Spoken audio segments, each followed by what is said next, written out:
The Harwich Mariners return home as they look to make it 3 in a row and a season series sweep against the visiting Hyannis Harbor Hawks. Hello, everyone. Welcome into White House Field. Colin Casey joined by Tyler Henry on this beautiful Saturday afternoon here on Cape Cod. And Tyler, Mariners, it was a late night last night. They played in a real long game, well over the 3-hour mark, but they came away with a victory going over the bridge and taking down the Wareham Gatemen by a final of 5-2. Saw a little bit of everything from that game. Some clutch hitting, first home run for Dylan Phillips. But I think the big takeaway was another strong performance from the bullpen. You really can't say enough about how well this pitching staff has done this year for Harwich. Yeah, you really can't. And there are a lot of accolades that go along with that. But here's the thing. Over the course of these last few weeks, we have seen high-scoring games. We've seen pitchers' duels. We've seen exciting games. We've seen games that kind of dragged on like last night. And Harwich has found ways to get victories in all of them. They are 10-3-3 in their last 16 and headed here into the final week and a half of the season in a strong position to contend for that second playoff spot in the East. Mariners turn the ball over to Bo Keithley, making his first start of this Cape League season. This is his fourth appearance, all of them coming out of the pen. He is 1-1 with a 2.45 ERA over 7 1/3 innings pitched. Tyler, this time around, though, different responsibility for the Cincinnati Bearcat. He's getting the ball to start the game and get the ball moving for this Mariners team, but he's been really good in limited appearances this summer. Yeah, and this is the first time he'll have his opportunity to kind of start a game in this type of capacity, typically used out of the bullpen, and he's caught some tough breaks this season. He's been thrown into a couple of tough situations. He's also had a chance where he would have pitched at YD, but then that game was shortened due to darkness. So this is kind of a good opportunity for him to get a bigger sample size of innings, and we've seen some good things. Now the question is, can he extrapolate that experience over a full game? Center fielder Clark Elliott digs into the batter's box for Hyannis to take a look at the rest of the Harbor Hawks lineup. Dom Johnson, the right fielder, bats second. Nick Romano at first. Luke Mann at third. Zane Harris, the DH. Mitch Hardigan in left. Caleb Pendleton behind the plate. Trent Taylor at second. And Ryan Romano, the shortstop. First pitch of the ball game from Keithley. Misses outside for ball one. Clark Elliott out of the University of Michigan. .327 average on the season. 1 home run, 2 RBIs, a .417 on-base percentage. He's been a real fixture at the top of this Hyannis lineup this season. Yep, certainly has been, and he's going to have a big impact because, again, this is a Hyannis lineup that has not done a lot of great things for them so far this year, just 5-21 on the season, looking for anything they can try to salvage here. 2-0 is swung on and fouled off. Hyannis coming in with a .211 batting average on the season as a team is not last. They are just ahead of Chatham, who has also struggled at the plate this year. The Harbor Hawks have actually won 3 of their last 5 games, despite their 5-21 record. So playing some of the best baseball over the last week that they've done all season long. Look out. Pitch comes in and nearly hits Elliott, who's ahead 3-1. Yep, Keithley just needs to settle in a little bit here, trying to get a quick out. And we've seen once he settles into a rhythm, he has been very good this season. But just needs to kind of relax a little bit and settle into that right now. A 3-1 from Keithley. Fouled straight back. Yep, and that's what Keithley needs. He gets back to a 3-2 count. Now he's got an opportunity to set him down, and plenty of options. I mean, again, we see 3 different arm slots coming from Keithley from time to time. We'll go with that fastball over the top, but also has the sidearm grip, and then occasionally you'll see him come down a little bit lower as well. Payoff pitch. Comes over the top, but misses up and away. So Elliott able to reach to lead off the ball game via a walk. Let's take a look at the Mariners' defense, coming in 4th in the CCPL with a .968 fielding percentage. Brennan Tinsman behind the plate, Dylan Phillips at first, Max Codier at second, Zach Preisner at short, and Brock Wilkin at the hot corner. Left to right in the outfield, Josh Hood, Jordan Beck, and Press Kavanaugh for the M's. And that's important because I think this team, I would feel pretty safe saying about 2/3 of their errors came in that first third of the season. It was a rough start defensively, but they've really cleaned it up. Fouled straight back. Yeah, 29 errors, which still seems kind of high, but there are only 3 teams that have less in front of them. There's a pretty sizable gap between 3rd and 4th. There's been a lot of teams that have struggled in the field, Hyannis being one of them with a league worst .961 fielding percentage. Despite the wins, they seemingly committed more errors in the field as of late. 0-1 is on the outside corner to Dom Johnson, who falls behind 0-2. Yeah, good slider that time by Keithley. And again, that's kind of his go-to pitch. Fastball, slider, that's the combination you'll see him work with. And it's tougher when you've only got 2 pitches, especially if you're a starter. But it's enough to keep guys off balance, and we'll see how he uses it here in the early goings of this one. 0-2 to Johnson. Swung on and missed. An uncomfortable swing as he strikes out. First punch out of the afternoon for Keithley.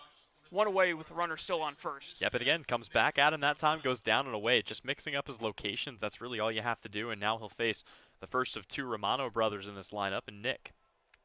Twin brothers, too. Yep. Both attending Florida schools. Nick coming from the University of Central Florida. Playing in just his 5th game this summer as a check on the runner at first. But over the small sample size, Nick Romano doing a nice job. 4 for 11 with 1 RBI. He's also drawn 3 walks. He watches that pitch from Keithley cross over the plate.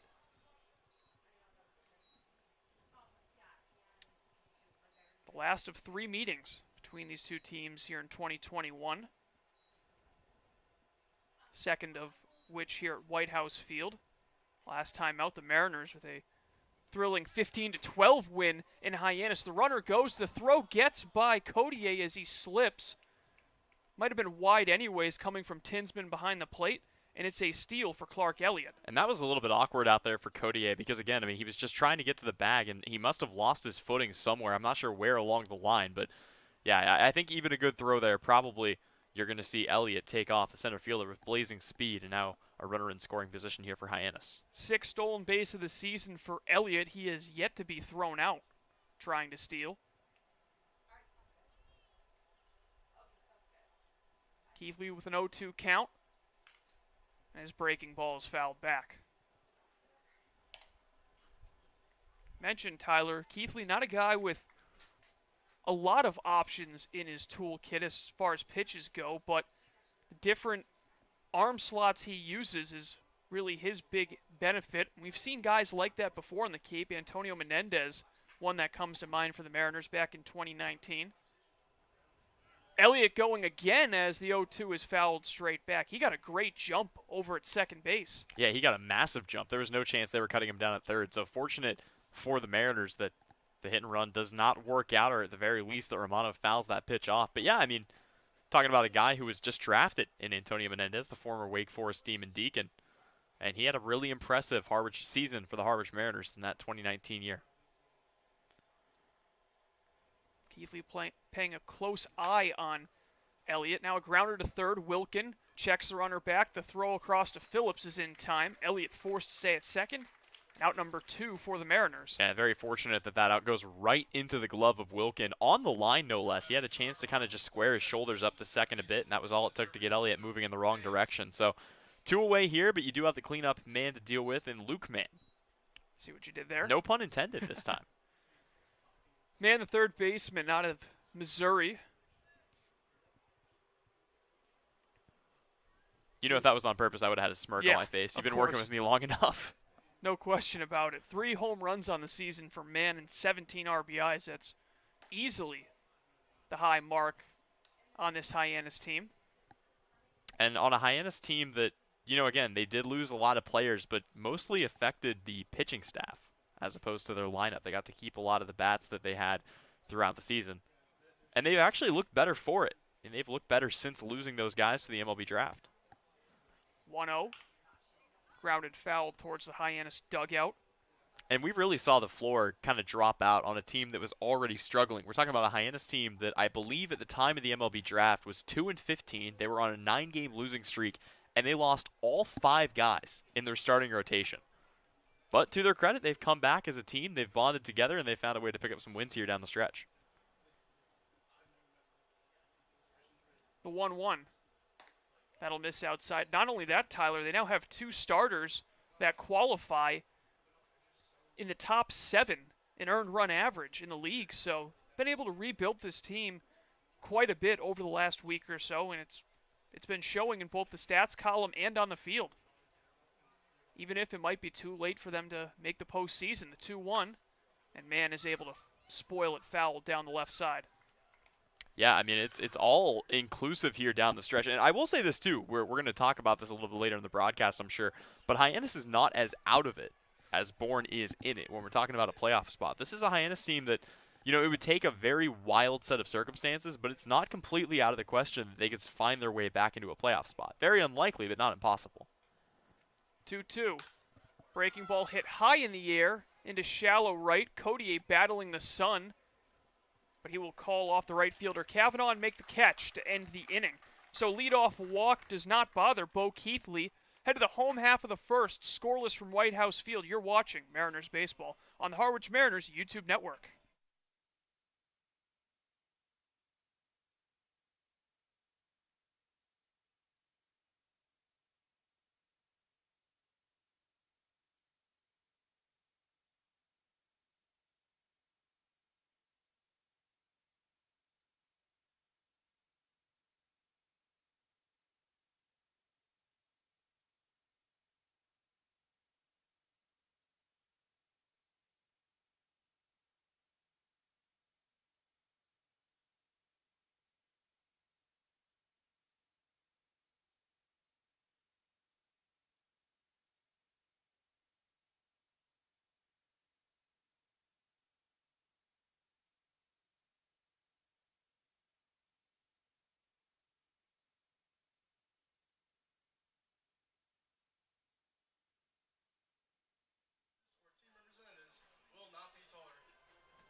We head to the home half of inning number 1 from White House Field. Mariners head to bat, and they will be facing a real tough pitcher, Tyler, a tough lefty in the form of Jonas Scalaro. Scalaro initially coming out of the pen this season for Hyannis, but Tyler, he's found a new home in that starting rotation. He has been outstanding since joining the rotation over the two starts he's made. 11 innings pitched, just 2 hits allowed, 1 earned run, and 17 strikeouts. He has been outstanding for this Harborhawks team. Yeah, and you mentioned that 1 ERA, one of the best in the entire CCBL, which is not what you expect when you talk about a team that has a record like Hyannis does. But the one number that does kind of pop off the page a little bit, obviously 23 strikeouts and 2 hits. He does have, or 4 hits, correction. He does have 7 walks this year. So, you know, this is a Mariners lineup that is awfully patient. They're going to make him earn these outs if he's going to find a way to get them. But it'll be interesting to see how a hot Mariners lineup responds facing off against another really good pitcher, one of the premier starters, or one of the premier pitchers, rather, here in the CCBL. And let's take a look at that Mariners lineup. Press Kavanaugh lead things off out in right field. Josh Hood in left bats second. Brock Wilkin bats third and plays third. Carter Putz, the DH, bats cleanup. Dylan Phillips, who had his first home run of the summer last night, bats fifth. He will play first base. Jordan Beck out in center field, bats sixth. Brennan Tinsman, the catcher, will bat seventh. Max Codier over at second, bats eighth. And Zach Preisner rounds out the order. He will play short. So here is Press Kavanaugh, who now qualifies for the batting title in the CCBL. And that's important because he currently ranks second in the CCBL in batting average. First pitch from Scalaro misses inside. Kavanaugh at .333 this season, 21 for 63. 1 home run, 8 runs batted in. He's also done a great job on the base path, stealing 5 bags for this Mariners team, the 1-0 on the inside corner. Yeah, and again, I mean, this is just a stacked Mariners lineup. You're talking about a lineup that at any point, depending on how they want to split it up, you've got 5 All-Stars and an MLB draft pick. 1-1 just misses. For Scalaro, talk about all those impressive stats he's had this season. Maybe the most impressive, opponents hitting just .071 against him this year. You get a hit off him, you might as well keep the baseball. 2-1 is fouled straight back. Yeah, I mean, he's been very impressive, and that is not what you want to see as Pendleton took one right where you don't want it. Things skipped off of the dirt and popped up and caught him. And we've seen that a couple of times this year. There are obviously a lot of bad scenarios for a catcher, but that's it's about as bad as it gets. Training staff coming out to take a look at him. Hopefully nothing too serious. Yep, some music playing right now. Get the feeling if Pendleton starts singing along, he's going to be taken up an octave. In the meantime, let's take a look at the other games in action throughout the Cape League. There are 3 other games total. Well, 4 total, I should say. 3 other games in action. Only one that has begun, and that is out in Cotuit, where the Falmouth Commodores lead the Kettleers by a score of 2-1. A really important game in that battle for the second playoff spot in the West between Falmouth, Cotuit, and Wareham. Speaking of Wareham, they start at 7 o'clock at Eldridge Park against the Orleans Firebirds. And the Bourne Braves, who are as hot as ever, head to Chatham to take on the Anglers. That game also beginning at 7 o'clock. And you know, there actually is one more game in action, as I think my scoreboard was just not showing a game for some reason. I think you might just have it set to the West. Yeah, that'll do it. I don't know. I didn't even notice that, but yeah, one more game in action as Whitey and Brewster scoreless right now. That one in the top of the 4th. Ready to resume the 2-2 pitch to Press Kavanaugh. Swung on a miss for strike 3. The ball gets away. Here's a test for Pendleton. His throw is wide. So Kavanaugh hustles down to first, reaches on the drop third strike, and the Mariners have the leadoff man on in the home half of the first. I mean, it just feels fitting that a guy who's top in the league, one of the top guys in on-base percentage, and he's the leadoff man for a reason. He gets on base with a drop third strike, and that was an odd play. It almost looked like he got his bat on it as it kind of skittered away a little bit that time from Pendleton, but that'll bring up Josh Hood, and Harwich looking to bounce out here to an early lead. That game between Whitey and Brewster, they'll play again tomorrow, but either way, this is a good home-and-home for Harwich to kind of sit back and enjoy, as no result is a bad result there. Josh Hood swings at the first pitch and fouls it off. Hood, the Vineland, New Jersey native, drafted, as Tyler alluded to earlier, 2021 MLB draft by the Boston Red Sox in the 20th round. 1 home run, 11 runs batted in on the season for Hood. Kavanaugh takes his lead off first. And he takes a delayed jump, and he's going to get in there safely. The throw goes into center field, but Kavanaugh only takes a couple of steps off the bag. And Press Kavanaugh picks up stolen base number 6 of the season. He extends his team high. Yeah, and it's a good thing that he didn't take too wide of a turn there, because really, you saw Pendleton. He wanted to get it down there. I think had a lot of zip on it. It ended up right in the glove of Elliott in center. So he would have been out by a mile if he tried to take third. But this is what the Mariners have been doing recently. They get guys on, they get them around, and now Josh Hood with an opportunity to bring him home.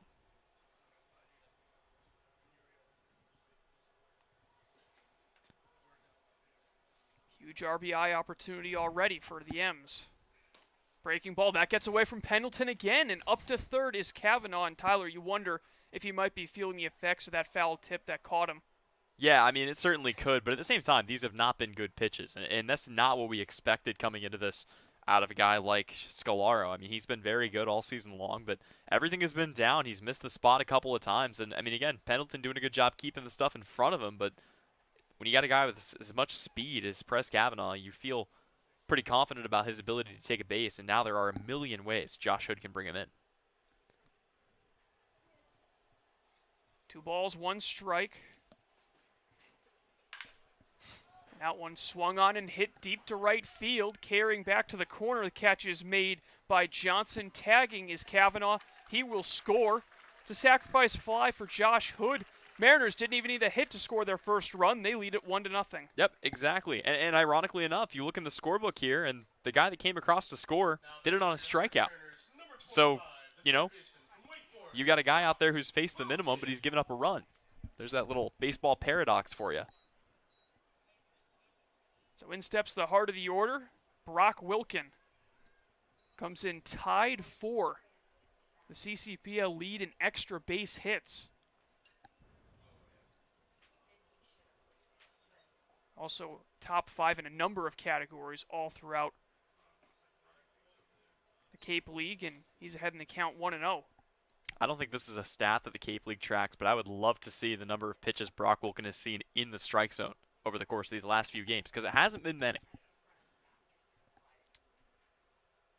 And why would they pitch to him?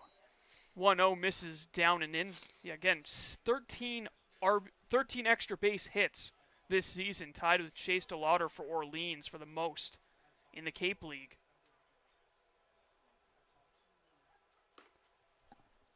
There's a swing and a miss, including 9 doubles.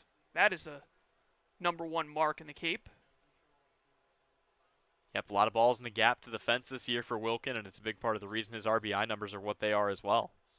And also add just total hits. He's tied for the Cape League with Christian Knapczyk with 30 as the foul tip is held onto. First strikeout for Scalaro. Wilkin goes back to the dugout, 2 away in the bottom of the first. Yep, first official strikeout for him. He does have 2 Ks in the book with the Kavanaugh drop, 3rd strike, but obviously that doesn't help his cause as Kavanaugh comes around to score. And now you've got the other all-star in the lineup right now, and Carter Putz. And how about this? Dylan Phillips slotting into the 5 spot, standing in the on-deck circle right now. As this pitch misses up and away, but Phillips had his first home run of the season yesterday, one of the late additions to this Harwich Mariners team. Another Wildcat from the University of Kansas State. The 1-0 misses low to Carter Putz. Putz, 274 average on the season. Still looking for that first home run, but it hasn't limited his RBI numbers. 12 so far this season, trailing just Wilkin on the team. 2-0 catches the outside corner. Yeah, and that's, he trails Wilkin by just 2. And you remember as well, Putz was not here at the beginning of the season. Brock Wilkin's been playing since day 1. The Notre Dame guys didn't arrive until about a week or 2 into the season. So he's really caught up quickly, and he has had a huge impact, one of the most timely hitters in this Harwich lineup. Putz played 5 fewer games than Wilkin. 2-1 breaking ball catches the zone, and Scalaro starting to get that confidence back. Didn't really lose it. It was just an unfortunate circumstance that put a runner on third with nobody out. Looking for his 3rd strikeout of the inning, the 2-2. Waved at and missed, strike 3. Pendleton will have to throw down. This one is on the money, and the side is retired, but not before a sac fly brings home Press Kavanaugh and puts the Mariners ahead 1-0 after 1. You're watching Harwich Mariners Baseball on the Mariners YouTube network.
To the second we go. Colin Casey joined by Tyler Henry on this Saturday afternoon of Cape League Baseball's playoff picture continues to tighten up in the CCBL. The Mariners coming today just 1 game back of Brewster, but Tyler, Whitecaps just continue to seem to find ways to win, and it's made it really hard on the Mariners to catch them atop the Eastern Division. Yeah, I mean, Harwich has been playing some of the best baseball of their entire season, but it seems like every time the Mariners win, the Brewster Whitecaps are right there with the victory as well. Fortunately, though, we talked about it, there's a home-and-home going on right now between the Whitecaps and the YD Red Sox team the Mariners could distance themselves from.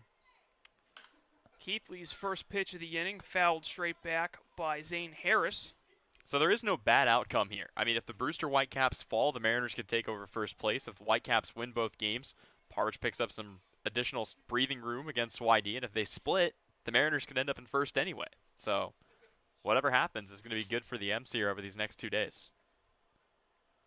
The 0-1 catches the outside corner. Again, just 4 teams making the playoffs this year, cut in half to what we saw 2 years ago with 8 teams.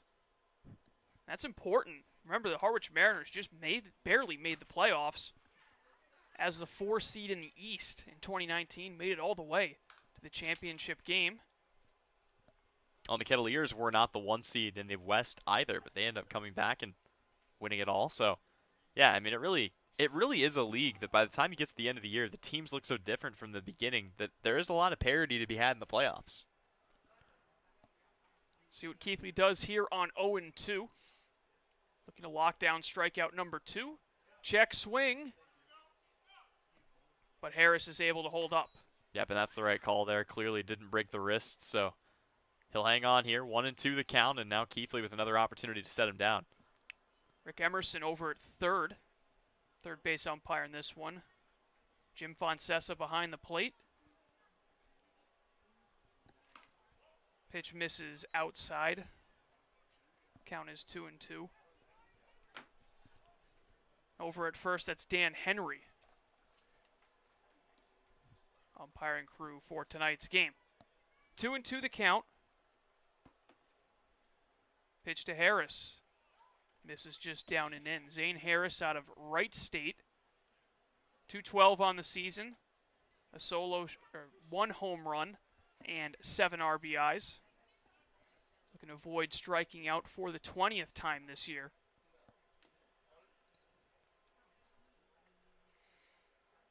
Payoff pitch. Swung on and missed. There it is. So the second punch out of the afternoon for Bo Keithley. Leadoff man retired to begin the second. Yeah, and we mentioned that Keithley just needs some time to settle into that rhythm. He's done that here. The strikeout of Dom Johnson back in the first set him up, and then he got a quick out of Romano, a fly out of Mann, and he's cruising here. He's retired the last 4 that he's faced, and now he'll see Mitch Hardigan for the first time. Hardigan out of Florida Atlantic. Lefty digs in, hitting .211, no homers, 3 runs batted in. First pitch comes inside and hits him. So a painful base runner for Hyannis as Hardigan heads down. Yeah, talk about making him earn it. And now he'll face another guy who's already dinged up today, and Caleb Pendleton. So Pendleton, a teammate of Hardigan's at FAU. Hit just a .189, but is a power threat. 2 home runs on the season. But 14 strikeouts to just 1 walk. Definitely not the ratio he's been looking for. Watches a first pitch miss outside at 87. Yep, a little bit more patient there. And again, this is a Harborhawks lineup that, if you look at the totals this year, it's not as bad as you might think, but the timely hitting, similar to Wareham, just has not been there this season. 1-0 slider misses outside.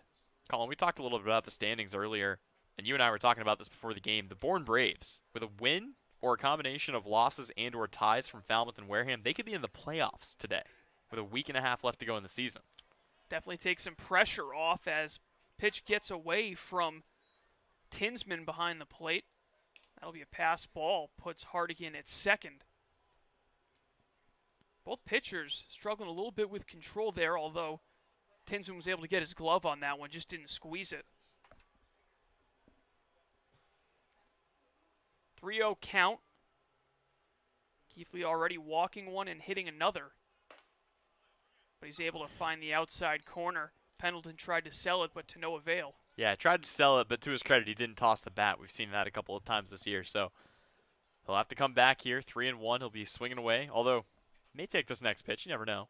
Usually the green light switched on, but 3 pitches in a row outside of the zone, he may hold off and take another. The 3-1.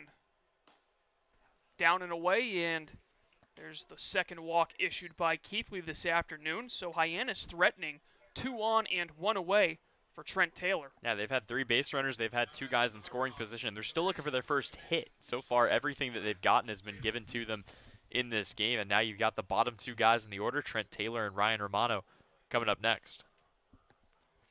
Taylor, just his 4th game, only 5 at-bats this season, still looking for hit number 1. Struck out 3 times.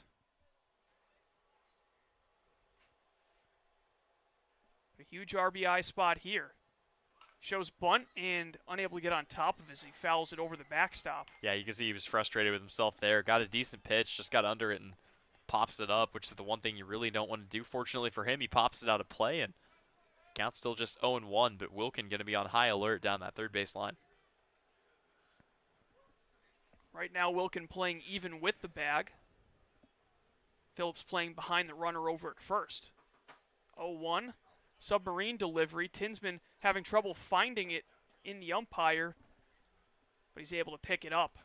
Yep, and again, still behind here. Count even at 1-1 on the scoreboard, but Keithley just hasn't been able to attack the way that we've seen other guys do. And we had a similar issue yesterday.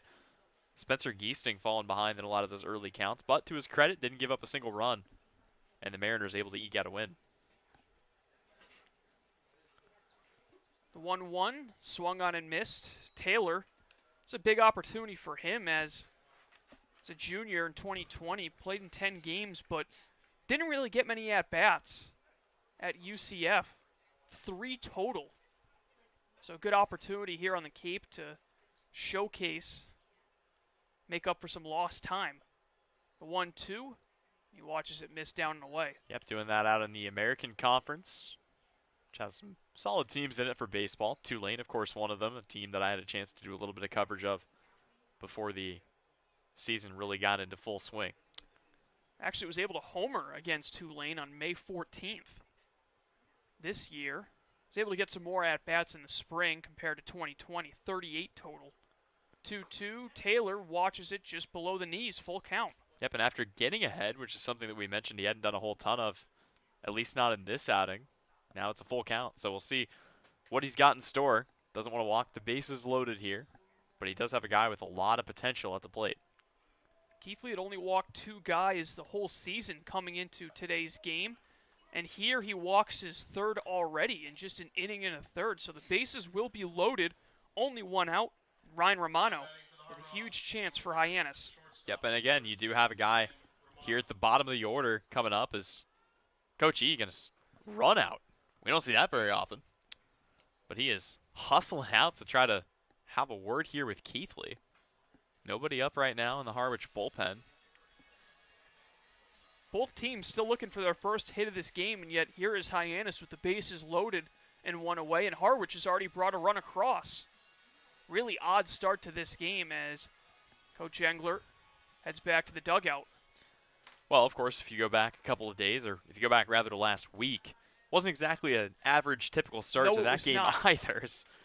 Harwich put up an 8 spot in the first inning. They end up sneaking out a 15-12 victory when all was said and done. It was the most runs the Mariners had scored in almost 11 years. May have been the most combined runs in any game this year on the Cape. First pitch swinging Romano. It's a high pop-up crossing into foul territory. Wilkin by the coach's box makes the catch. And a huge bounce back out for Keithley. There are now 2 away. And that's monstrous because, again, you get that second out. Now you can focus up on trying to get Clark Elliott. He did walk Elliott his first time up, but you get 1 more out, you're out of the inning. The Harbor Hawks will have stranded even more runs. That was another big theme for the Harbor Hawks back in that game that we just referenced. If you go back to that one, the Harbor Hawks left 14 runners on base. They left 9 of them in scoring position. In danger of stranding 3 here this inning. So Elliott walked and stole second his first trip to the plate.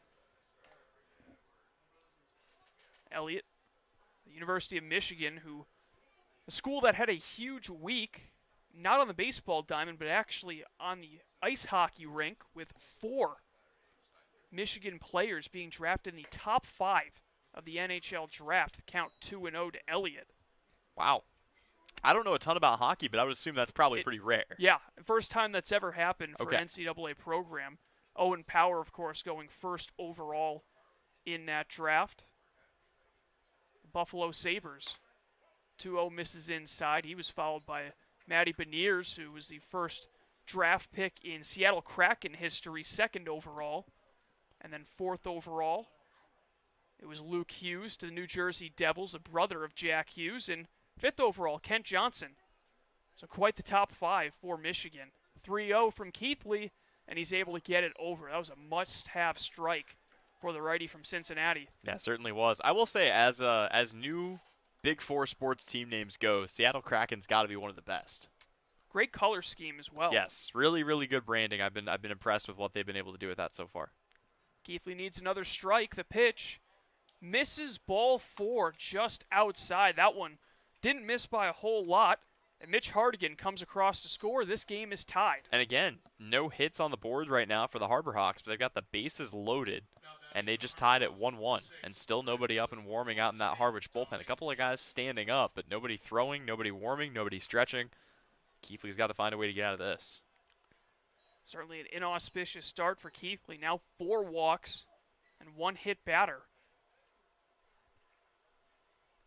So here is Dom Johnson for the second time. Struck out swinging his first time up, and he watches ball 1 low.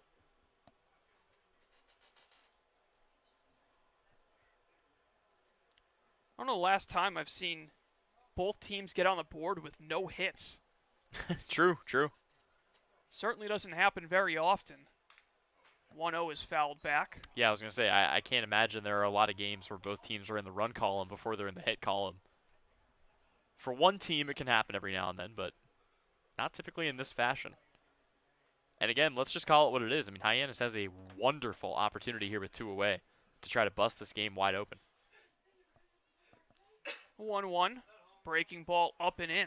Yeah, Tinsman did a good job keeping the leather on that. That could have obviously been a disaster, as falling behind another hitter here is Bo Keithley. We have not seen him labor like this all season long. Pitch count certainly climbing early on. Pendleton at third, Taylor at second, Elliott at first as time is called.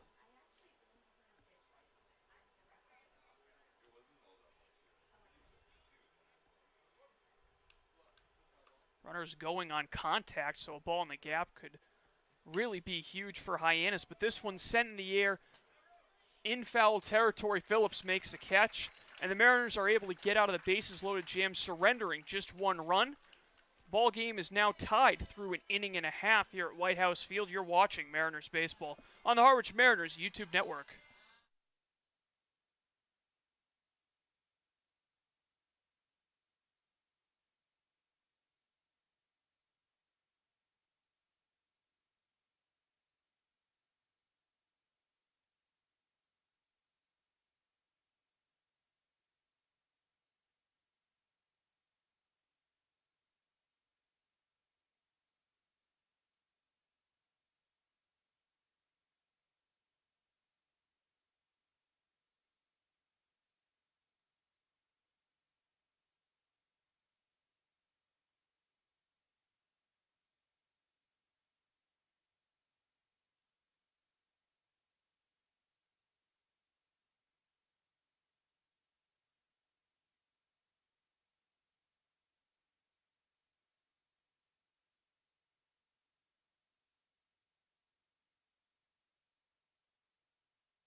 Jonas Scalaro back out for his second inning of work.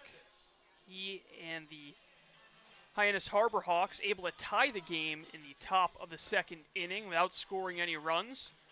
Now the Mariners look for their first hit of the game. Again, able to score, not getting any hits to get it done, Tyler. You wonder if that's about to change here with Dylan Phillips coming to the plate. I mean, it certainly could. Phillips, one of those guys that can change the style of game you're seeing with one swing of the bat. And also, you really look at what Harwich has done these last couple of days. Yesterday's game was one of the weirdest, strangest. There are a lot of words you could use to describe it. It did not seem like a fun affair. Harwich ends up coming out on top.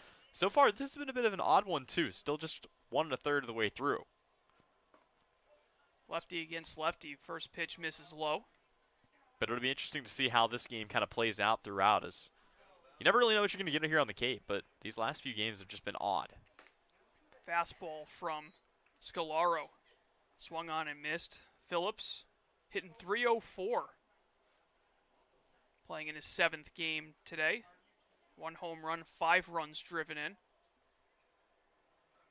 Becoming a real fixture in the middle of this Mariners lineup. Of course, we know the power numbers he has at Kansas State. Starting to translate here in the CCBL with that first home run yesterday. Well, and you wonder if Harwich might need him for any length of time, as obviously Chris Newell's bat still not back in the lineup yet. You wonder how much longer he might be left out. 2-1 misses up and in. Of course, Newell, actually, it wasn't present at the ballpark. The first time I had left a Cape League game in my entire CCBL broadcasting career, but what happened with Newell a couple days ago at YD? believe it was sliding into a base? Yeah. So okay. he was sliding into second base, and it looked like his knee kind of caught on the bag abruptly as the 3-1 misses high. Phillips trots down to first base. First walk issued by Scalaro, and once again the Mariners had the leadoff man on without recording a hit. Yep, and that'll bring up Jordan Beck, and obviously we don't project or make any assumptions on anything when it comes to injuries, but the point being that he was taken out of the game after experiencing some kind of discomfort and has been given some time here to rest up in the meantime. So it's good to have a guy like Phillips kind of waiting in the wings and able to step in and fill a spot like that, especially in a lineup that needs to kind of maintain that potency to stay ahead. Here's the guy that's been replacing Newell out in center field, Jordan Beck. And he came in to replace him in that game on Wednesday.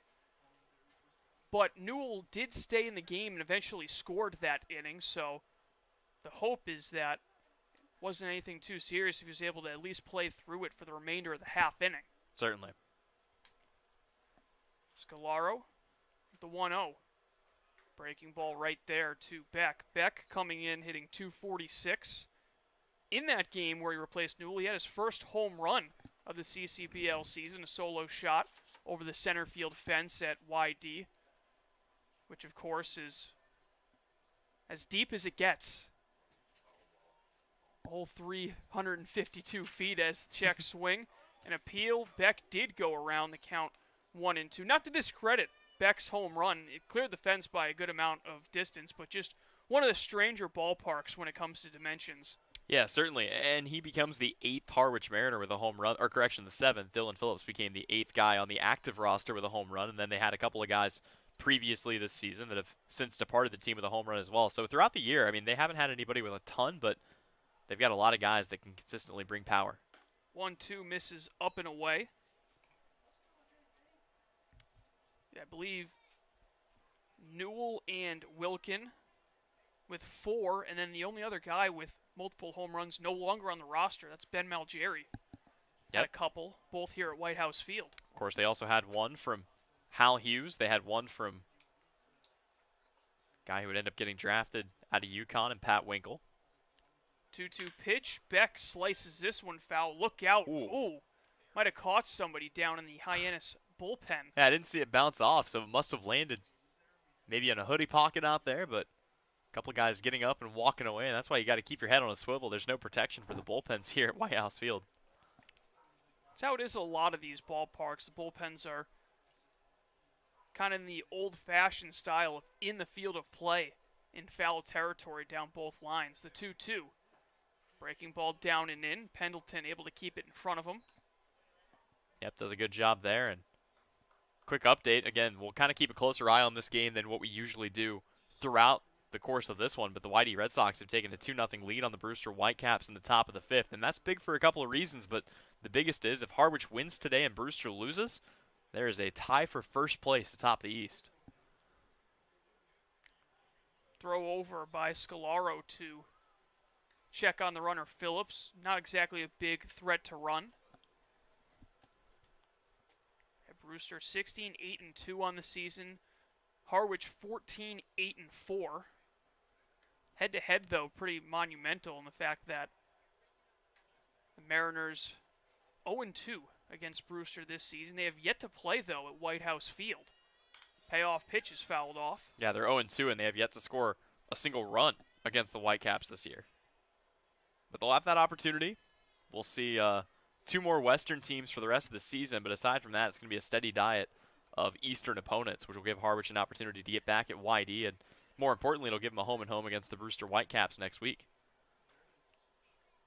Definitely want to tune in for that one. The 3-2 misses outside, and it's back-to-back walks by Scalaro to bring up Brennan Tinsman, so not exactly the best start to the inning for Hyannis. And how about this, Colin? We have now seen, as I kind of tally it up here in my scorebook, we've had 8 base runners in this game. There is not a hit to be found on the scoreboard. I have never seen this before. Nah, it's something completely strange. But we'll see if that trend continues with Tinsman coming to the plate. He is someone who is known to walk a lot, but he swings at the first pitch and comes up empty. Well, not to say that I kind of called it, but the only number that I really highlighted before this game started for Scolaro was that walk count. I said Harwich was going to have to be patient, and so far that's the only way they found their way on base. Neither pitcher putting anything too cautious in the zone, but the problem is not enough pitches in the zone to avoid the walks. The 0-1. Breaking ball there for a strike. Tinsman, a New England native from Cape Elizabeth, Maine. Hitting .333 on the season through 9 at-bats.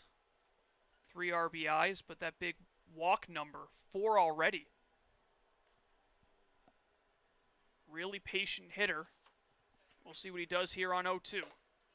Check swing, and he leaves a fastball upstairs. Well, and here's an even bigger number for you, Colin. .538. That is his on-base percentage. In a small sample size, but still. He has been getting on pretty much at will so far this season. And he has been a really nice addition here to this Mariners lineup.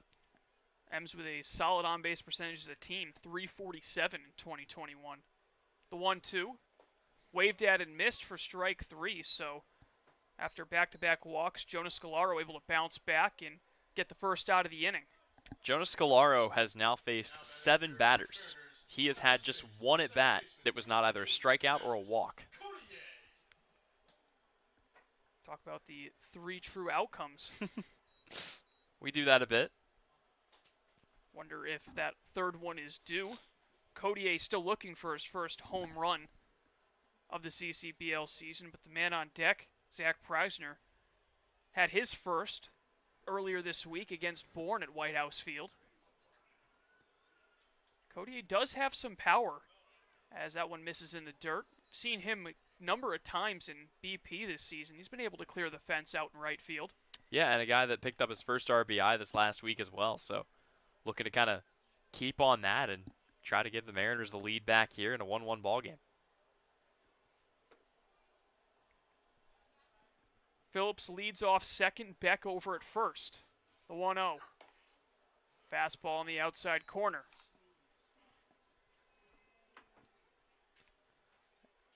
We haven't seen crazy control issues from either of these pitchers. Just everything's been kind of just off the or just outside the zone.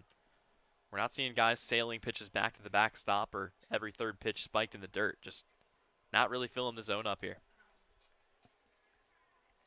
The lefties 1-1. Both runners go. Swung on and missed. The throw down to third. The tag and the ball comes out. Very fortunate for Harwich as that throw beat Phillips by quite a bit. But the tag from Luke Mann unable to hold on to the baseball, and so the Mariners now have 2 in scoring position with only 1 out. Yeah, it looked like Harwich was kind of banking on that swing, doing a little bit more, but a good recovery there for Pendleton, and he ripped it over down the line. But here we go. No chance for a double play. Harwich, their first hit potentially, if it comes here for Max Codier, could plate 2. Right side of the infield in. The 1-2. Lined into left field. Will it stay fair? Yes, it will. Phillips scores. Here comes Beck. Up to second is Codier. It's a 2-run double. The first hit of the game for the Mariners, and they now lead it 3-1. Yeah, that was a heck of a piece of hitting there for Max Codier. Just kind of reaches out, pokes it down the line, and it didn't stay fair by too much, but just gets right on the right side of that chalk line. It's an easy 2-bagger, and now the Speedster standing on second base for Zach Preisner. Harwich trying to roll the lineup card over. Third double of the season for Codier. He's no stranger to those RBI doubles. He had one against YD earlier this week. Great piece of 2-strike hitting, hitting it down that left field line. So the M's look to continue this inning as Zach Preisner digs in. First pitch, there's a high pop-up, and that will make its way out of play. And for Scolaro, unfamiliar territory for him. So he'd given up just 2 earned runs all season long. He's given up 2 and then some today, 3 total. Yeah, and it's not like his 7 walks this season have been anything crazy, but that's a relatively low number. He's already walked 2 guys in this game, and both come across to score.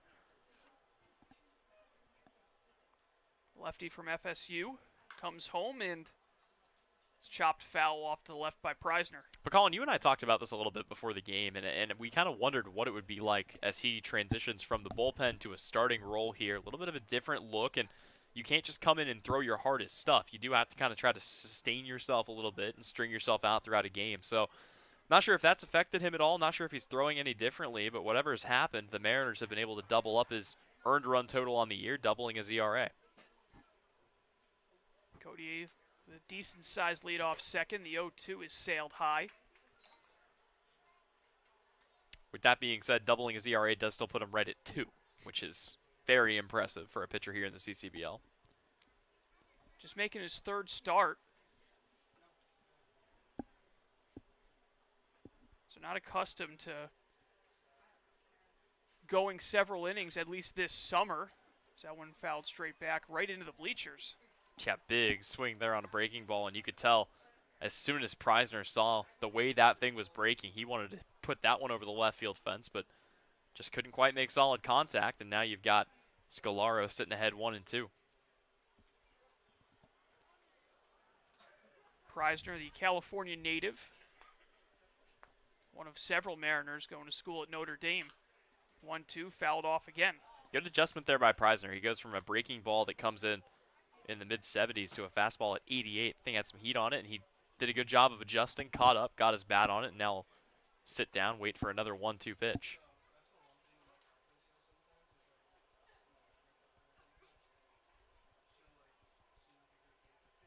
Scolaro looking for a big out here in the second with 2 home in the inning. Can't get it on that pitch. It's 2-2. Yep, good patience here for Preisner. Has to hack at the last 2 pitches. That one not close enough for him to offer. Trying to slowly work his way back in. The Mariners certainly could add more in this inning. Just one away. You got a runner in scoring position. You got the top of the order looming on deck here. Preisner calls for time.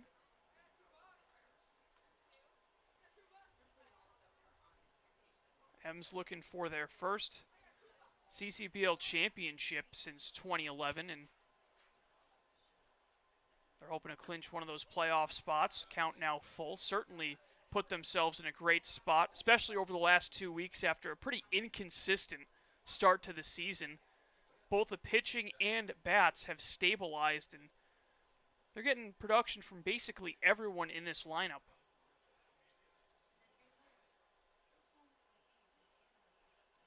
Here's the full count pitch. Fastball called strike 3 as Preisner was on his way down. Catcher Pendleton thought that was out number 3. It's only the second out as Preisner heads back to the dugout. And again, just 2 away in the inning. Yeah, it fooled everybody. As soon as he started walking towards the dugout, some of the other infielders started coming off their lines. And a heads-up move there by Cody at second. He was ready to swipe third if everybody got far enough away, but unfortunately for him, he has to turn around and return to the bag. Going back to your point on this Harwich team and kind of how they've progressed throughout the season, obviously a ton of talent on this team prior to the guys that departed. Carson Seymour, Pat Winkle, Evan Schaber, Nick Sinicola, just to name a few. But it seemed like once the younger guys got in, as a big swing and a miss taken here by Press Kavanaugh, as the younger guys started to get in, as the lineup started to become more what it would be throughout the season, that was when this team really started to gel together. And not to say that the veteran guys didn't kind of leave their impact, but that really did seem to be kind of a turning point. Once all those guys took off for the draft, Harwich really started to put the pieces together and strung together these wins. And in that stretch, 10-3-3. Being able to survive that mass exodus of guys leaving due to the draft as Kavanaugh chops this one on the ground to first. Romano able to field it. The flip is late, and the runner is safe. How about Kavanaugh hustling down the line and forcing the play as the flip to the pitcher Scolaro was late and everyone's safe. Really strange play, and the inning will continue. Yeah, I think Scolaro expected Romano to have the tag of the bag there, but when Romano was going to have to flip, you saw Scolaro start to hustle over a little bit. He was jogging pretty lackadaisically over to first base. If he hustles, he gets Kavanaugh, but tough to beat that speed of press down the line, and now you've got Josh Hood at the plate, a runner on third, 2 away, and I wouldn't be surprised if we see Kavanaugh take off for second here. One of the weirder infield singles you'll see. That'll help Kavanaugh's average as he looks to take over that top spot in the Cape League. Here's Hood already with an RBI. And a throw over on Kavanaugh back to the bag in time. Hood drove one out to right field to bring in Kavanaugh in the first inning.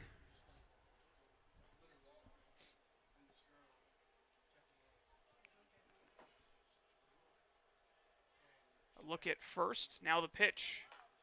Fastball catches the outside corner, 0-1. Yep, Hood falls behind here early, something he's certainly dealt with a number of times this year. But it's never phased him. He doesn't really change his approach.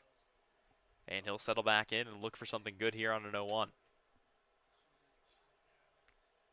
Breaking ball will miss outside. And you see here on this at-bat specifically, Jonas Scalaro, it's in the back of his head that Kavanaugh's already swiped a bag on him so far. He's hustling up his delivery here a little bit, rushing it more than he has been throughout the course of this game. And maybe throwing his accuracy a little bit here. He hasn't been quite as aggressive. Certainly not on that last pitch. 1-1 is tomahawked out to right field, carrying towards the corner, but reaching up and making the catch is Johnson. And the inning is over, but not before the Harwich Mariners pick up a pair of runs. They lead it 3-1 after 2 from White House Field. You're watching Mariners baseball on the Harwich Mariners YouTube network.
We head to the third from White House Field.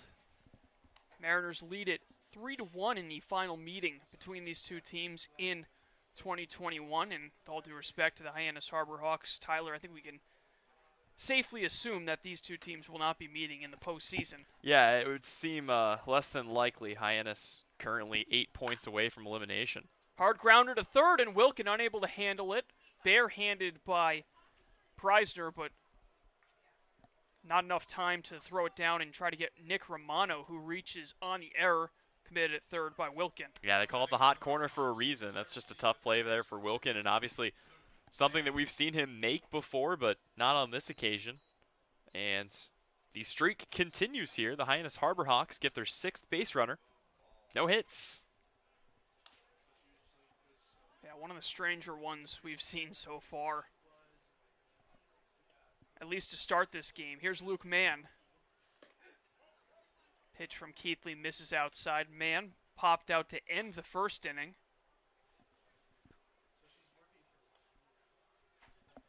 There is an arm throwing in the Mariners bullpen. It is Dalton Smith. Nothing too extensive yet. Count 2-0.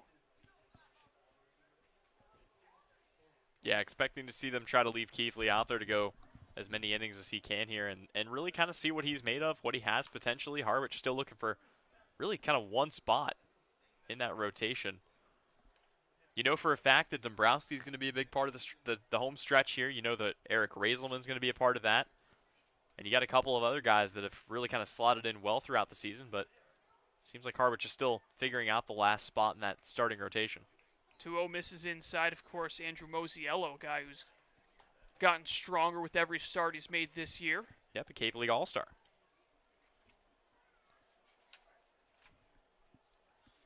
Man waits the 3-0. Fastball right down the middle. And for that last spot, I mean, you look at the guys Harwich could use. You've got Cam Schlittler, who has looked very inconsistent, but when he's been good, he's been very good this year. You have a guy who's struggled out of the bullpen, but who's looked good as a starter in Spencer Geesting. Will be interesting to see how that rotation looks come that final playoff push. And Full count now. And, of course, we don't know the final status of Billy Seidel, who had to come out of a game due to some discomfort. So you just don't know. But for the Mariners, again, it seems like they are probably one pitcher away from figuring out this rotation. Schlittler seems to be a part of it, regardless, when you look at his consistent starts. 3-2, breaking ball misses outside for a ball, and that'll put runners at first and second to begin the inning, and another base runner without a hit for Hyannis. Yeah, that is now, I mean, again, looking at the numbers here, that is 7. This is ridiculous. It's walk number 5 issued by Keithley, and he also hit a batter. 5 walks, a hit batter, and an error. And on the other side of it, I mean, we talked about it a little bit. The Mariners have just the 2 hits. One was an infield single. The other was the 2 RBI double for Codier. But more of their base runners than not, and all 3 runs that have scored today not coming in on hits. Keithley misses outside to Zane Harris. Struck out his first time up last inning. Haven't been used to seeing Keithley struggle with command. Again, just 2 walks so far this season. He hadn't walked anyone over his first 5 innings as that ball tagged out to left field. Hood making his way over. He can't get it. It falls in fair territory. Rounding third and coming into scores Romano. Up to third is Mann. And it'll be a double for Zane Harris that plates a run. The first hit of the game for Hyannis. Lead down to 3-2 for Harwich. Yep, both teams, their first hit of the day is an RBI double. For Harwich, it scores 2. For Hyannis, it scores 1. And currently, that's the difference on the scoreboard. But again, Hyannis in a really good spot. They've got 2 guys in scoring position, nobody out in the inning. And Mitch Hardigan, who was hit by a pitch his first time up, at the plate for a second round. Harris really putting a charge into that one the other way. Hood had a long way to run. He was playing really far off the line and just couldn't get there. So that brings a tying run to third with still nobody out. Hardigan watches ball 1. Hardigan scored the first Hyannis run after being hit by a pitch. Clark Elliott bringing it home when he walked. 1-0 foul back. Colin, it's nice that we can sit back, relax, take in a game of baseball here at a pretty typical pace, but start your engines because Dalton Smith is warming up out in the Harwich bullpen, and we know what happens if he comes into this game. Certainly loves to work quickly and effectively based on what we've seen this season. Absolutely. I mean, a guy who's been very good for the Harwich Mariners, but 10 seconds in between pitches. Rob Manfred's dream. He's well on his way to closing out a game against YD before surrendering a game-tying home run, but was still able to lock down that tie. And obviously, you know, at the end of the day, the result, not what Harwich would have wanted there. But if you go back and you look at the numbers, still a really good performance for Dalton Smith. He goes 3 2/3, 5 strikeouts, no walks. He only gave up 2 hits. 2-2 just misses outside. Remember, Smith pitched in the last meeting between these 2 teams. It was a kind of a weird outing for him. It wasn't his best. Gave up a number of runs to this Hyannis lineup. On a 15-12 game, I get the feeling not a lot of guys coming away with good pitching stats. Gave up 4 earned runs. There's a line drive out to center field right at Beck. He makes a catch. Tagging from third is Mann. He will score easily. And Hyannis able to tie things up at 3 in the top of the third. Yep. Another sacrifice fly, and right now, I mean, you look at the way these teams have scored their runs, it's been almost identical. Harwich has 1 run on a sac fly. Hyannis has 1 run on a sac fly, and the 2 guys that have come around, aside from that, neither one of them reached on a hit. They reached because they were put there for free. So the sac fly, the first out of the inning here, and that'll bring up Caleb Pendleton. Pendleton drew a walk. His first trip was stranded at third when Hyannis left him loaded last inning.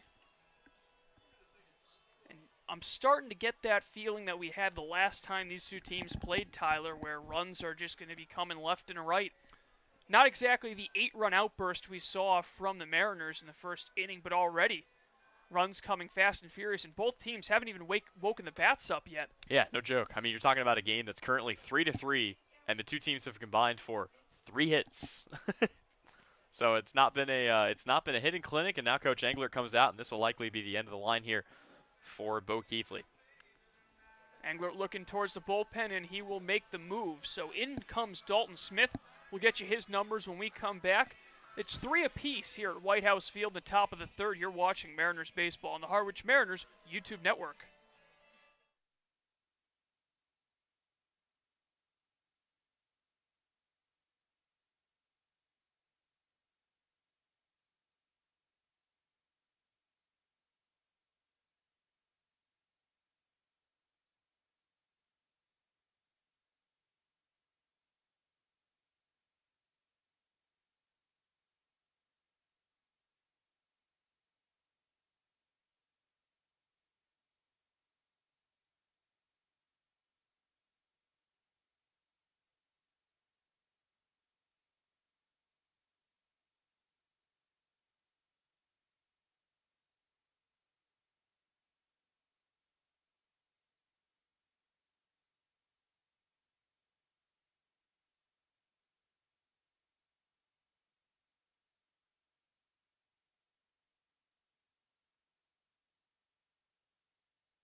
Still the top of the third inning. Hyannis threatening after tying the ball game with 2 so far in the inning.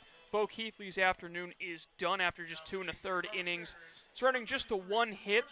So far, 3 runs, 2 of them earned. He is responsible for Zane Harris at second base. Walked 5, struck out 2, and also hit a batter. He is relieved by Dalton Smith. Smith, again, coming off that rough outing against Hyannis, but he followed it up with a good, pretty strong performance against YD Smith. 2-0 on the season, a 5.63 ERA in 6 appearances, 16 innings pitched. Surrendered 15 hits, walked 7, but 23 strikeouts. That is a pretty impressive mark. Second best on the team. Smith certainly a guy with strikeout stuff, Tyler. Yeah, and you wonder, does Coach Englert have some kind of a thing going on after the game, trying to get through this one quickly?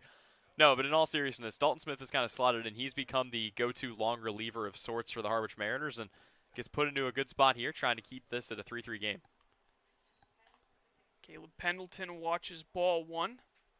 Smith, the lefty out of Georgia Tech. He's been a long reliever all year. They'll need him to eat up some innings. Foul ball. And we talk about his speed pitch to pitch, but as a hitter, it really does throw you off. You're used to having a lot of time to settle in, to kind of go through your routine. And, here you see it. Right now, you've got Caleb Pendleton kind of flipping the bat around a little bit, and Smith's already ready to go. 1-1 will miss outside. Shadows starting to creep in here at White House Field. Area between the mound and home plate mostly covered in shade, but there is a sliver of light right as Smith is releasing the ball, so you wonder if that might be an issue for Harbor Hawks hitters trying to pick him up. Yeah, one of those things that can be a little annoying, but fortunately a problem that usually works itself out. 3-1, and that misses for ball 4, so Smith comes in and immediately walks the first batter he faces, so control issues continue for Mariners pitching, still only 1 out. Yeah, for everybody's pitching, because we've had a similar issue for John Scalaro on the other side of things. A couple of walks for him, both of those runs come across to score, but yep, Mariners just looking for 1 more out here, trying to get out of the inning. Of course, for Dalton Smith, a guy that'll work with a fastball that sits anywhere between 90 to 95, a changeup, which is one of his best pitches, a curveball, and a slider. So a 4-pitch guy. The yellow jacket, as you mentioned, from Georgia Tech. Trent Taylor still looking for his first official at-bat after walking. Count 1-0. And that's now 5 straight pitches delivered outside of the zone here for Dalton Smith. Just trying to settle in. Does need 2 outs here to get out of the inning.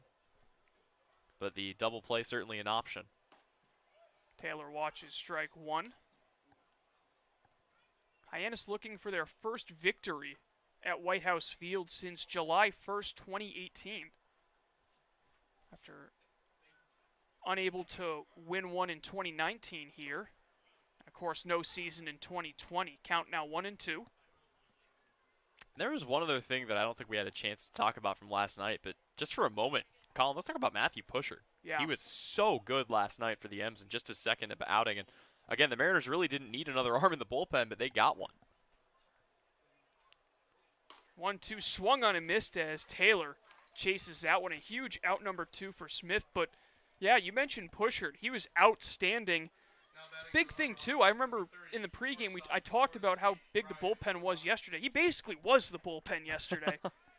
Yeah, Nick Stewart came in, got a little bit roughed up, so Pusher comes in relief. And 3 1/3, 5 strikeouts, 1 walk, didn't give up a single run, had just the 1 hit, and it was not exactly solid contact. So fantastic outing for him, and another guy the Mariners can trust in big spots. Ryan Romano watches ball 1. Big chance here to get the 9-hole hitter.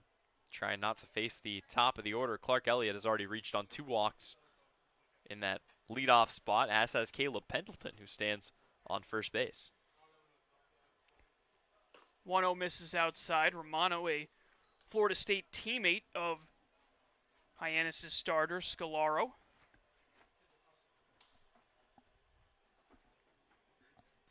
Great RBI chance to put his team ahead. 2-0, foul tipped. Trying to do so there. Big swing taken, and he ends up coming up empty. We talked about it a little bit. This Mariners team, I mean, this is kind of what you're going to get with Harwich throughout the course of the season. These are the guys that are here. They're the guys that are going to take the Mariners wherever they end up going. But there is still one other guy, as this pitch is fouled away, that we obviously have not seen here. It is certainly not a guarantee that he will arrive, but can you imagine if the Harwich Mariners end up picking up one Drew Gilbert towards the end of the season? That'd be pretty unfair. Well, you say that, and yet at the same time, you throw him in there, that might even the odds against a Bourne team that just, it looks like them against the field. 2-2 swung on and missed. Dalton Smith with back-to-back strikeouts to get out of the jam. Hyannis leaves a couple, but they're able to tie things up with 2 of their own in the top of the 3rd. M's look to answer. 3-3 from White House Field. You're watching Harwich Mariners baseball on the Mariners YouTube network.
Bottom of the 3rd from Harwich. Mariners and Harbor Hawks tied 3-3. And Hyannis going to the bullpen after Jonas Scalaro goes 2 innings, giving up 3 earned, 2 hits, 2 walks, 4 strikeouts. A little bit of a surprising move, Tyler, but they go to Evan Webster, who in 7 games this year has a 4.85 ERA. But Scalaro, yeah, it wasn't his best outing, but wasn't terrible by any stretch. Yeah, saying that this is a bit confusing, I think, is the cordial broadcaster's way of saying it. This is a head-scratcher. I don't understand why you take Scalaro out of this game, but again, it's all going to be about the results. Obviously, if Evan Webster comes in here and does well, then it all ends up working out for Gary Calhoun. But he's going to have a heck of a task waiting for him with Wilkin, Putz, and Phillips due up. First pitch to Brock Wilkin misses. Wilkins struck out swinging his first time up. And the one Achilles heel for Brock Wilken this season seems to be his strikeout numbers. 1-0 is fouled off.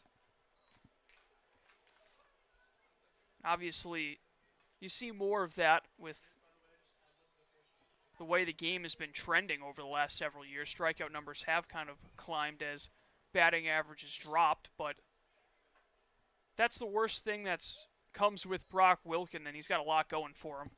Yeah, it certainly does. And again, you're talking about a guy that's top 5 or top 10 in the Cape in basically every stat category that exists offensively. So he has been very, very good. Looking to keep that going here, get the Mariners the lead back. 2-1 is hammered up the middle, and that will land on a hop in front of Elliott.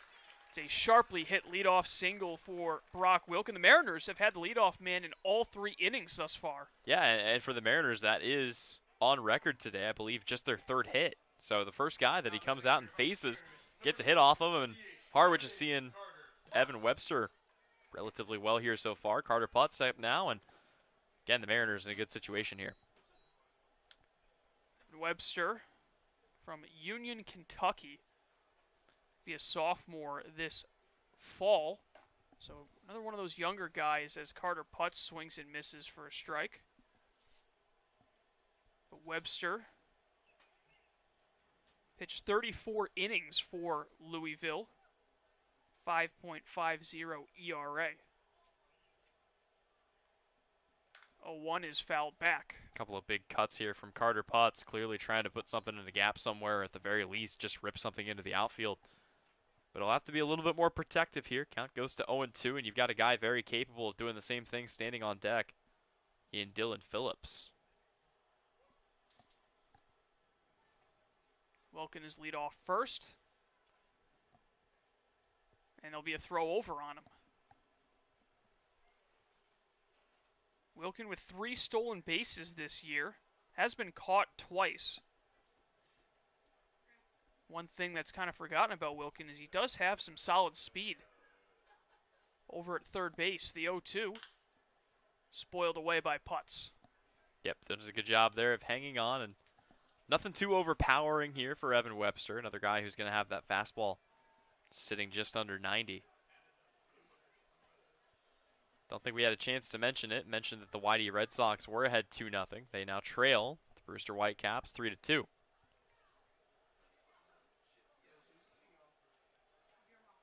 The 0-2.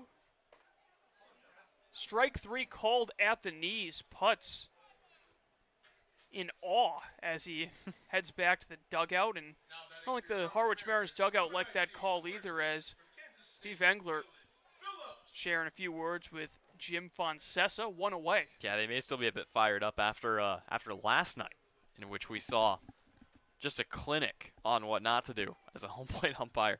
And again, we're not typically very critical of these guys, but last night was just a tough one out in Wareham, a game the Mariners still found a way to win by 3.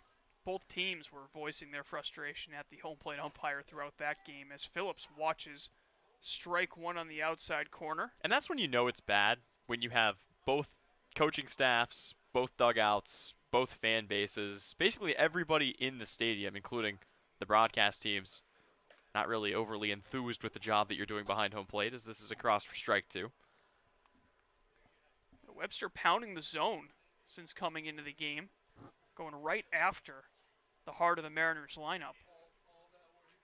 Looking for back-to-back Ks. He won't get it here. That one lined into center field. Another hit.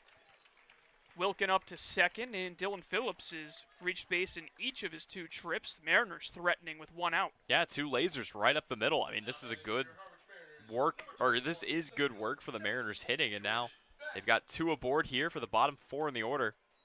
Just trying to find a way to bring these guys across and take the lead back. Jordan Beck walked and scored last inning. A guy who really sees the ball well against left-handed pitching.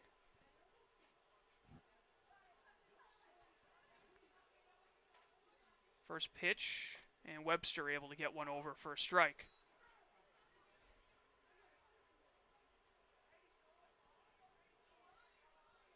For Beck,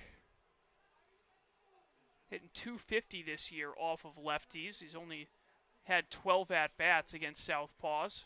Couple of RBIs. The 0-1 misses outside. Yeah, first time we've seen it even count in a little while. A lot of guys have just gotten behind. And to their credit, two of them, and Wilkin and Phillips, have found their way aboard, but Putz striking out in the middle of that. Mariners trying, if nothing else, to get the runners over here. Infield looking to turn 2. Get out of the inning. 1-1, and Beck a little fooled on that one. Yeah, that up and well outside of the zone, but Beck may have been waiting for that thing to break back inside from the lefty. Instead, swings through it for strike 2.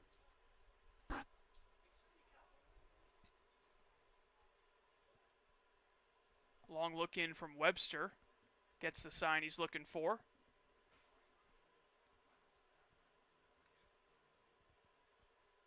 Breaking ball, and Beck just able to get a piece of it. Yep, and there it is, Harwich battling. Something we haven't seen them do a ton today. A lot of guys that have been struck out have gone down on short counts, which is not what you traditionally see from the Mariners, but starting to battle back a little bit more here and really kind of try to keep the pressure on the pitcher.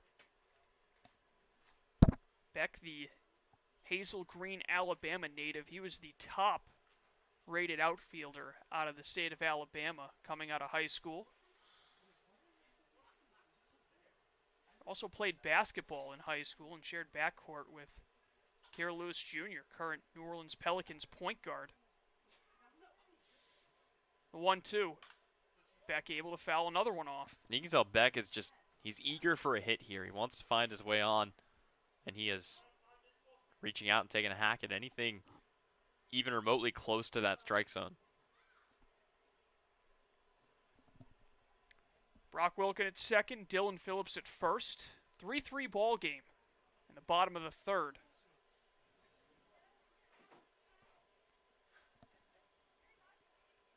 Webster with the 1-2.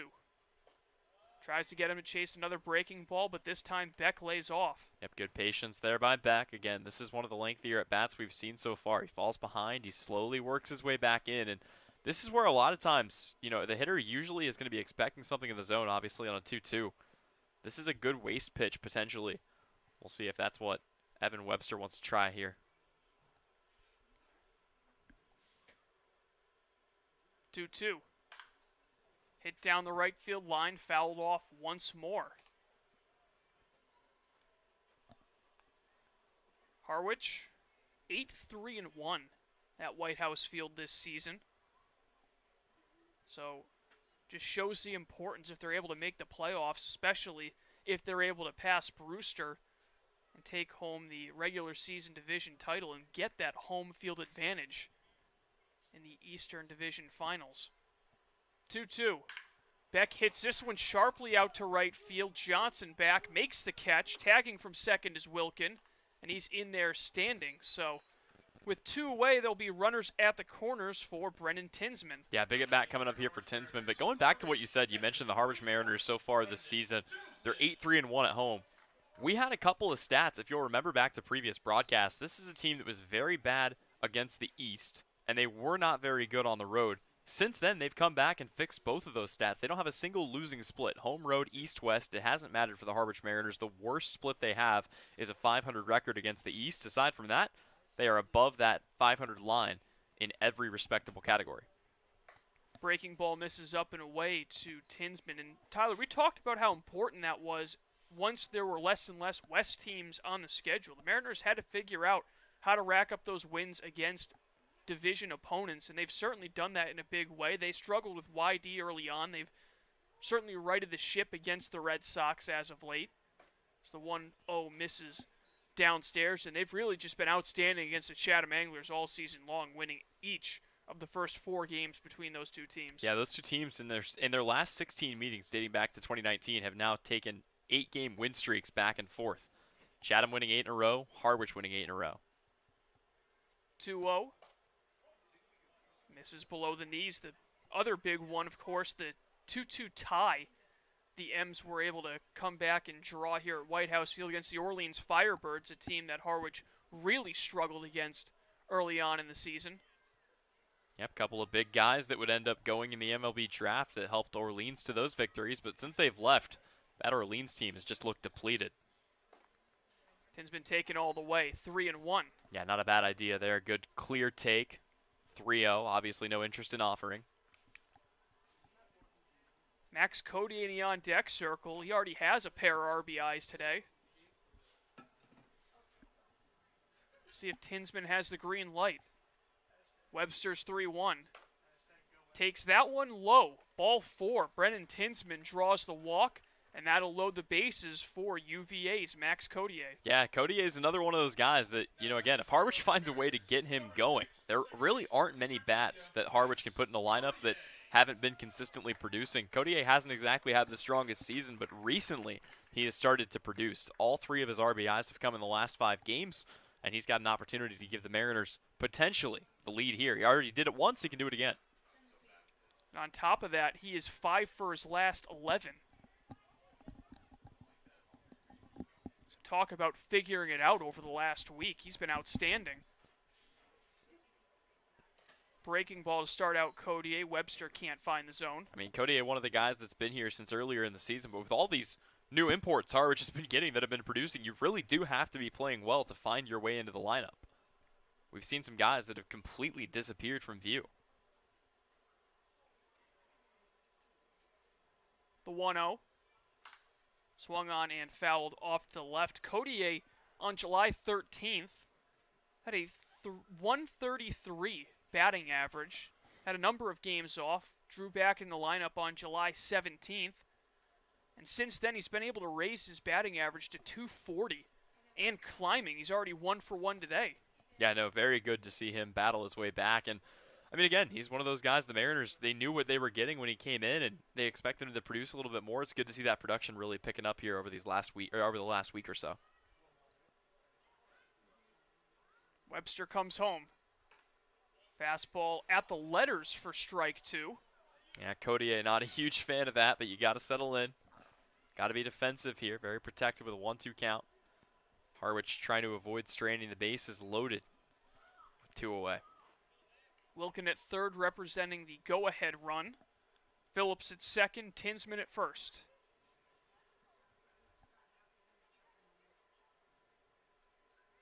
The pitch. Fouled straight back. And something kind of flew off the backstop and ended up in our broadcast booth. Wow. We don't flinch typically because we think we're safe up here. That may not be the case. I got to rethink everything. I don't think I've ever seen anything like that before. 1-2. Breaking ball down and away. A good leave by Codier. Of course, that shrapnel flying at our very own Elizabeth Layton. I don't know who the designated survivor is that's not in the box should anything happen to Miss Layton, but she is okay for all those concerned at home. And a big pitch coming up here with a 2-2 to Codier. I believe Codier the only guy in this lineup other than maybe Brendan Tinsman who does not have a home run this year. I think you're right. 2-2 is hit out to left field. It's falling quickly, and it's going to drop for a hit. 2 runs will score. 4 RBIs in 2 at-bats for Max Codier, and the Mariners jump back out in front 5-3. This is the same Max Codier that didn't have a single RBI like 5 days ago, right? I'm just trying to make sure. He's turned into a machine here in this last week. And yeah, I mean, again, the first one a little bit more solid contact, but he does his job there. And fortunately for him, with 2 away, everybody's running. Nobody has to wait up to see what happens. Everybody's taken off, and for that reason, Brendan Tinsman now stands on third base. So Preisner comes to the plate. You got runners at the corners. And the Mariners take a 5-3 lead. Codier had one in that same spot, a lot sharply hit for his double. This one just kind of floated in front of the left fielder, Hardigan, who charged it. Romano couldn't get there coming from short, and man had to run straight back. Just an unfortunate circumstance for the Harbor Hawks. The M's not done yet. 0-1 count to Preisner, who struck out his first time up. Count even now.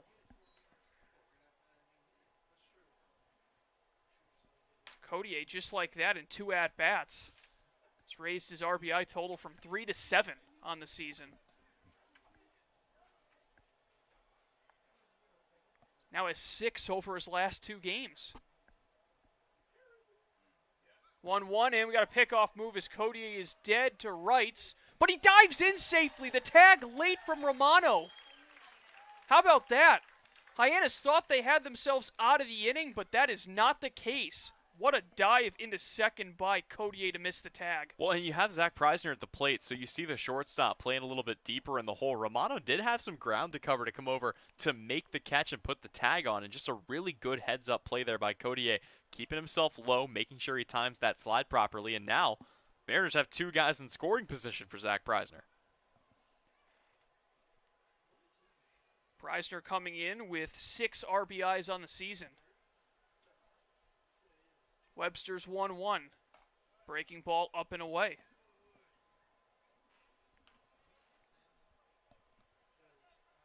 Mariners have scored in each of the first 3 innings. 1 in the first, 2 in the second, 2 so far in the third. Webster's 2-1. Fastball just outside. Colin, you're a big stats guy. Here's one for you. In the last 24 innings of baseball between the Harwich Mariners and Hyannis Harbor Hawks, a team has scored in 16 out of those 24 half innings. If you're a fan of offense, you've been a real fan of those games. The 3-1. Preisner swings underneath it and fouls it off to the right. Unfortunately, fan of offense or not, nobody was able to tune into that last game. That's right. But we got this one up and good to go for you. That was at the point where we really thought we were past all of our technical difficulties. We get to the field, go to test audio, and nobody home. Even sent our very own Tim Foley speeding through the streets to pick up an additional cord to try to get everything up and going again, but to no avail. Payoff pitch. Preisner fouls it off again. Webster having to throw a lot of pitches this inning. And again, you wonder if maybe it was a bit of a premature move to pull Jonas Scalaro after 2 innings of 3 runs given up, but he had 4 strikeouts. Wasn't a terrible outing by any stretch of the means.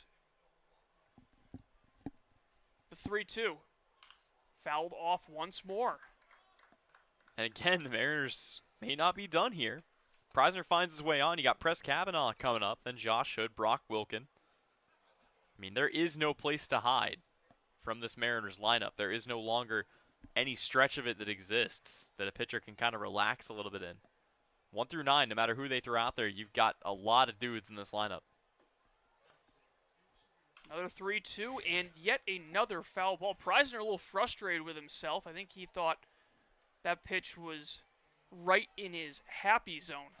Yeah, we've seen a number of these at-bats throughout the course of the season from Zach Preisner. He has really been kind of the ultimate epitome of this Harwich lineup. And, you know, a lot of times he's found a way to come off better for it. See if this is one of those instances. Press Kavanaugh waiting in the on-deck circle.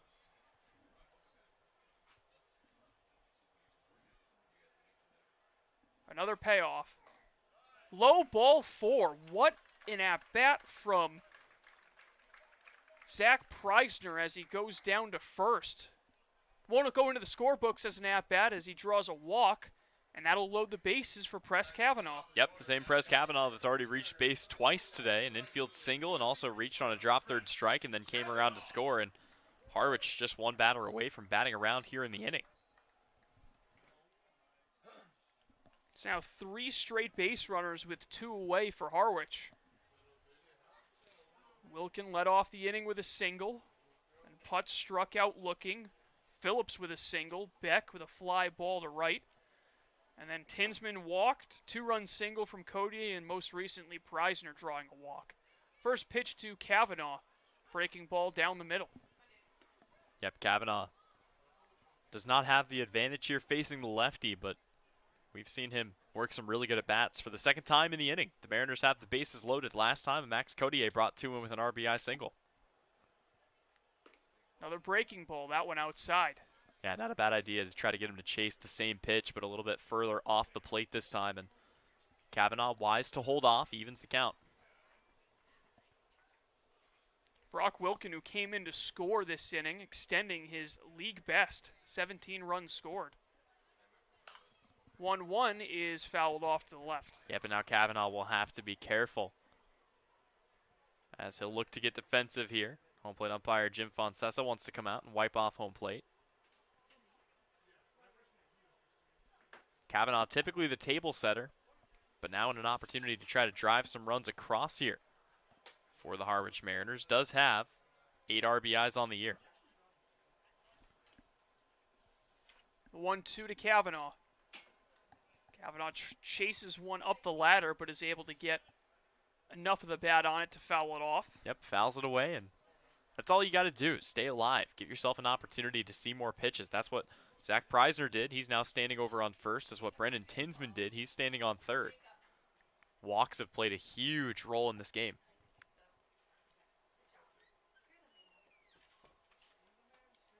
Webster trying to get out of this inning. The 1-2, left off the plate by Kavanaugh. And that's one of those fool me one time situations. Kavanaugh swung at one out of the zone, the first strike of the at-bat. Since then, the 2 pitches outside of the zone, same pitch, but he's been able to lay off both times. Approaching the hour 40 mark of this game as Kavanaugh stings this one to right field. Going back to the wall, at one hops the fence. Tinsman scores. Codier scores. Here comes Zach Preisner. It's a bases clearing double for Press Kavanaugh. The M's lead it 8-3. Well, correction, good sir. 11 RBIs on the season now for Press Kavanaugh. The inning rolls on for the Mariners. They just put up a 5 spot. And again, let's go back to it. I mean, the decision to pull Scolaro, he had done nothing wrong. 4 strikeouts. He had allowed just 2 hits. You bring in a guy with a 5 ERA, and Harwich says, thank you very much. We'll take 5 runs. And now a long conversation out of the mound, and that is the end of the day, end of the line for Evan Webster. A disastrous decision made out there by Gary Calhoun. So Webster comes out. We'll tell you about the new pitcher when we come back. You're watching Harwich Mariners baseball on the Mariners YouTube network.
Josh Hood digs in with Press Kavanaugh on second and 2 away in the bottom of the third. 5 runs home in the inning for Harwich.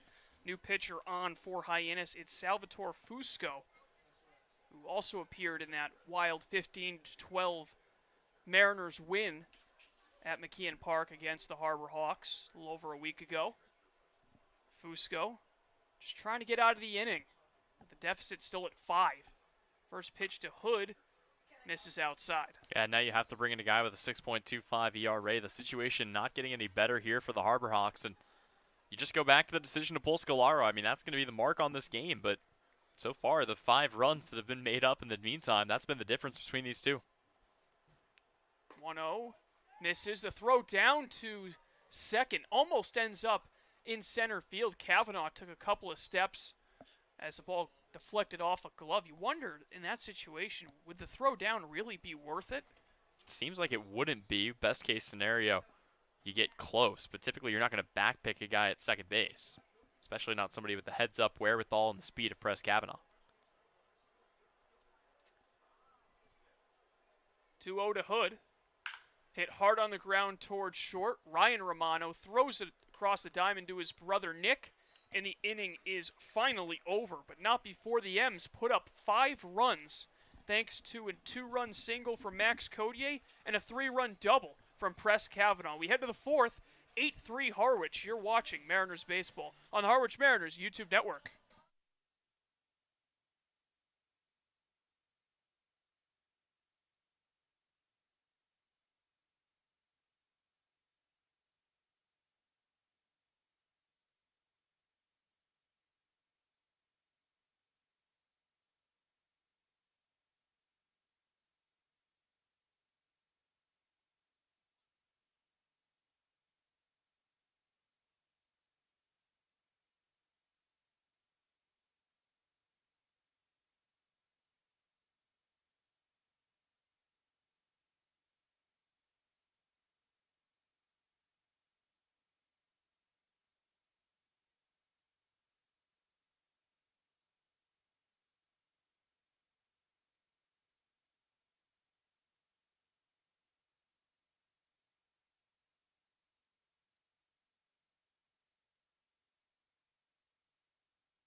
To the 4th we go from White House Field.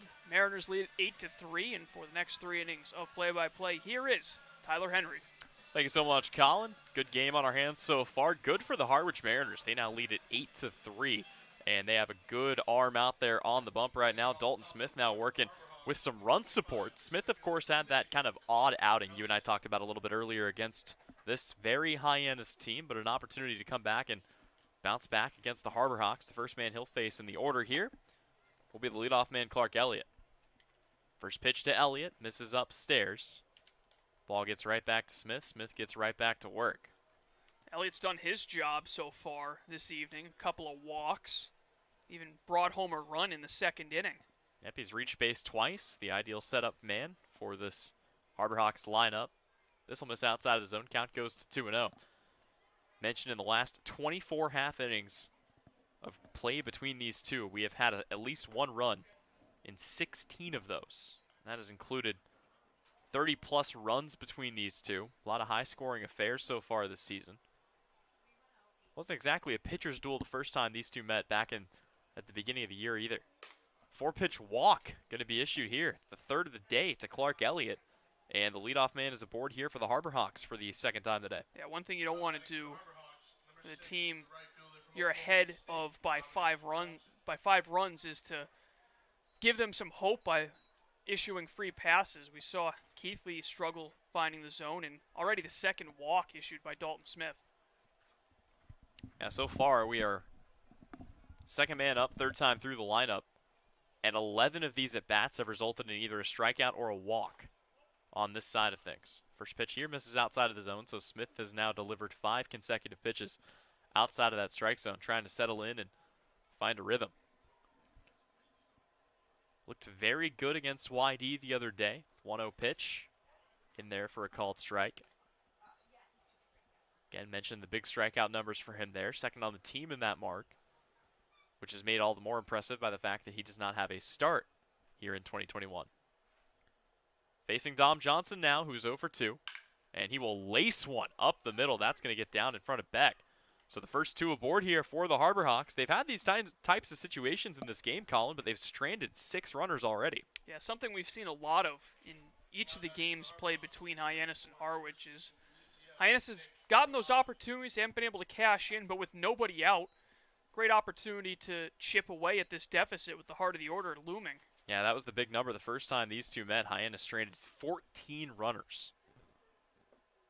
And a lot of those guys were in scoring position. See if they can find a way to cash in here. Nick Romero at the dish, nobody out. Dalton Smith brings home this first pitch. It's in for a called strike. So he gets ahead here to start his at-bat on Romano, who today is 0 for 1, did reach on an error and came around to score back in the third. The only unearned run that Keithley allowed in his 2 1/3 innings. A 1 pitch fouled back to the screen. Smith ahead 0-2. Day is done for Evan Webster. He goes 2/3 of an inning, gives up 5 runs, all of them earned on 4 hits, walks 2, strikes out 1. Certainly not what the Harbor Hawks were thinking when they pulled Jonas Galaro. Sfoos goes the rest of the way, but for now, Hyannis trying to eat into this 5-run lead for the Mariners. Swing and a miss, strike 3. That is K number 3 on the day for Dalton Smith as he gets Nick Romano swinging. Great bounce back at bat there from Smith after the walk and the sharply hit single. Went right after him with that hook that we've seen him use all year long. Great punch-out pitch, and Romano certainly wasn't expecting it. He was not indeed. So that brings up Luke Mann, who is 0 for 1 today. He flew out, reached on a walk, came around to score back in that third inning. Looking to do the same here, or better yet, try to find a way to bring a run across. First pitch from Smith, left low. Count starts off at 1-0. Whitecaps able to add an insurance run in the top of the 8th, so top of the 9th inning from Red Wilson Field, and the Whitecaps en route to picking up another victory. They just find ways to win, and that's the thing. Good teams find ways to win, bad teams find ways to lose. We've heard this throughout the course of sports history, but especially true in baseball. As you've got teams like the Bourne Braves, who have 4 walk-off victories this year, and a lot of those games they were down going into the final inning. They just find ways. It's a Bourne team that, again, is 23-3. They have a chance if they can beat the Chatham A's to potentially clinch a playoff spot today. That game just underway. Mentioned that Brewster ahead of YD 4-2. Falmouth currently leading Catuit 6-2. And in the top of the second, no score between the Firebirds and Gateman out in Orleans. Here it's a 8-3 ball game. Harwich leading it. The 1-2 pitch. Swing and a miss. Back-to-back strikeouts. Both of the swinging variety here in Dalton Smith. Talk about a comeback at bat. He gets 2 of them, and he's got 2 away. Yeah, no surprise to see those strikeouts from Smith. Already 4 on the outing. Mentioned he comes into this one second to just Trey Dombrowski on the team in strikeouts this season. Of course, Trey at 38. Smith now at 27. So still a ways to go to catch up to the lefty from Monmouth.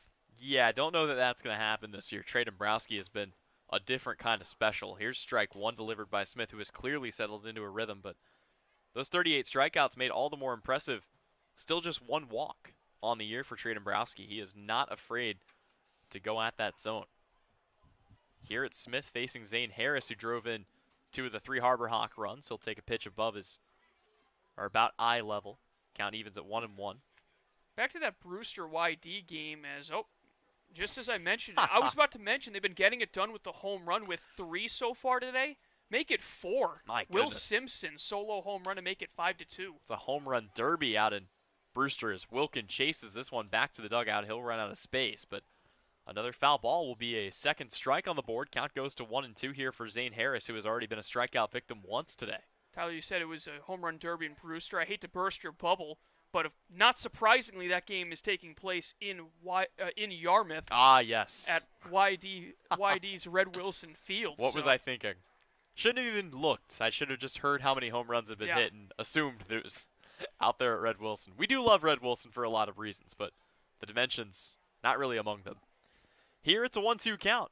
This pitch just off the plate. Good hold off there from Zane Harris, who avoids his second strikeout of the day. Dalton Smith gets the ball, settles in, and is ready to get back to work. Already 4 strikeouts on the day for Smith. Pairs that with 3 walks. Has not recorded an out that was not a strikeout. And he'll have a chance to get that 5th strikeout of Harris here as he fouls it off, and the count stays at 2-2. Yeah, Smith not only keeping the Harbor Hawks on their toes, he also keeps us broadcasters on our toes. We got to make our points quickly in between pitches when he's on the hill. Yeah, it's a rough time to be a color commentator. The 2-2 is just off the outside part of the plate. Count goes full here at 3-2. The other problem with Smith is if you look down and make a note in your scorebook or something like that, or you're trying to find something on your laptop, you look up and all of a sudden the pitch has already been delivered. Exactly. Definitely keeps you awake. Full count here to Zane Harris. 2 runners on. Pitch on the way. That'll miss up and in. It gets away for the moment from Tinsman. They're going to go ahead and have the runner turn. Takes a wide turn. Throw comes back to the pitcher who was covering the bag. No reason for concern there, but it will be a walk issued here to Zane Harris. And with that, Dalton Smith becomes the second Harwich pitcher today to walk the bases loaded. Yeah, not ideal, but for the most part, they've been able to limit the damage. Harwich pitching, giving up obviously 3 runs so far, but set at the top of the inning, 6 runners stranded on base for Hyannis. That could potentially become 9 if Smith's able to find his way out of this inning against Mitch Hartigan. Yep, Hartigan had a sac fly back in the 3rd inning. That is not an option here with 2 away. First pitch to him is in there for a called strike. Of course, the runners left on base count continues to rise here for the Harbor Hawks against the Mariners in 2021. See if Smith can find a way to tack 3 more onto that total. Fastball misses low, about 87, and the count is even at 1-1.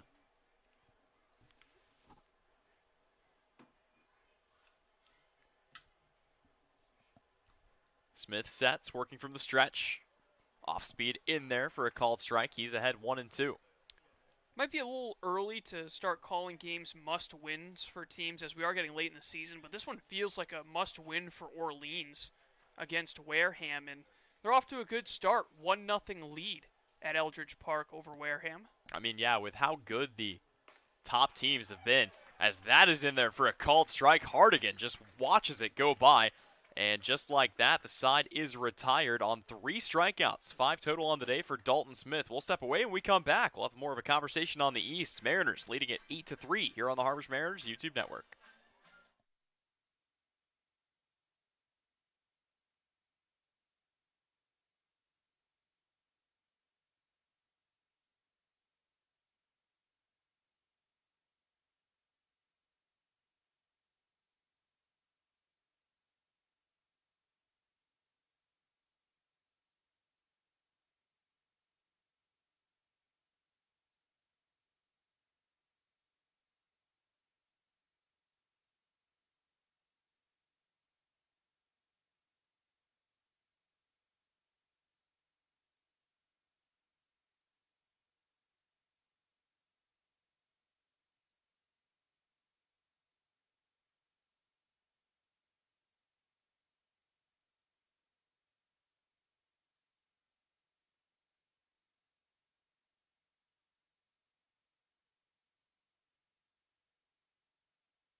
Back here at White House Field on the Harwich Mariners YouTube network, Tyler Henry alongside Colin Casey. The Mariners up to bat here after going all the way around the order. It'll be Brock Wilkin to lead off a 2nd consecutive inning. He led it off with a single back in the 3rd inning, came across to score on the 2 RBI single for Max Codier.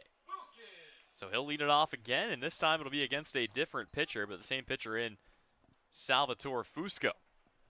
Getting a 2nd inning of work here after the disastrous outing for Evan Webster. First pitch from Fusco misses down and away, ball 1. And you wonder if, for Fusco, him being able to get out of a still pretty difficult situation with a runner in scoring position might give him a little bit of momentum going into this bottom of the 4th inning, trying to keep this deficit at 5 for Hyannis. Certainly could, as the 1-0 pitch Misses into Wilkin. A little bit of odd movement on that, but it's not in the zone. And it will not affect Brock here.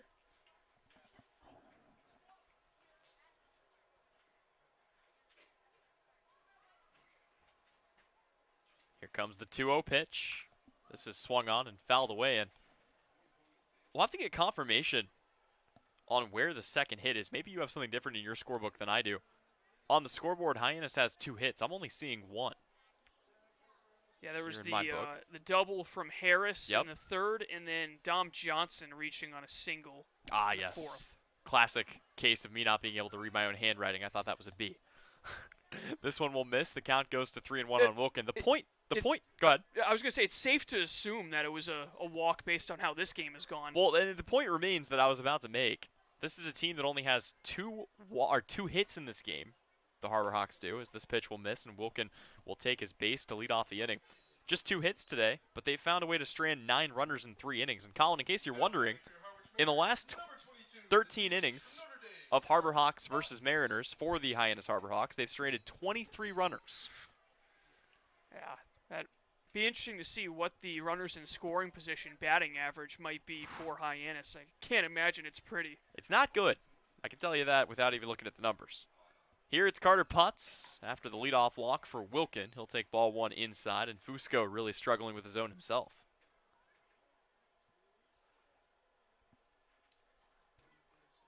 Of course, we have seen a lot of offense between these two, but that's been a little one-sided so far today. The Mariners holding a 5-run lead as Putz will reach out and foul this away to even the count at 1-1. Crazy to see that we're almost at the 2-hour mark of this game. Still in the bottom of the 4th inning. Doesn't feel like it after yesterday's game, but... Well, and I'm not convinced that something didn't happen in the space-time continuum, because when we looked at the final time from yesterday's game, it felt like it took about 2 hours more to complete than what it actually did. This pitch will miss down and away. Gets away from the catcher. Wilkin takes off. Throw down to second's a good one, and I think they got him. No! A very late ruling from Rick Emerson. They say he's safe. I think the ball hit the ground. The tag was in plenty of time. Kind of what we saw at third earlier in the game, Tyler. The tag was there. Ball just popped out. And last time at third, it was a little bit easier to tell because the ball rolled away there. It was awfully close, but yeah, it looks like the ball popped out of the mitt of Romano at second, and Wilkin fortunate to still be standing on base. And this now is where Carter Putz has done some of his best work, batting with guys in scoring position. He has been very timely, if nothing else this year. Second leader on the team in RBIs. Pitch to him. Swing and a miss. He'll even the count at 2-2. And that'll be an error on the tag at second, so not a stolen base credit to Wilkin. Outstanding throw behind the plate, though, from Pendleton. I mean, he was off balance, just kind of whipped it without really putting too much strength into it with his body. It was perfectly thrown. Tag just wasn't there. The ball came loose. This one's in the dirt. Count goes here to 3-2.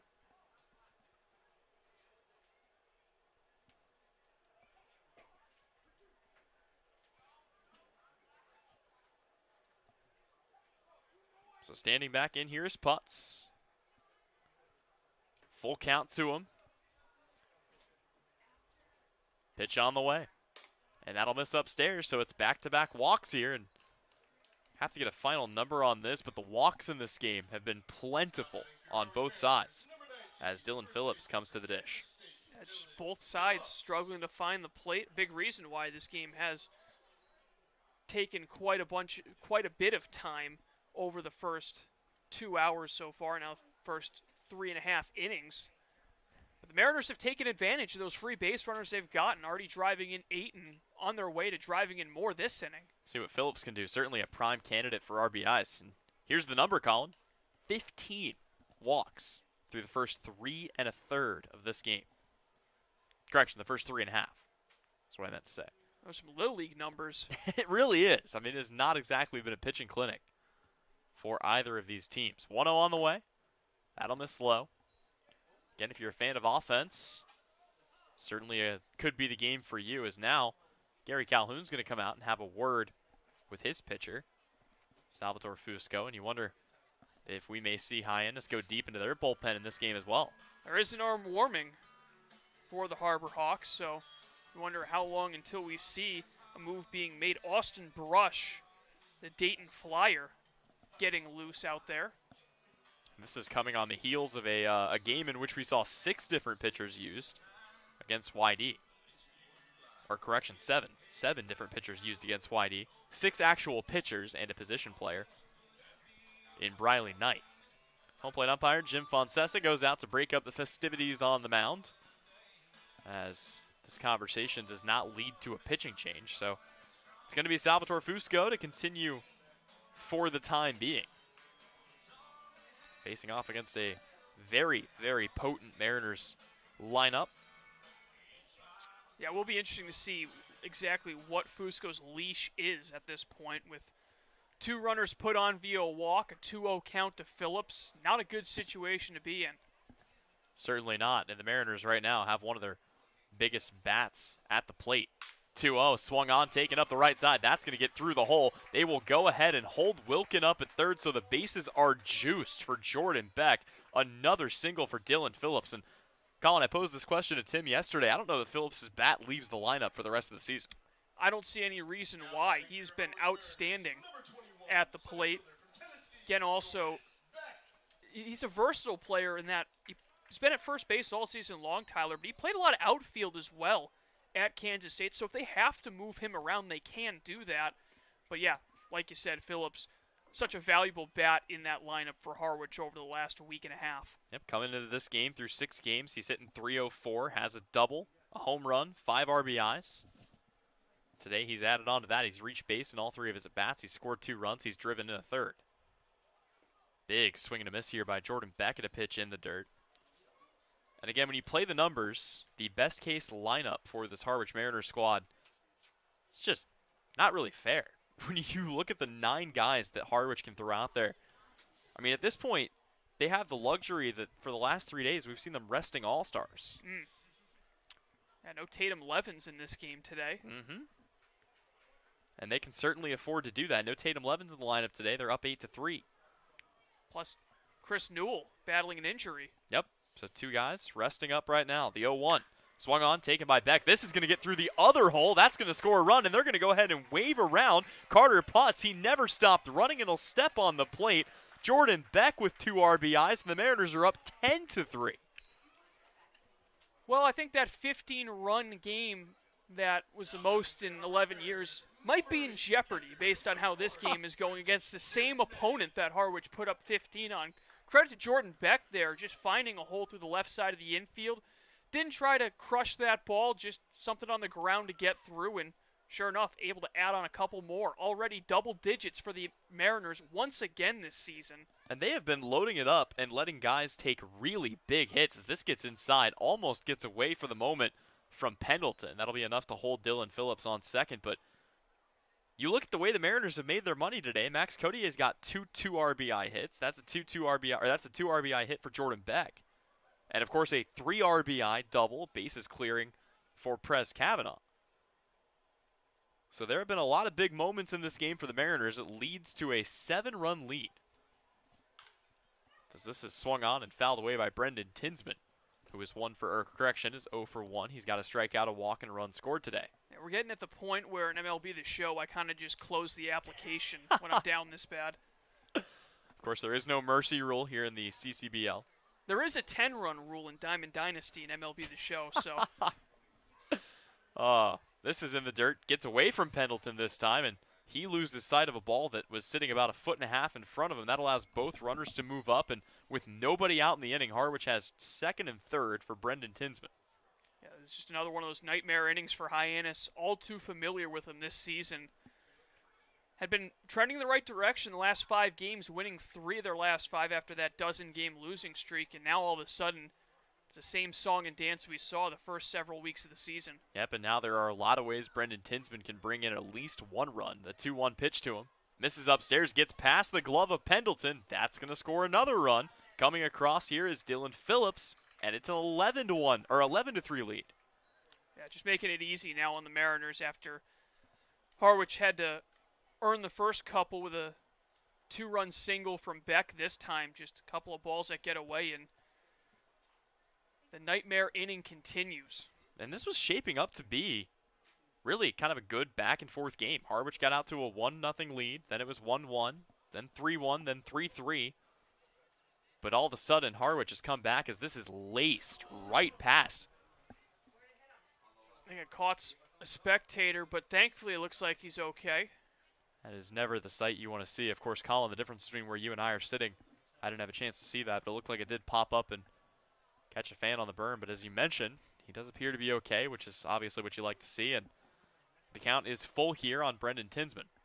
Also clipped the fence, so that hopefully slowed it down a bit before it got to him. Certainly hope so. The payoff pitch.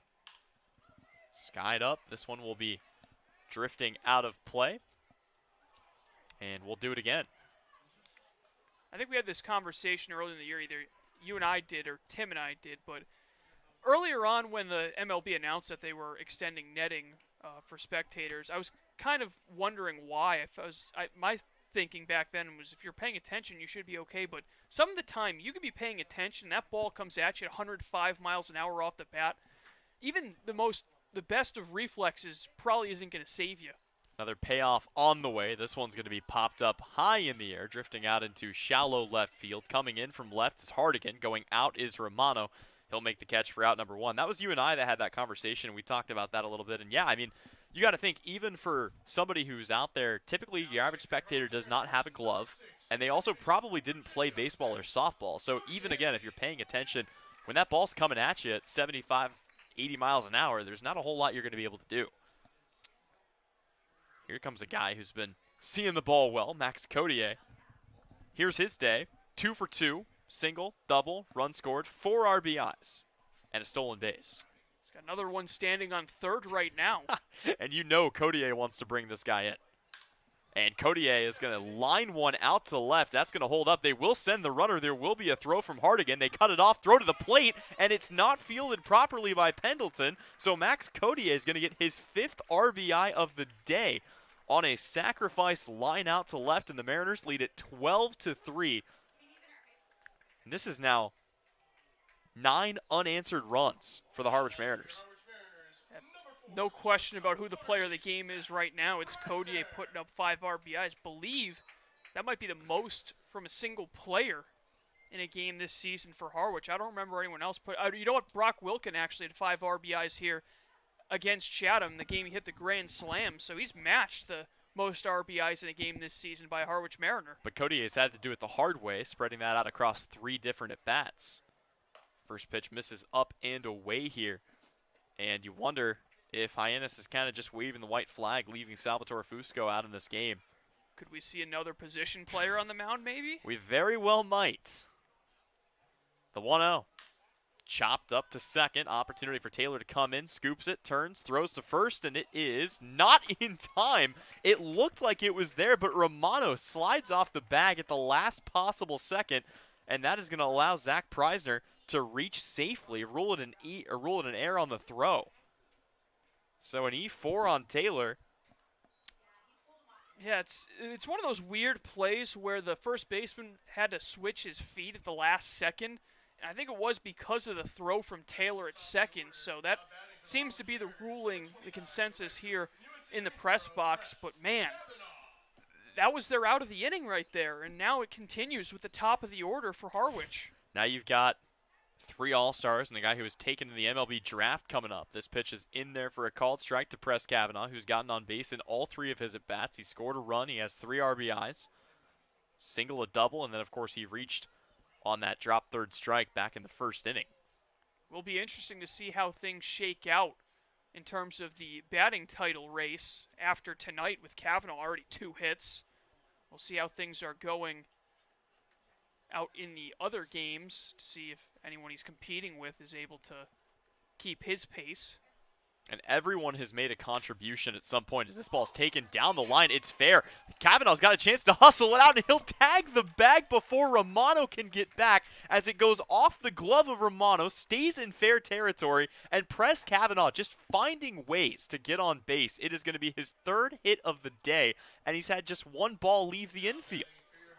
I mean, that ball was stung. If it got down the line, that was extra bases. A heck of an effort by Romano to knock it down. but the ball got too far away, and with Kavanaugh's speed, plus a little bit of a stumble from Nick Romano at first, he's in there easily with his third hit. I mean, let's just look at the lineup right now for the Harwich Mariners. Press Kavanaugh is 3 for 4. He's got 3 RBIs and a double. Josh Hood's got a sac fly. Brock Wilkins scored 2 runs in this game. Carter Putz has scored a run. Dylan Phillips has scored 3 runs. He has come across the score in each of his 3 at-bats. Jordan Beck scored a run, has 2 RBIs. Brendan Tinsman scored a run. Max Codier has 5 RBIs. He has also scored a run. Zach Preisner scored a run. Everyone has done something today. This lineup is just unfair. And this one is going to be roped into the gap in left center field. That will get down. It will score at least 1 run. It will score 2 runs. Coming around to score is Press Kavanaugh. It's a bases clearing RBI double for Josh Hood. Everyone in the lineup has now reached base safely at some point today, and the Mariners lead it 14-3. They're up 2 touchdowns to a field goal. We might have to start looking at some of the written records based on how this game's going. Most runs scored might predate point streak. 14 already. We're still in the 4th inning, and we have another pitching change for Hyannis. I mean, talk about an offensive outburst from Harwich. It's been incredible to see how many times this season we've watched the Mariners put up an exorbitant amount of runs. I mean, if this continues, we're going to have to send our 3rd member of our media team today, Tim Foley, to go start rooting through the filing cabinets down in the archives, wherever those are kept. But yeah, we're going to have a pitching change. We'll talk about it. We'll get you an update on the new pitcher after this. The Mariners lead it 14-3 here in inning number 4 on the Harwich Mariners YouTube network.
Welcome back to baseball here on the Harwich Mariners YouTube network. Tyler Henry, Colin Casey. We've got a football score on our hands here in just the 4th inning. And the new pitcher into the game, Austin Brush, it's not going to get much easier. He's got a runner on second. He does need just 1 more out to get out of the inning. But he's got Brock Wilkin at the plate for the 2nd time this inning, for the 3rd time in the last 2 innings. And Wilkin wanted to put one over the center field fence, comes up empty. Count goes to 0-1. Yeah, I'm currently looking now, Tyler, to see if I can find the most runs scored in Harwich Mariners team history, because before we could look back and see 2010 was the most scored in however long when we looked at it, a week and a half ago. But now we're talking about we might have to look even further back than that. We certainly might. And again, this game is not over yet. This could continue long into the night. Yeah. Unlike some parks in the league, there are lights here at White House Field. And there is no run rule in the CCBL. This game will be played to its conclusion, which, unfortunately, does mean we're not quite halfway through this one. Pitch to Wilkin in the dirt, gets by the catcher. That's going to allow the runner to move up 90 feet. Josh Hood now stands on 3rd. The count is 2-1 to Brock Wilkin, and let's go ahead and get a look at some numbers on Brush this year. He is out of the University of Dayton. He's had a pretty good season, a 2.25 ERA for him, 4 strikeouts, 1 walk, that in 4 innings. And so far this year, just the 1 outing.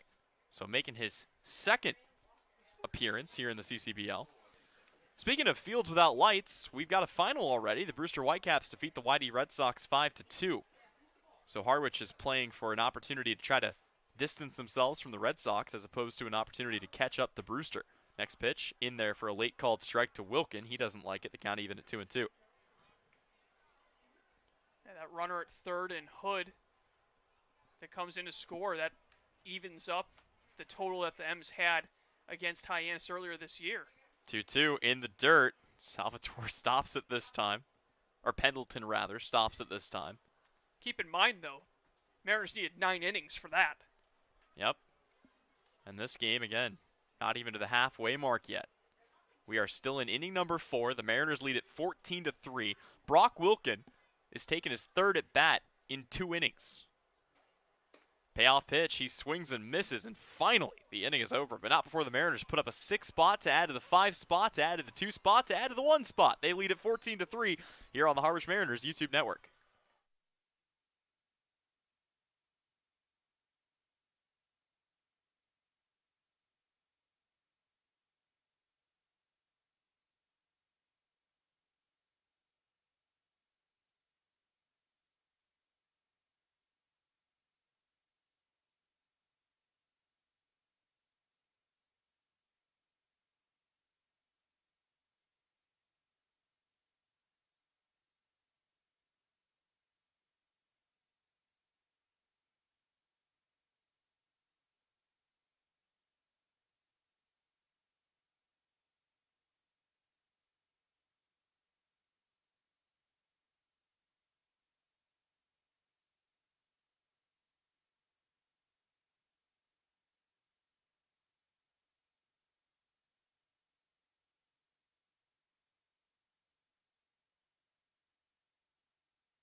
Welcome back here on the Harwich Mariners YouTube network. Tyler Henry, Colin Casey. The Harbor Hawks, after a long time, finally make their way back up to bat, as the Mariners have now scored 11 unanswered runs. Okay, I found actually the last available results as the pitch is in for a strike that I can find is 2008, and the Mariners did put up 17 runs that year. Wow. In a July 19th game against the YD Red Sox. So that is the high water mark. Seems like all of these beatdowns have come against YD for one reason or another. So we'll make a little note of that. 17 against the Red Sox.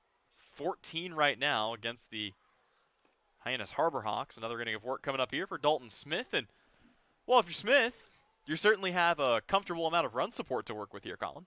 You certainly do. I mean, all that pressure, if you even had any in a 5-run game, is gone. Certainly is. The 2-2 pitch on the way. That'll miss up and out. And unfortunately, for as fast as Dalton Smith works, it's not going to be enough to catch this game up to average length, as the payoff is on the way. And that one is going to be hammered out to left field. That'll get down to fair territory, and that will one-hop the fence. Turning for 2 is Caleb Pendleton. He'll be in without a throw. It's standing up. And for the 3rd time today, Pendleton reaches. It is a leadoff double here, and Hyannis, for the 3rd time today, does have the leadoff man aboard, but they have not been able to drive him in, except for the one time back in the 3rd inning. Yeah, the bats really haven't been the issue for Hyannis, despite leaving all those runners on base. They've done their job, gotten 3 runs across, had some extra base hits as well. That's the 2nd double of the game for the Harbor Hawks. Just in the field and in the pitching, really digging them a hole. So here we go with Trent Taylor, who is 0 for 1 with a walk. First pitch he sees misses upstairs. Count goes to 1-0. That is the first hit of the day, surrendered by Dalton Smith, who had put 4 runners on base, all via walks, but he's more than evened that count on the other side of things with 5 strikeouts. 1-0 pitch, misses low. Count goes to 2-0.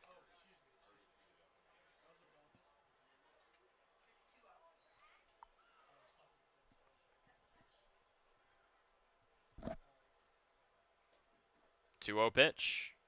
In there for a called strike.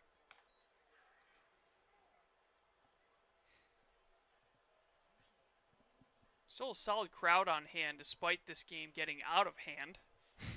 Well, it's the home team that's up. Why not stick around and see where this goes? Might end up seeing some history made as well as this ball swung on and popped high in the air, frustratedly tossing his bat off to the dugout as this is recorded out in right field by Press Kavanaugh. You saw Caleb Pendleton think about tagging up for just a moment, then wisely thought second of it.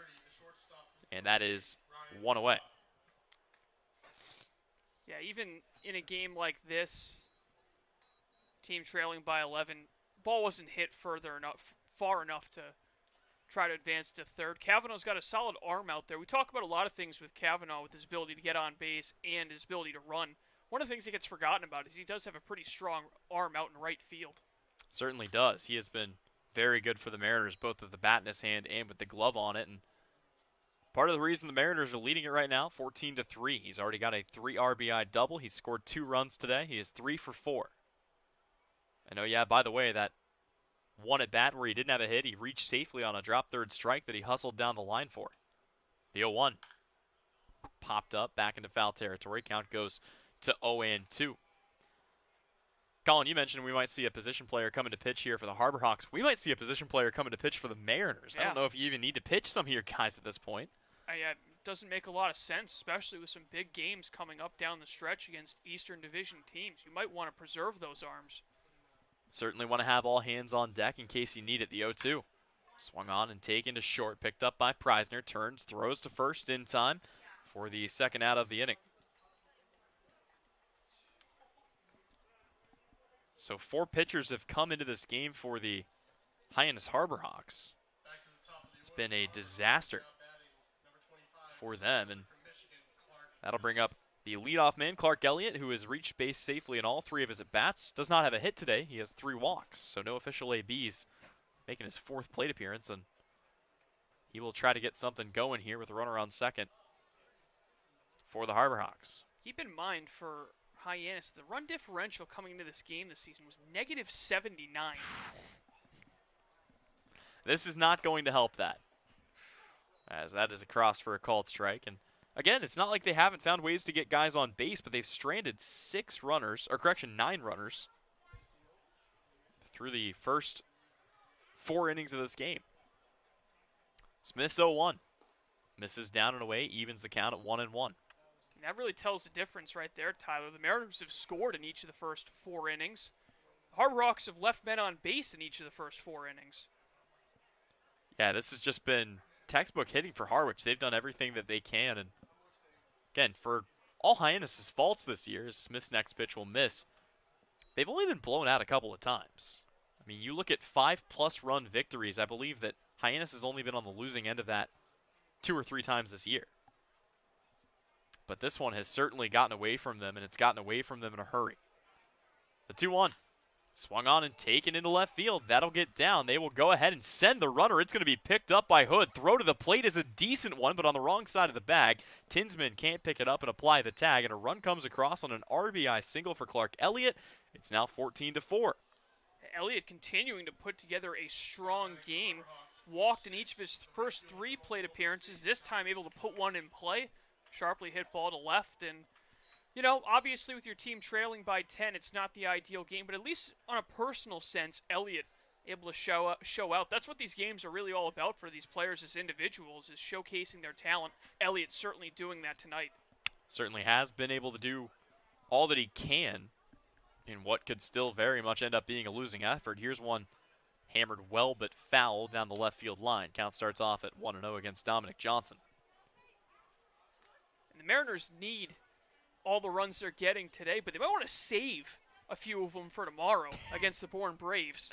Yeah, no joke. They might need everything that they've got against a Bourne team that they did very well against last time. This one hooking, but not far enough. That'll stay fair, and that's going to roll all the way to the corner. They'll go ahead and send the run. Runner turns for third. It's going to be Dom Johnson in with a stand-up RBI triple, and the Harbor Hawks add 2 to make it a 14-5 game. That's certainly not going away for Hyannis. They're still swinging at every pitch that they got a chance at putting the bat on the ball, and they've done a nice job. Another one down the line. Cavanaugh had a little bit of trouble getting that one out of the corner. You know, that fence here at White House Field doesn't have a lot of bounce to it, so anything that hits it just kind of stops. That's what happened there, and Johnson into third easily with the triple. Yeah, and we've talked about it too. I mean, back in that first game, after Harwich went up 8-0 in the top of the first, we thought surely that was about it. As this pitch has sailed over the head of Tinsman. That must have gotten away from Dalton Smith. That'll score another run, and don't look now, it's a 9-run ball game. Or an 8-run ball game. Just a strange game all around. I mean, it's been a strange series. It's been a strange season, it seems like. Huh. But, yeah, that ball just kind of airmailed, to say the very least, from Smith. Didn't get a good grip on it. Maybe a little rattled after back-to-back 2-out hits bringing home runs. This is fouled away. We have now had, got to make sure I get this number right, 34 runs scored in 1.5 games between Harwich and Hyannis. Or no, correction, that's more than that. 47? 15-12 the score in the first game. 20 scored in this one as this is chopped to Preisner, and Shorty picks it up, throws to first, but it's going to be skipped in front of Phillips, who can't dig it out. And that is going to be an E6 to keep the inning going, and it will not give us a much-needed break to try to add all that up. Colin, you're better at math than I am. We'll work this one out here, but again, a runner reaches base here for Luke Mann. Yeah, I believe that is 47, though. 15-12 in the first game, 14-6 currently in this one.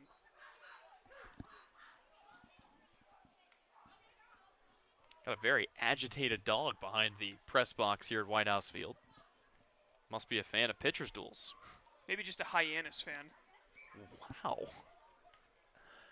Luke Mann at the dish, and he will smash one into right field. That'll get down. They'll go ahead and hold the runner up at second, so the inning continues here for the Harbor Hawks.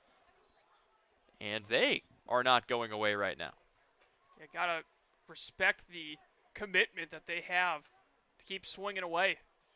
And that'll prompt Steve Gruenberg to go out and calm down his pitcher, Smith. Yeah, Smith's been a little off the last, it seems like every other appearance, Jekyll and Hyde almost, where he'll have one game where he looks really strong, another where he just is a bit rattled out there on the mound, and this is currently in the latter. Not exactly the best performance we've seen from him this season, and something about Hyannis, they just seem to have his number. Well, and both of those appearances have been against the Harbor Hawks. That's kind of the bigger common denominator in my mind. So, yeah, long conversation right now. There is an arm up and warming out in the Harwich Mariners bullpen, and it is another guy who has had his fair share of struggles against the Harbor Hawks, no less.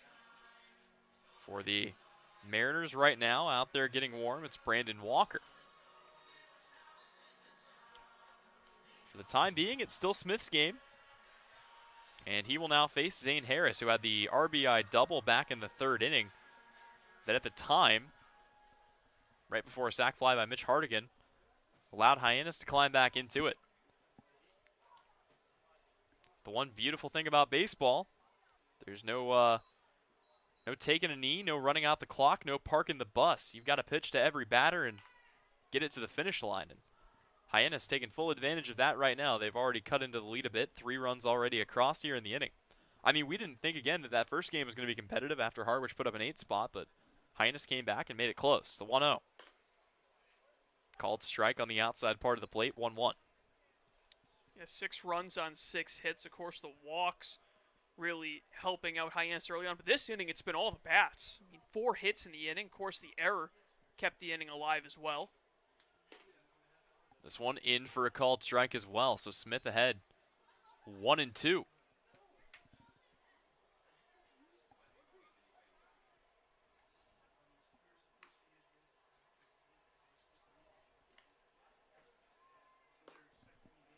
Next offering, misses for a ball. Count goes to 2-2.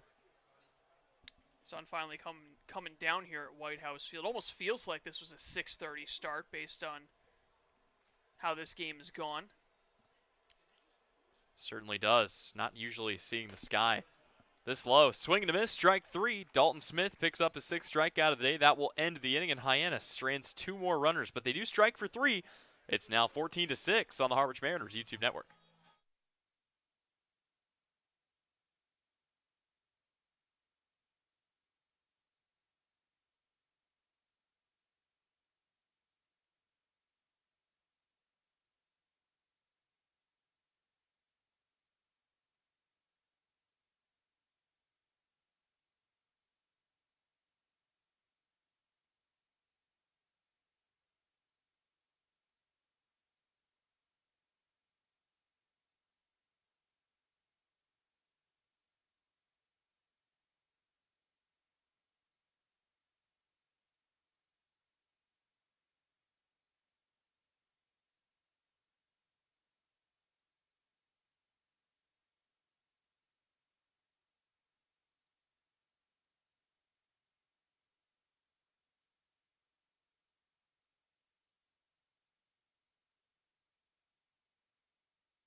Welcome back here on the Harwich Mariners YouTube network. Tyler Henry alongside Colin Casey as we get set for the home half of the 5th inning.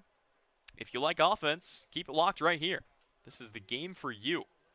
14-6 as we are just a smidge over halfway through this game.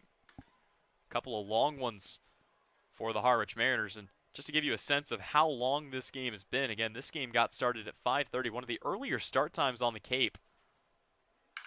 So this ball is hammered by putts, but right out to right field at Johnson, who settles under it and makes the catch for out number 1. Looking at the other games going on around the Cape, Wareham and Orleans currently in the top of the 4th. I believe that game was a 7 o'clock start. Yep. We're only in half inning ahead. Yeah, that just really tells the whole story. And those Firebirds, they play a lot of quick games, it seems like. Every single one of them. Seems like they're always done in about 2 hours, 30 minutes, 2 hours, 45 minutes. Yeah, they certainly do. So this is swung on and fouled away here by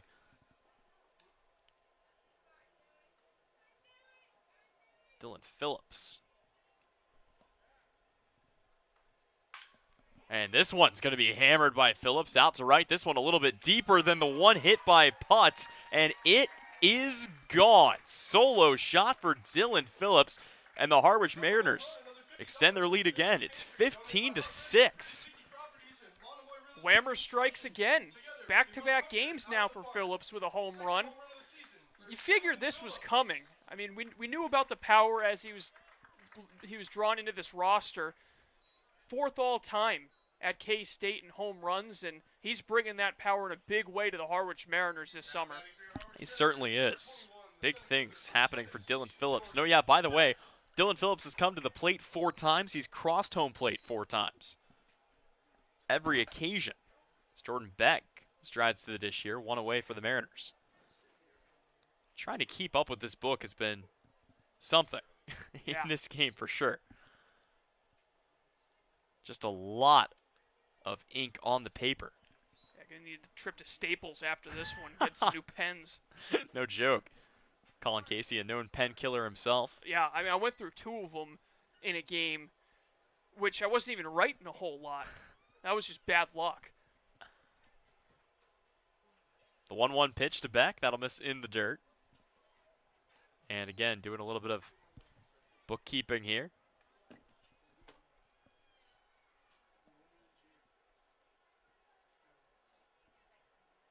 Harwich has batted around the order twice in this game already as Beck takes ball 3 here from Austin Brush.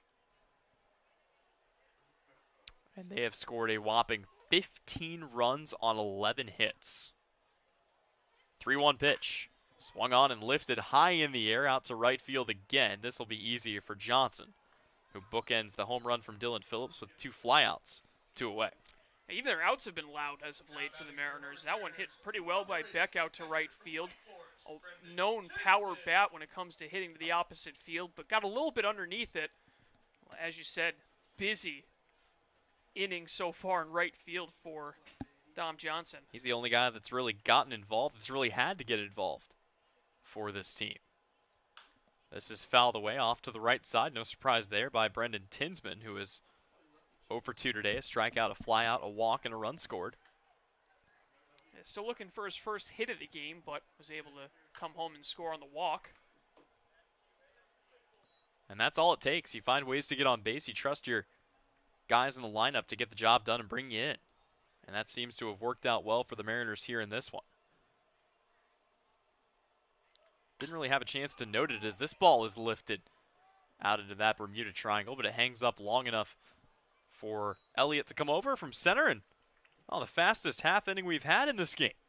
Not quite a 1-2-3 thanks to a solo shot from Dylan Phillips. The Mariners lead at 15-6 here on the Harwich Mariners YouTube network.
Welcome back here on the Harwich Mariners YouTube network. Tyler Henry alongside Colin Casey. Not even long commercial breaks can save us from trying to catch our books up here.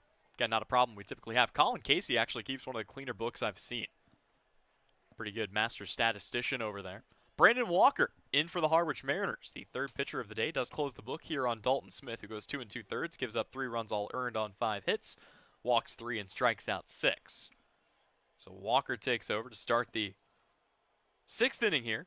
Yes, 6th inning, 15-6. Brandon Walker sporting number 16, just one shy of the Mariners' run total today. He'll face Mitch Hardigan.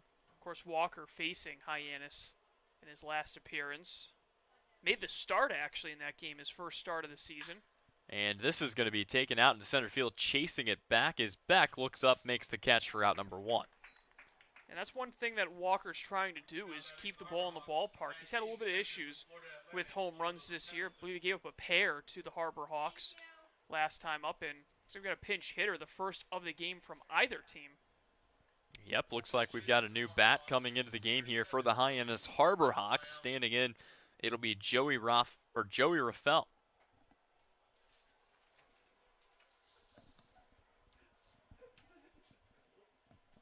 Correction, Joey Raphael. And now a conversation going to be had between Brandon Walker and Brendan Tinsman. Yeah, just trying to get things in line here. Can always be a challenge, especially I believe this might be the first time that Walker and Tinsman might be working together. Although I think Tinsman did make the start against Hyannis. I'll have to go back and look. So they might be familiar with each other. Any way you want to slice it, this is kind of an interesting call because Caleb Pendleton had reached base in all 3 of his previous at-bats. He had a double and 2 walks. His bat is the one that gets pulled here to make way for Joey Raphael, who fouls off the first pitch that he sees. So far this season, Raphael still looking for his first hit of the year, a 0 batting average, just 1 at bat, 0 for 1. Make that pretty easy for you at home. So his second Cape League appearance, and he swings through a pitch here from Dalton Smith. Of course, the Mariners playing at Dorn Park tomorrow against Bourne. Meanwhile, Bourne Braves, not surprisingly, with a 2-0 lead over the Chatham Anglers. And again, if they can find a way to defeat Chatham, they will become the first team in the CCBL to clinch a playoff spot tonight. With about a week and a half left in the season. Here, the Mariners leading it 15-6. Dalton Smith out of the game. Brandon Walker in. The 1-2. Fouled away here. Count stays right where it's at. That matchup certainly favoring Bourne, the best pitching staff in the Cape, going against the lowest team batting average in Chatham. Yep, the only thing Chatham can hope for is to try to keep runs off the board, but easier said than done against the Braves, who, as you mentioned, lead at 2-0. Wareham's taking a 3-2 lead on the Orleans Firebirds out in Orleans, as this next pitch will miss low. And it looks like Falmouth's going to cruise to a victory as well. That was the other way that Bourne could potentially secure that playoff spot if Falmouth or Wareham found ways to lose. But as it stands, it looks like those are the 2 teams that might be fighting over that last playoff spot out in the West. 2-2 misses in the dirt. We'll peel down the first base line, say he didn't go. Yeah, the Braves seem to be a team that doesn't really need much help when it comes to securing their own destiny. They just continue to find ways to win. Seems like every other night they're walking off on somebody in a game where it didn't look like they had any business winning. Certainly a team that feels like a team of destiny, and this is not a franchise that's been doing this historically. 3-2. Swung on and skied a mile high. This will stay on the infield. Brock Wilkins settles under it, calls everybody else off, and makes the catch for out number 2. Yeah, usually on those pop-ups, it is Brock Wilkins that quarterbacks it on the left side of the infield. Even if he has to come a long way to make the play, he's always the first one to say, I got it. And that's one of the big things about a strong defender is being able to take charge on those high pop-ups. Those can seem like they're up there forever, and yet He's got so much confidence in calling off his teammates and taking the play himself. Certainly does. The book closed on Salvatore Fusco a while ago, but we just now have the final numbers. Please say them because I am completely lost. I was waiting for you to make some lengthy points so I could start digging through the book for that. He goes 1 complete inning. He gives up 6 runs, 4 of them earned on 4 hits, walks 2, strikes out no one to make room for Austin Brush, who is currently in the game as this ball fouled off the foot of Trent Taylor. Brandon Walker looking for a quick 1-2-3 inning here after Harwich went down on 4 batters. The only difference was Dylan Phillips came in with a monstrous shot over the right field fence. And for all the scoring that we've seen today, Colin, that was just the first home run of the day for Harwich. Yeah, there were a decent amount of extra base hits, but you also have to factor in that Hyannis was putting a lot of guys on base and making it easy on the Mariners' bats.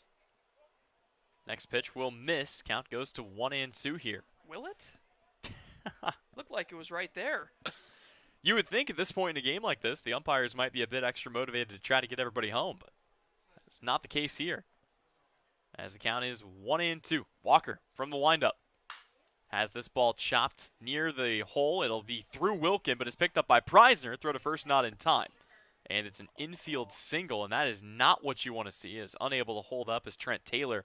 He jogs gingerly off into that Harbor Hawks bullpen and circles back. We'll see if he's able to stay in the game here. Man, credit to Taylor legging that out. I mean, he gave it his all going down the line, and I think he just planted his leg wrong on the bag. That'll happen when you're making that last stride towards the base. The ball got through Wilkins' glove. Preisner did a good job backing him up, but Trent Taylor showing off the wheels, and looks like he's going to tough it out, stay in the game. I don't know if he might have pulled something or what, but he's waving off the training staff. He wants to stay in. Certainly a fierce competitor. Tells you a lot when you want to stay in a 9-run ball game like this. Yep, absolutely. So that will bring up Ryan Romano, who is 0 for 3 today. Romano has a strikeout, a ground out, and a flyout. First pitch to him, popped up. And this might stay in the field of play, but it will drift into foul territory as giving it a chase there was Tinsman.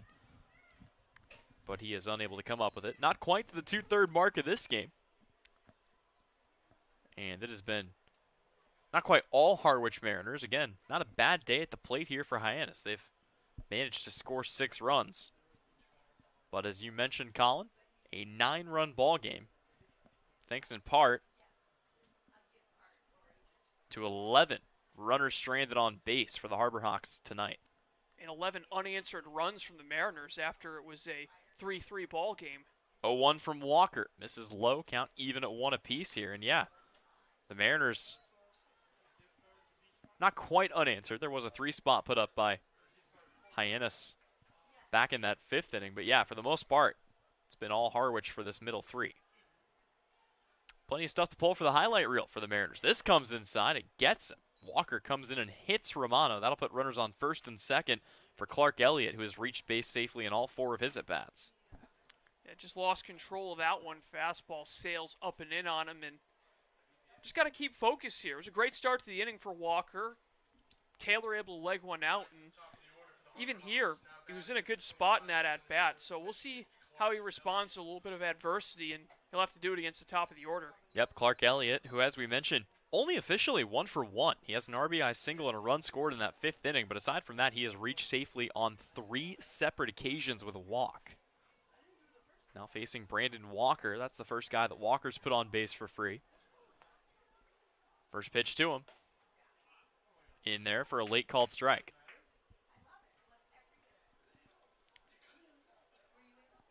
Also interested in seeing what the weather forecast does look like tomorrow. There was initially rain in the forecast, but it looks like it's pushing towards the morning out in Bourne, so as long as it's not too severe, should be able to play some baseball. Certainly. This ball roped into right field, drifting towards the line, but foul. That would have certainly plated 2 runs. Clark Elliott almost came up with his 2nd and 3rd RBIs of the day. And it almost seems like the Mariners are due for a win against the Braves. Looking at all the games this season, they lost the opener 4-1 here in Harwich in a pretty tightly contested game. The Mariners led on the road at Doran Park, 1-0 for a lightning delay. They end up pulling even in a draw for that one. And then back here at White House Field, Mariners tied 4-4 going in the ninth, and Bourne explodes for 6 runs, winning that game 10-4. Yeah, it's been a really good stretch of a really good stretch of games, with the exception of that. And then also Harwich could have had a win against YD, but you mentioned the late come from behind tie that YD was able to pick up. But how about this? The Mariners in their last 3 games, and obviously this one's still with 3.5 innings left to go for the M's bats, 31 runs. They are averaging 10 a game through these last 3. A couple of offensive outbursts for them. Brandon Walker comes set. The 1-2. Fastball misses low. That'll even the count at 2 apiece. So not the only lengthy game in terms of time, as final from Katuitt after 6 innings, 3 hours of play, 9-4. Falmouth wins that game as the sun sets in Katuitt. Certainly longer than we were anticipating that going, and again, had to be a 6-inning affair despite going 3 full hours. They do everything that you can to try to get those games in at these parks with no lights, but a lot of offense. There's not a lot you're going to be able to do about it. And ultimately, that game is official. Katuitt falls in another one. They've lost 5 of their last 6 at the Kettleers. Brandon Walker sets. 3 balls, 2 strikes, 2 aboard here already, and he will step off the rubber, look back to second. Nobody covering the bag, and we'll have to wait a moment for that payoff pitch. Yeah, this game starting at 5:30, already approaching the 3-hour window. We were kind of trying to make some post-game plans. That might not happen, and it will be a walk from Brandon Walker to load the bases for Dom Johnson. That's a 4th walk drawn by Clark Elliott in this game. I mean, that's unbelievable. The fact that he's gotten on 5 times in 5 trips in just 6 innings. I have seen this once before, Colin. It was in a high school game. And the kid got hit 3 times. Wow. Certainly not feeling too good after that one. The worst part, he's a catcher. And he got dinged up a little bit behind the plate as well. So the base is loaded for Dom Johnson, who had a RBI triple back in the 5th inning. A single the inning before that. He swings the first pitch and fouls it away. No action up in the Harwich Mariners bullpen. This is a guy you want up. If you want to put a dent in this 9-run deficit after that triple he ripped to right field his last time up. It's the part of the order you want up too. You got the 2, 3, and 4 hole guys. Romano has reached on 2 errors. There's another oddity in the on-deck circle. The 0-1. Fouled back to the screen, and obviously the biggest knock on Brandon Walker this year has been the home run numbers. I believe he's allowed 4 out of the park. 1 here could make this a much more interesting ball game. We'd be looking at a 5-run Harwich lead. That's the interesting thing. I think all 4 of the home runs he's given up were on the road. I don't think he's given one up here at White House Field. I think you're correct. As this misses in the dirt, good block by Tinsman. Count goes to 1-2. He's gotten ahead of these last couple of batters. He's just struggled to put them away.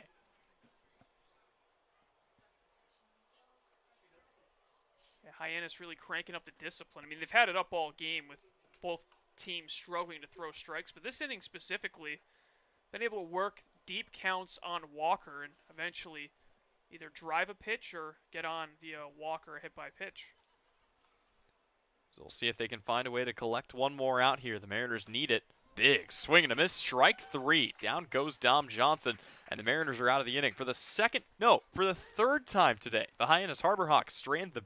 Nope, they strand... Yes, they strand the bases loaded. We'll get there eventually, Colin. Point is, the Mariners lead at 15-6. You're watching here on the Harwich Mariners YouTube network.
Welcome back to White House Field. Tyler Henry alongside Colin Casey as we head to the home half of inning number 6. Mariners lead it 15-6 here on the Harwich Mariners YouTube network. They're up by a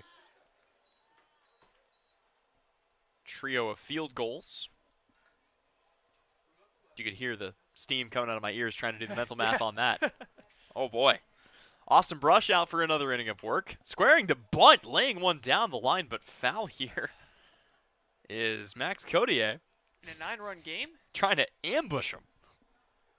I don't mean to sound like one of those old guys, that, but you're up 9 runs, Yeah, you're up 9 runs, but Hyannis was a grand slam away from cutting it to 5 just an inning ago.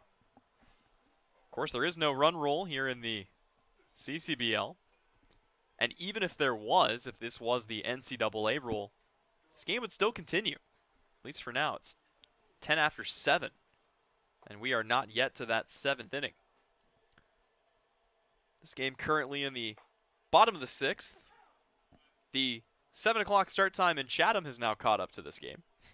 Bottom of the 6th, the Bourne Braves lead the Chatham A's 2-0. And in the top of the 5th, the Wareham Gatemen up 3-2 on the Orleans Firebirds. Here it's no 2 count on Max Codier, who fouls it off. And it's got to be a little disappointing for Codier. This is the first time in this game that he is not coming up in an RBI situation. Yeah, he's been fortunate enough to get those opportunities, but now he's got a chance to start another inning. Mariners look to make it 6 innings, all 6, scoring a run. It's been just a wild outburst of offense for the Mariners as this pitch is taken in the dirt here. The only guy that they haven't really managed to get to is the guy pitching right now. It's Austin Brush. And even then, he gave up a home run. Yep, and that's it. Just the 1 home run given up. But yeah, when the guy who's given up 1 home run is your best pitcher on the day, is this one taken to short, it's going to be a long throw across. It's not going to be nearly in time to get Codier. Romano did all he could, but Max hustling down the line is aboard here with his 3rd hit of the day. A resurgence for Max Codier. Ball hit way too deep in the hole for Romano to do really anything with it. Played this about as well as you could, but when you got a speedster like Codier going down the first base line, it's not an easy play for anyone. And that brings up Zach Preisner, who so far today has reached base twice. He is 0 for 1 officially, but he did reach on a walk and an error, came around to score in each of those ABs, and, well, he got the top of the order looming after this. Pitch in there for a called strike. Count goes 0-1 on the aforementioned Zach Preisner. Crazy. It's about to be the 5th time through the order for the Mariners. 5th time through the order in 6 innings. The 0-1. Hit high in the air. This one drifting towards that line and attempted a sliding catch. Completely misjudged there by Johnson. And that is going to allow everybody to move up 2 bags. So it's a double for Zach Preisner. Codier moves over to 3rd, and the Mariners have 2 in scoring position for Press Kavanaugh with nobody out. Yeah, Johnson, don't think he initially realized that that ball was as shallow as it was because he ran as fast as he could to get there, couldn't get there, laid out for it, unable to grab it, and that just allows Preisner to advance. So here we go again, Tyler. Another RBI opportunity with nobody out for the M's at the top of the order. Yeah, Press Kavanaugh has 3 RBIs already today, has 3 hits today. This pitch misses upstairs. And, yeah, we mentioned that Austin Brush hasn't been getting dinged up too badly, but that could certainly change in a hurry here as Harwich knocking on the door of more runs. They lead it 15-6 on 13 hits. Kavanaugh fouls this away. That'll even the count at 1-1. Yeah, well-placed base hit, and then we're going to really have to start looking to see the last time there was more than 17 runs. I was going to say 17 is the benchmark now. Kavanaugh does have a home run right here at this very ballpark over that right field fence. Comes up empty here, falls behind 1-2, pulling the string with a 76-mile-an-hour off-speed pitch is Austin Brush, and the count is 1-2. Got a pretty good number on the Hyannis Harbor Hawks that you and I dug up during the break as Kavanaugh flares this one up in the air. Should be easy, and it will certainly be that for Mann, who catches it for the first out of the inning. So we mentioned that obviously the runners left on base, that was a big number for the Harbor Hawks in the first game. It was really rough for them. They stranded 14 on base. They've stranded 14 on base in this game, and we're not even 2/3 of the way through it. Yeah, including the bases loaded 3 times and with 2 on base twice. And it was pretty much the same story in that meeting between these two at McKeon Park. As this first pitch is in for a called strike here to Josh Hood, who had a bases-clearing double back in the 4th inning. But yeah, for Hyannis in that game, they stranded the bases loaded once. They had 2 on base on 4 occasions. Hood will leave this in the dirt. Count goes to 1-1. Mariners looking for more. Yeah, Hood also with 3 RBIs in this game. Doesn't really feel like it because he's only got 1 hit, but it was a 2-run double plus the sac fly to get the Mariners started in the 1st inning. I mean, after this game, we might need to just stick a microphone in the dugout and start asking questions to everybody. I don't know if there is one player of the game after this one.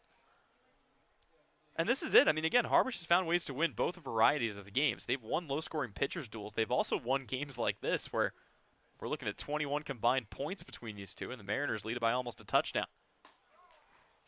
Time called. Wow.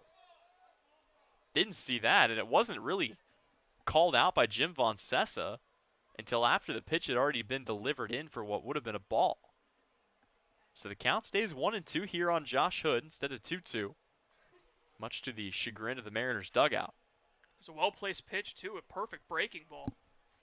Hood didn't offer, but it didn't matter. Now the 1-2 pitch comes in, and Hood takes this right at the shortstop, picked up by Romano. Now he's got a run down between 2nd and 3rd. 1 run will score on this, but they do have Zach Preisner in a rundown. It'll be a fielder's choice for Josh Hood, but credit him with a run driven in here. And the Mariners take a 16-6 lead. Another RBI for Hood there if you're Preisner. You know, I think he might have thought that ball was getting through. Wasn't hit all that hard. Nice backhand by Romano, and he was just caught between 2nd and 3rd. Obviously, those decisions not really magnified when it's a 10-run game, but I think he would like to have that one back and stay a little bit closer to 2nd. Probably, as Brock Wilkin comes to the plate now for a 5th time today. Wilkin takes the first pitch in for a called strike. For Brock, a single, a walk, 2 strikeouts, 2 runs scored, stolen base.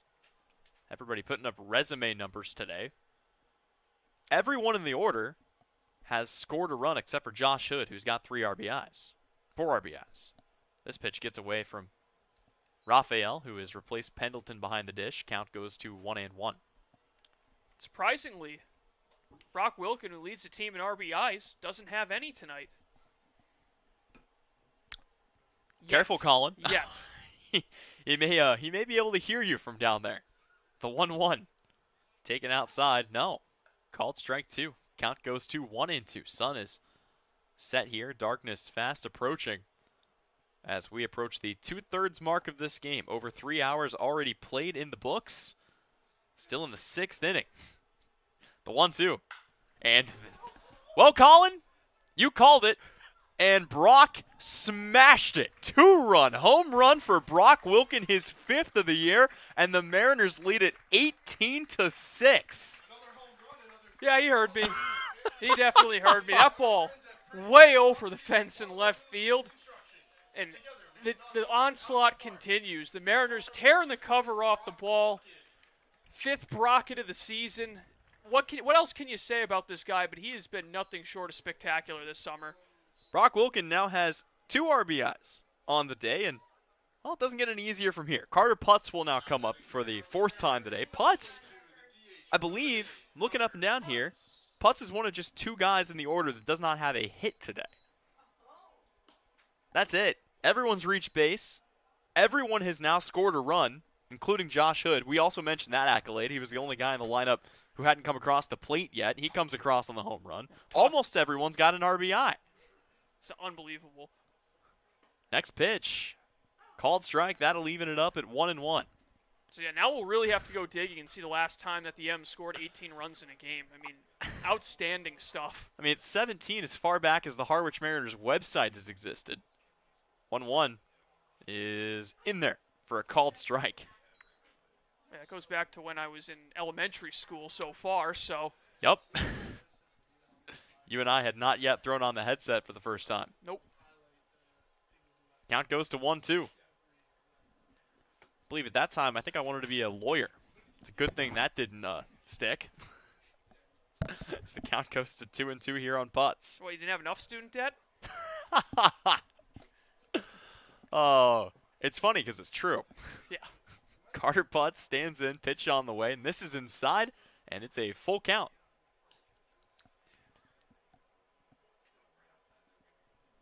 Man, I can't believe we still got 3 more innings. This is truly unlike anything I've seen, but unlike last night, it's been a lot of fun. Yeah. I could go for 3 more innings of this, as this one's going to be laced into left field. It is the first hit of the day for Carter Putz. Just as we mentioned, he is one of 2 guys in the lineup who did not have a hit. And, well, if you think the inning's ending here, Dylan Phillips has gotten on base 4 times today. A walk, a hit, a home run. He's come across to score 4 runs. He's driven himself in with the one he parked over the right field fence, and now will bat with Carter Putz on first and 2 away. It's like one of the lines that former Dodger Sean Green would put up all the time, where he would just score so many runs and also leave the yard. A big power threat, left-handed bat, outfielder, and yeah, I mean, Phillips, just another great night for him. Really feeling it at the plate as much this Harwich Mariners lineup. Yeah, I mean, you can't really ask for anything more offensively. As Phillips fouls this away, count goes even at 1-1. So again, everyone in the order has scored. Everyone in the order except for Brendan Tinsman has a hit today. Almost everyone in the order has an RBI. I'll get you a final number on that here in a moment as this pitch misses outside. Ooh, there are 3 Harwich Mariners in the order today without an RBI. Well, we'll see how long it takes for that to change. That's assuming, of course, that Phillips keeps his stretch going as he fouls this off into the night sky, and the count goes to 2-2. And the visitors' bleachers are empty. I got a couple of stragglers. It's not even enough to be considered a flock. I think the media team for the Harbor Hawks is making up about half of the people wearing the blue and orange today. 2-2. Fouled away here is, boy, Phillips about got a hanging breaking ball.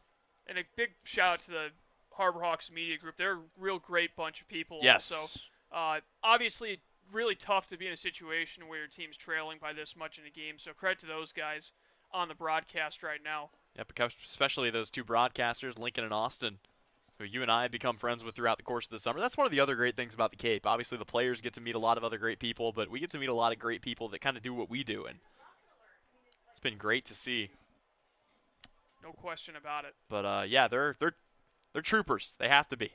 Toughing it through this season. Payoff pitch, runner goes, and this one is launched out to center field. This will not leave the yard, settling under it and mercifully putting an end to the 6th inning. And retiring Dylan Phillips for the first time tonight is Elliott out in center. But the Mariners lead at 18-6 as we head to the 7th inning of play. We'll be back with more after this. You're watching here on the Harwich Mariners YouTube network.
Welcome back here on the Harwich Mariners YouTube network as we head to the 7th inning of play And for the next I almost said hours, but yes, for the next 3 innings and the next 3 hours of this game, I'll turn it over to my broadcast partner, Colin Casey. Mr. Casey, take it away. Careful what you wish for, Tyler.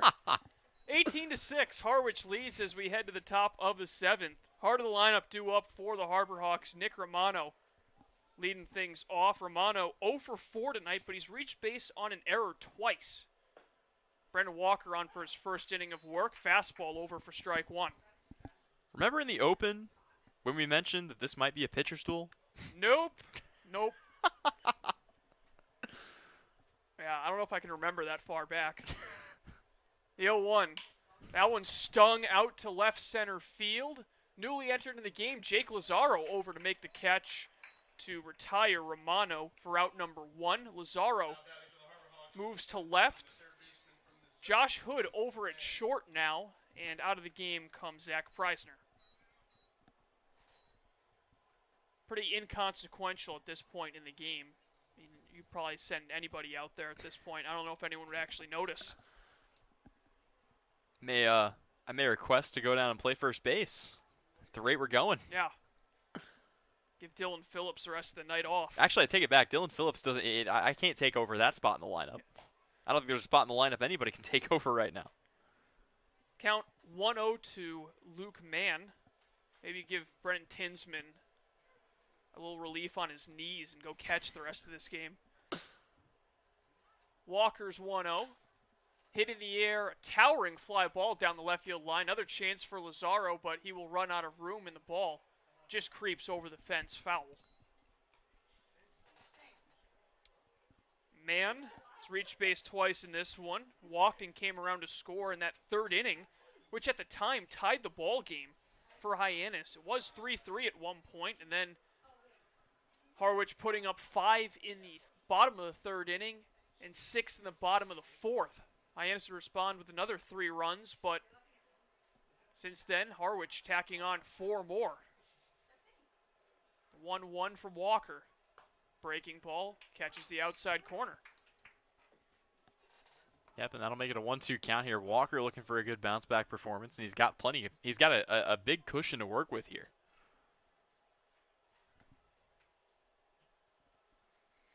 Pitch to Mann.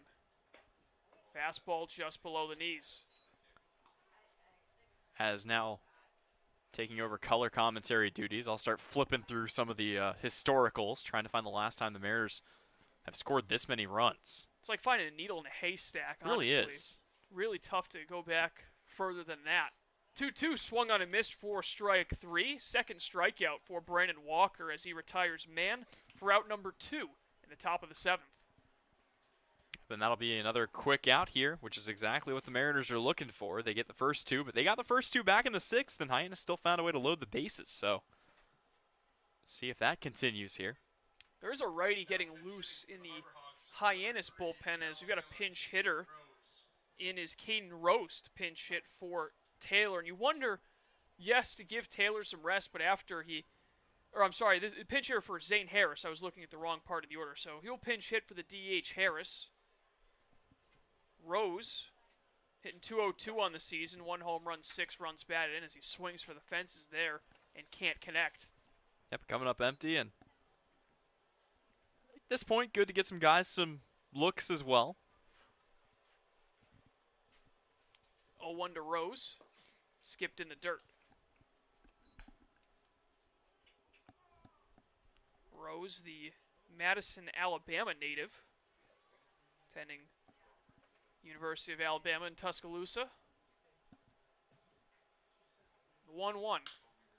Fly ball down the right field line. It's going to be a long run for Press Kavanaugh, but he's over to make the catch. And the inning is over. A 1-2-3 7th for Brandon Walker. Stretch time here at White House Field. 18-6, Harwich leads. When we come back, we'll bring you the bottom half of the 7th. You're watching Mariners Baseball on the Harwich Mariners YouTube network.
Bottom of the 7th, from Harwich, Massachusetts, Colin Casey, Tyler Henry, bringing you coverage of this interesting, to say the least, matchup between the Harwich Mariners and the Hyannis Harbor Hawks. We're here in the bottom of the 7th.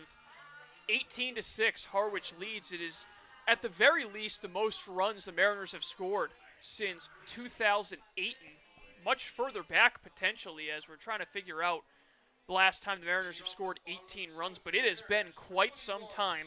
New pitcher set to go for the Harbor Hawks. It's Sam Beck from San Francisco, just his second appearance. His first time, went 2 innings, did not give up any runs, struck out 4 batters. So Beck, not exactly the ideal circumstances, but got a chance to show the Harbor Hawks what he has on display. Jordan Beck watches a pitch miss in the dirt, ball 1. Austin Brush, 2 1/3 innings pitched, 4 earned runs, 5 hits. Did not walk anyone and was able to record 1 strikeout. Also tagged for 2 home runs. Pitch to Beck, he swings through it. Jordan Beck walked and scored in the 2nd inning. Flew out to right in the 3rd. Reached on a single that drove in 2 and scored in the 4th. And flew out to right his last time up. The 1-1. Breaking ball just a bit low. I mean, this has been a historic offensive performance for the Harwich Mariners. Not just for them, but this could go up there as one of the highest scoring nights in the Cape League. I mean, we'll have to, again, try to find some numbers on that, but 18 is it's quite a bit in a baseball game. And again, still a third of this game left to go. Count even 2-2. I believe Katuitt put up 20 runs in 2019, if I remember correctly. There was a really high-scoring game. I believe it involved the Kettleers. I'll have to go back and take a peek. But you don't see that very often. 18 runs in just 6 innings so far. Beck's 2-2. High pop-up, and that will creep its way over the backstop.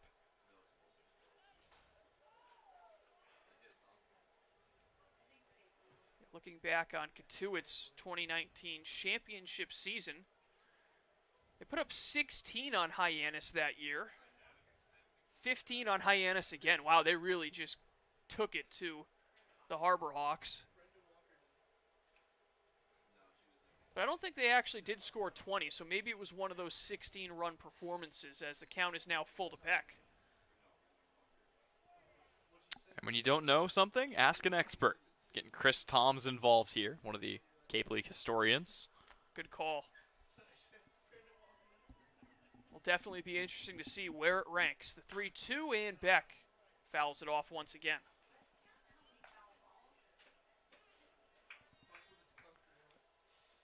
No action in either bullpen at this point. We are just over 3 hours and 20 minutes into this game. First pitch at 5:30 for those who joined us late. Payoff pitch, and it's fouled off again. And as we get a refresh here, just trying to make sure. This will likely not be the last game to finish here on the Cape. Still an inning ahead of that game out in Orleans, but something about the Mariners, they always end up being, regardless of start time, one of the last teams to finish a game, whether that's because of a delay, an offensive outburst, or just 7 o'clock start time. Breaking ball outside, ball 4. Beck able to work a walk after a lengthy at-bat, and he heads down to first to lead off the bottom of the 7th. Yep, and the leadoff man aboard here for the Mariners, and now here comes the only guy without a hit, one of the only guys without an RBI. Brendan Tinsman has an opportunity to break out and join the fun. He has scored a run, though. Reached on a walk and came around to the 3rd. Yeah, Tinsman with 3 RBIs on the season hasn't been able to add to that, and he rips this one down the line. It's falling quickly, but it'll be about a foot foul outside down the left field line. I was waiting for that thing to find its way to the corner. Would have been extra bases, no question about it. We'll see how Beck would have been able to run on that. He's got a lot of speed as a center fielder. Plenty of stolen bases this year. Keep in mind, he's only been playing center field because Chris Newell has been out of the lineup due to an injury. Moved over from right. He's done a nice job patrolling the outfield. Tinsman digs back in. Wake Forest teammate of Brock Wilkin, like Phillips, has produced since joining the lineup. Crazy how these late additions for the Mariners proving instant dividends.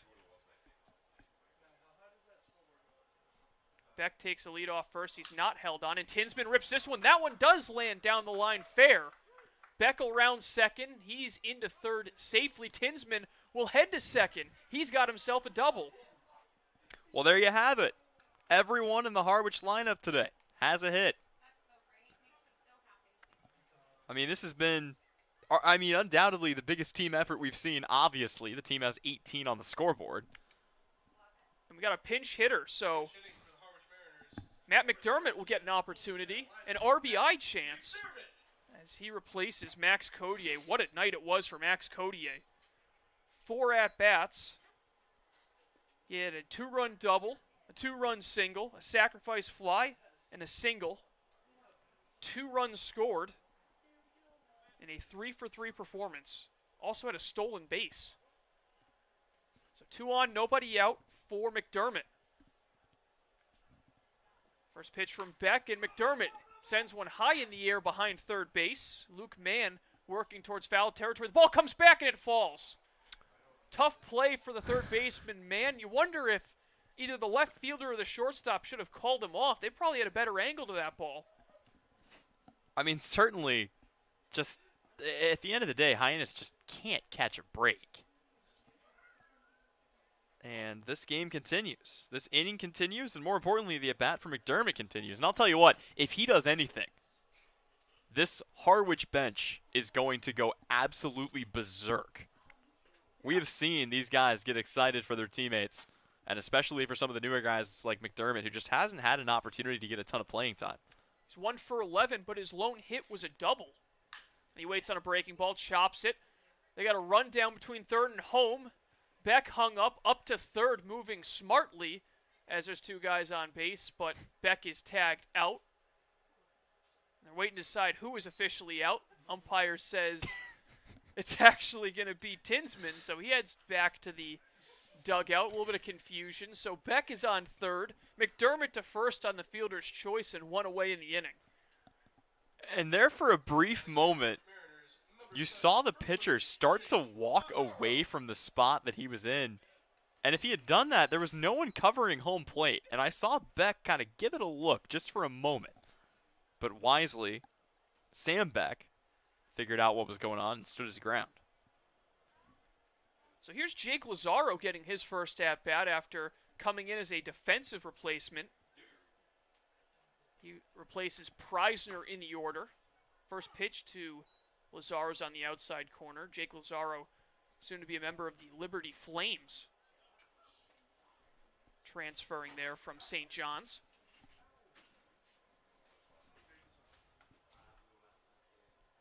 Beck comes set.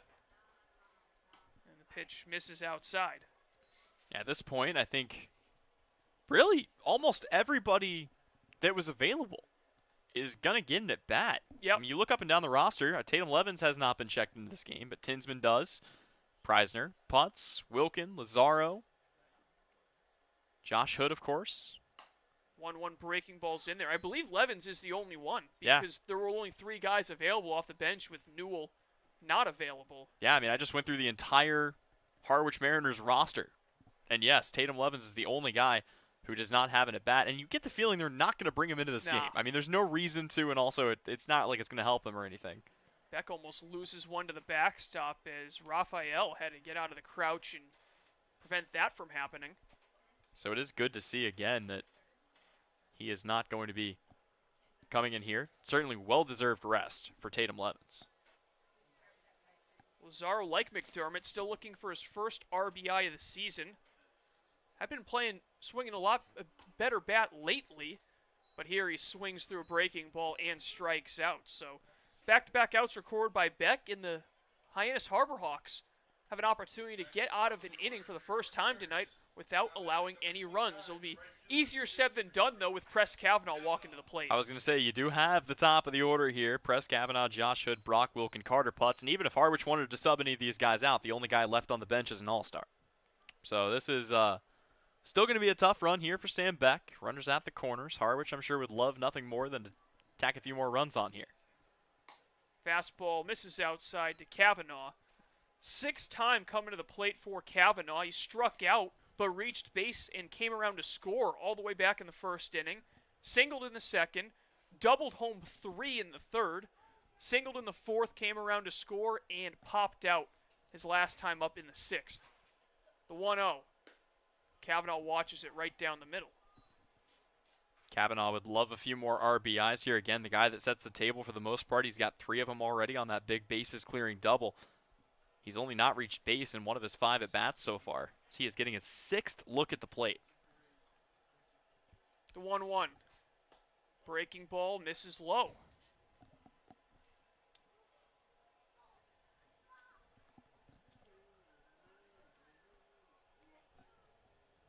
If the score holds, Harwich would improve to 15-8-4 on the season. The 2-1. Kavanaugh rips it down the line. Will it stay fair? No. Misses the chalk by about 3 feet. And that would have added to an already monster day from Press Kavanaugh at the plate. 2-2 the count. I know I've been a little quiet over here. I'm working on a book report. I'll have some numbers for you probably after this next half inning. Are those mathematic equations I'm looking at on your scorebook? There's so much math going on here. You know that's not my thing. I think everyone knows that's not my thing. Tyler Henry out here doing his algebra homework in the middle of a broadcast. 2 balls, 2 strikes, the count to Kavanaugh. Jordan Beck at third. Matt McDermott over at first, the 2-2. High pop-up. This could be playable as Raphael running all the way to the screen, and he dejectedly watches it land over the backstop. Just need another 3 feet or so. Yeah, it didn't miss that one by much, and it's going to give Kavanaugh another chance, and that's just not something the Harbor Hawks want here. As Press Kavanaugh, he's been getting it done for the Mariners all day. And again, it's not going to get any easier. Josh Hood on deck, then Brock Wilkin. Beck trying to get out of the inning unscathed. 2-2. Kavanaugh lines one on a hop. It's bobbled at second. The throw is in time. And for the first time tonight, the Hyannis Harbor Hawks get out of an inning without allowing any runs to score. Mariners strand 2. We head to the 8th. Still 18-6 Harwich. You're watching the Harwich Mariners YouTube network.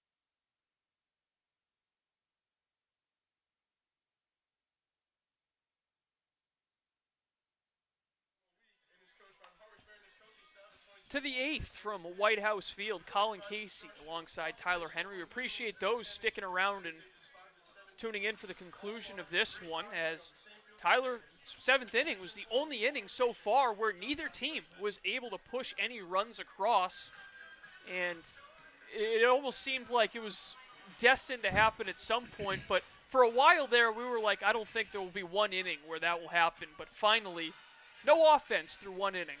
Colin, I have some fascinating numbers for you. Are you ready for this? Sure. All right, my book report is complete. I'm ready to present these findings to the class. Okay. So far, in the last 2 games between these two, and let's keep in mind, we still have 2 full innings remaining. Harwich has scored 15 and 18. Hyannis has scored 12 and 6. But here are some big numbers. For the Harbor Hawks, they have stranded 28 runners. Of those 28, 19 have been left in scoring position. They have had 10 innings in 2 games where they have stranded at least 2 runners. And in these two games, we have had 20 half innings with at least 1 run scored between these two. Just remarkable how they haven't been able to get those big hits.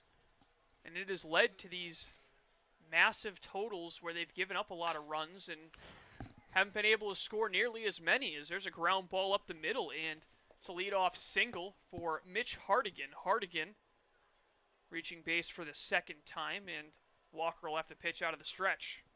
Yep, and that'll bring Joey Raphael back to the plate for a second time today. He came in to pinch hit for Caleb Pendleton in the 6th, popped out his only trip.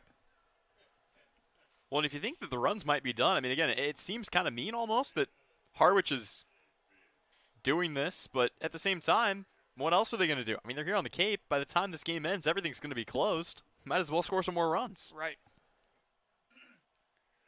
Walker misses up and in with the fastball.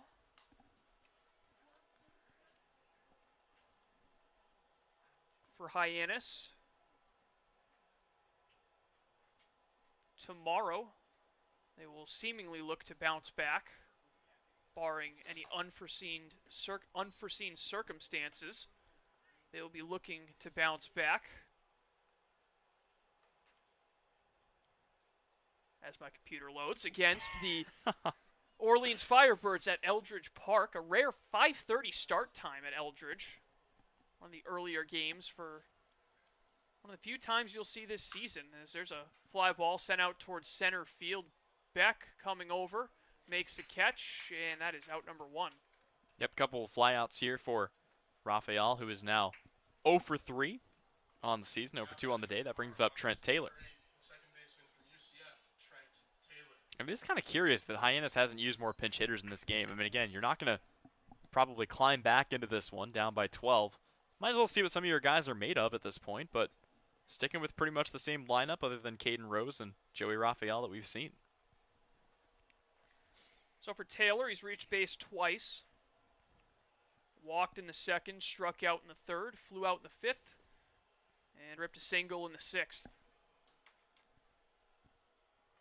Good to see him get another at-bat, just because he had come up limping after legging out that infield single his last time up in the top of the 6th. I just planted something wrong, took a little bit of time to get that feeling back. 1-0 is inside. And another really good game here at home for the Harwich Mariners, which this is where they've done a majority of that damage, aside from that road game against Hyannis, which ultimately wasn't a blowout win. A lot of big run scoring being done here at White House this year. 2-0 is there for a strike. They would improve to 9-3-1 at White House Field this season. So Mariners do in fact make the playoffs. They're going to be a tough team to beat in their home confines. 2-1.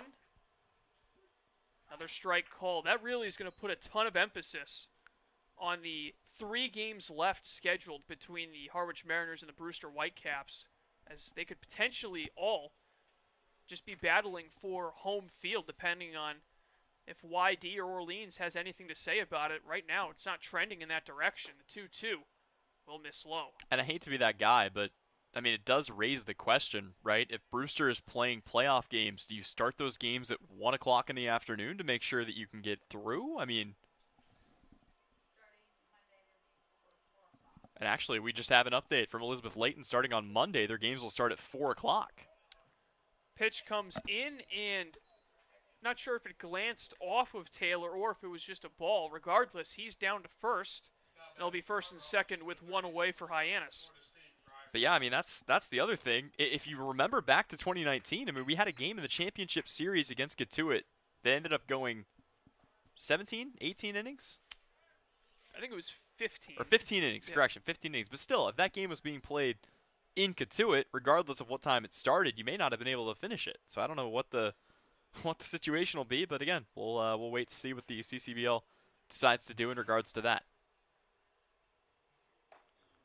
First pitch will miss to Ryan Romano.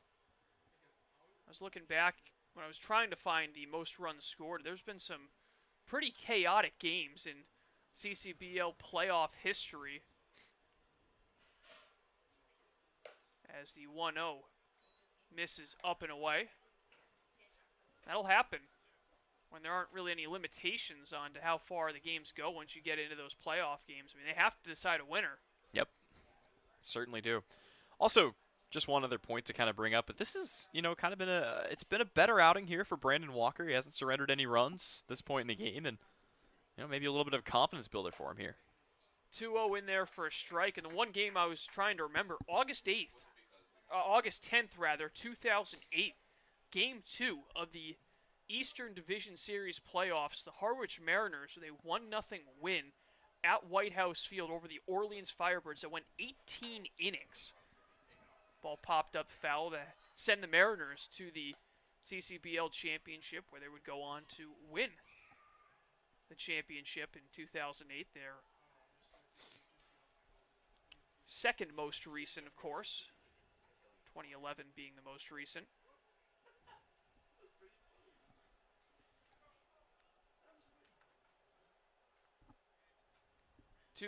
Walker's pitch gets away from the catcher Tinsman, and both runners will move up 90 feet. Yep, that puts two in scoring position here for Ryan Romano. Yeah, 2008, the fourth of 5 championships for the Mariners. Of course, winning in their 4th season back in 1933. And it took them another 50 years to lift that championship in 1983, another in 87, another sizable drought, 21 years to 08, and then most recently in 2011, where it's been 10 years since. 3-2 is stung out to right field. That'll chase Kavanaugh back. He can't get it. It'll one-hop the wall, and that will score at least 1 run. Coming in is Taylor. He will score, and it's a 2-run triple for Ryan Romano. And it is now an 18-8 ball game. Yeah, and I don't know what happened there on the cutoff. It appears some McDermott, who's taken over for Kodiak over there at second base, he cut it off. He had a chance to throw to third base, but kind of just let it go. So Romano is on third. 1 away in the inning, 2 across in the inning. And the lead back down to 10, as you mentioned. Don't see that too often. Second triple of the game for Hyannis. I think we'd only seen it one other time this season in the Cape League. Wareham did it against Chatham a couple of weeks ago at Veterans Field. First pitch, that'll miss in the dirt. Colin, while I did not find the all-time Cape League offensive performance, also heard back from our very own Chris Toms of the CCBL. He'll have those numbers for us sometime tonight or tomorrow. Did find some other interesting notes for individual records as this pitch misses inside. There are some really fun ones on here. They're actually going to say that Elliott went around, so that'll make the count 1-1. Wow. Not what I was expecting there. All-time CCBL leader in home runs was Corey Snyder for the Harwich Mariners in 1983. He had 22 home runs.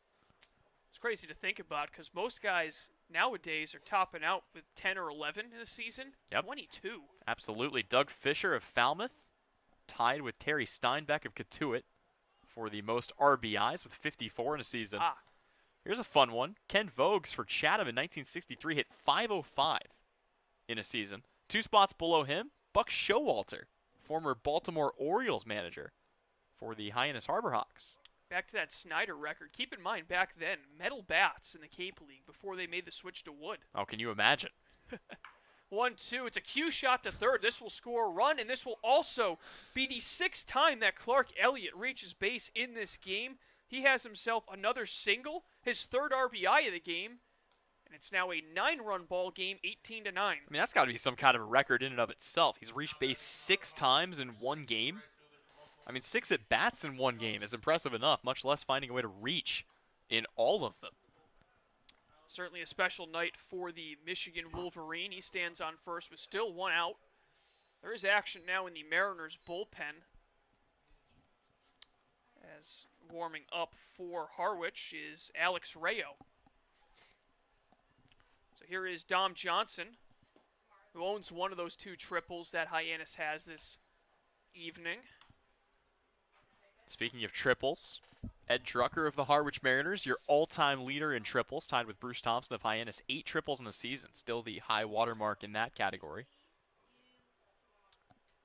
It's crazy to even have to think about 8 triples really in any season now. You don't even see it in Major League Baseball anymore. Triple, one of those lost arts. Yeah, outfielders have gotten so good. And the relay throws, I mean, again, it's just not worth risking it trying to turn around and make that run to third. Also helps with ballparks not being the way they used to. Not every park is like Forbes Field where you have to hit one to the next county to get a home run, as the 2-0 will have to wait. Couple more for you here. Paul Mitchell of Falmouth in 1969, 126 strikeouts in one Cape League season. 2-0 chopped foul towards the M's dugout. Oh, might have caught Max Codier on the bench. I think he reached out and got it, and it got him instead.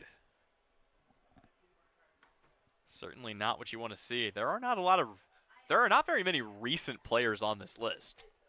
Yeah, you wonder if the changes in both rules and, of course, the switch to wooden bats might impact that. 2-1, and Walker can't find the zone. Yeah, the most recent name you'll see on this list, Mitchell Jordan of Orleans in 2015, had a .2 ERA throughout a season with a minimum of 34 innings pitched. It's about as unhittable as you can get. In 2015, though. I mean, that wasn't that long ago. Yeah. .21, 34 innings pitched. Eric Milton in 1996 did the same. Those two tied for the lead. Milton, former left-hander for the Reds. 3-1 will miss, and that is ball 4. So another walk issued by Walker, the second one he's surrendered in the inning. Will be first and second with one away, and Steve Englert will head out to the mound, and Alex Rayo will enter the game. So we got a pitching change here in the top of the 8th. Still 18-9 Harwich. When we come back, we'll tell you about Rayo. You're watching Mariners baseball on the Harwich Mariners YouTube network.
Welcome back to White House Field. A call to the bullpen for the Mariners as they tried out their 4th arm of the game. It is Alex Rayo from Notre Dame, the Hope Sound, Florida native. 1-0 on the season, a 3.38 earned run average, making his 6th appearance. Does have a save on the year through 8 innings pitched. Struck out 8 while walking 4, surrendering 7 hits. So Rayo will be tasked with getting the final 2 outs of this 8th inning. He'll have to do it against the heart of the order, Nick Romano, digging to the plate, who is 0 for 5 with a run scored in this game. Yeah, not a lot of guys that are going to be taking away poor numbers from this game, certainly on the Harwich side of things. But to their credit, you look up and down the Hyannis order, and every spot in the lineup has had at least one guy reach base. Matter of fact, only one spot in the lineup for the Harbor Hawks has not come around to score. That'll happen with all these runs being scored. 18-9. Count 1-0. I know a lot of Red Sox fans remember that score because that was the final in which the Yankees won Game 3 of the 2004 ALCS. Everyone thought that series was over. And, of course, the Boston Red Sox rattled off 4 straight victories, becoming the first team in MLB history to come back from a 3-0 series deficit. One of the most famous playoff series in baseball history. 1-1 count to Nick Romano. That ball sharply hit to center, base hit. Rounding third is Elliott. He will come in to score, and Hyannis is in double digits, 18-10 RBI single for Nick Romano. This is going to be one of those games where Hyannis has another top 5 offensive performance, and they're still down by 8. It's unbelievable. I mean, I'll take a look right now and go through the season for Hyannis, but I don't know how many times they've hit double digits as an offense. If nothing else, they're keeping that run differential down a bit, but Tyler, you just have to wonder how different this game would have been if Jonas Scalara was left in for the 3rd inning. Yeah, I wondered at the time why that was the decision to be made, but it's clearly backfired as pitch gets away from Tinsman. In to score from 3rd is Dom Johnson. So make it 5 runs coming in, all of them charged to Brandon Walker. It's 18-11. And unfortunately, that will close the book on Brandon Walker, who, when all is said and done, is going to give up 5 runs, all of them earned. Goes 2 1/3, strikes out 2, walks 3, gives up 4 hits. Hey, been off to a strong start prior to the 8th inning, going 2 innings without giving up a run, including a 1-2-3 7th. 1-0, hit hard on the ground to first. It is a foul ball. That was home plate umpire Jim Foncesa on top of that one. 8th man to bat in the inning for Hyannis, so barring a unconventional double play ball, they will bat around. Colin, this hurts. Hyannis has scored double-digit runs this season exactly 3 times. 2 of those games could very well end in losses to the Harwich Mariners. Unbelievable. 1-1 swung on and missed. It's why it's so important to have strong pitching in this league. And you look at the Harwich Mariners in 2019, it was their strong pitching that brought them so deep in the postseason. This year, it's a big reason why they sit 2nd right now in the Eastern Division. Look at Bourne atop the West, despite having great bats, as that pitch comes in and hits Luke Mann. So they'll be 1st and 2nd once again with 1 away. Hyannis within a touchdown and a PAT. I'm not convinced this game's not going to end in 40 total runs between these two. I don't know. At this point, I'm also not convinced that this game is going to end before the Orleans game, which started 2.5 hours after this one. And in case you're wondering, as we take a look at our out-of-town scoreboard, that game is in the bottom of the 7th. Tyler, I'm not convinced this game will ever end, period, at this point. Fastball to Caden Rose, misses high. Rose making his 2nd at-bat in this one. He flew out his first time up. Well, hey, Colin, look on the bright side. If this game never ends, we don't have to worry about finding jobs for after the season. Yeah. Silver lining. Rayo's 1-0. That one catches his own. All of a sudden, Danny Wilkinson getting warm in the Mariners bullpen. Don't think a couple innings ago we expected Harwich to have to go through any more pitchers, maybe one more, but all of a sudden that's kind of changed relatively quickly. 1-1. That'll miss outside. And give Hyannis some credit here. I mean, it's not like they've gone quietly into the night. They were down. We'll have to go back and look to see what the biggest deficit of this game was, but they've been down big in this, and they've, battled back to their credit. I mean, they put up a 5 spot here on the Mariners in the 8th inning. 11 runs on 11 hits for Hyannis, rather. The 2-1 misses outside. Harwich, 18 runs on 16 hits. Took a screenshot of the score to send to a couple buddies of mine during the commercial break, and that screenshot's already 3 runs outdated. Kind of refresh it here and take it again. The 3-1 to Rose. Misses in tight, and the bases are loaded with still only 1 out. Things slowly but surely getting interesting here at White House Field as Mitch Hardigan will get a big opportunity. I mean, Mitch Hardigan at the plate. You've got Joey Raphael on deck. Trent Taylor in the hole right now represents the tying run. Yeah, 1 swing of the bat, and it's a 3-run ball game. Hardigan has scored twice in this one, and he watches strike 1 at 90-mile-an-hour fastball from Rayo.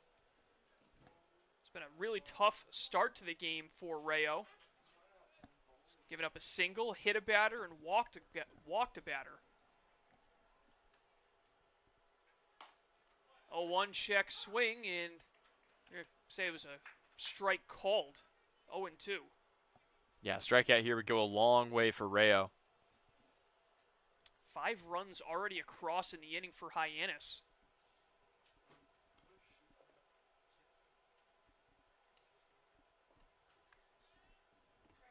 The 0-2. That pitch comes in and hits Hardigan on an 0-2 count. In to score from third, Nick Romano. The deficit is down to 6. Yeah, I mean, again, it's just something about these two.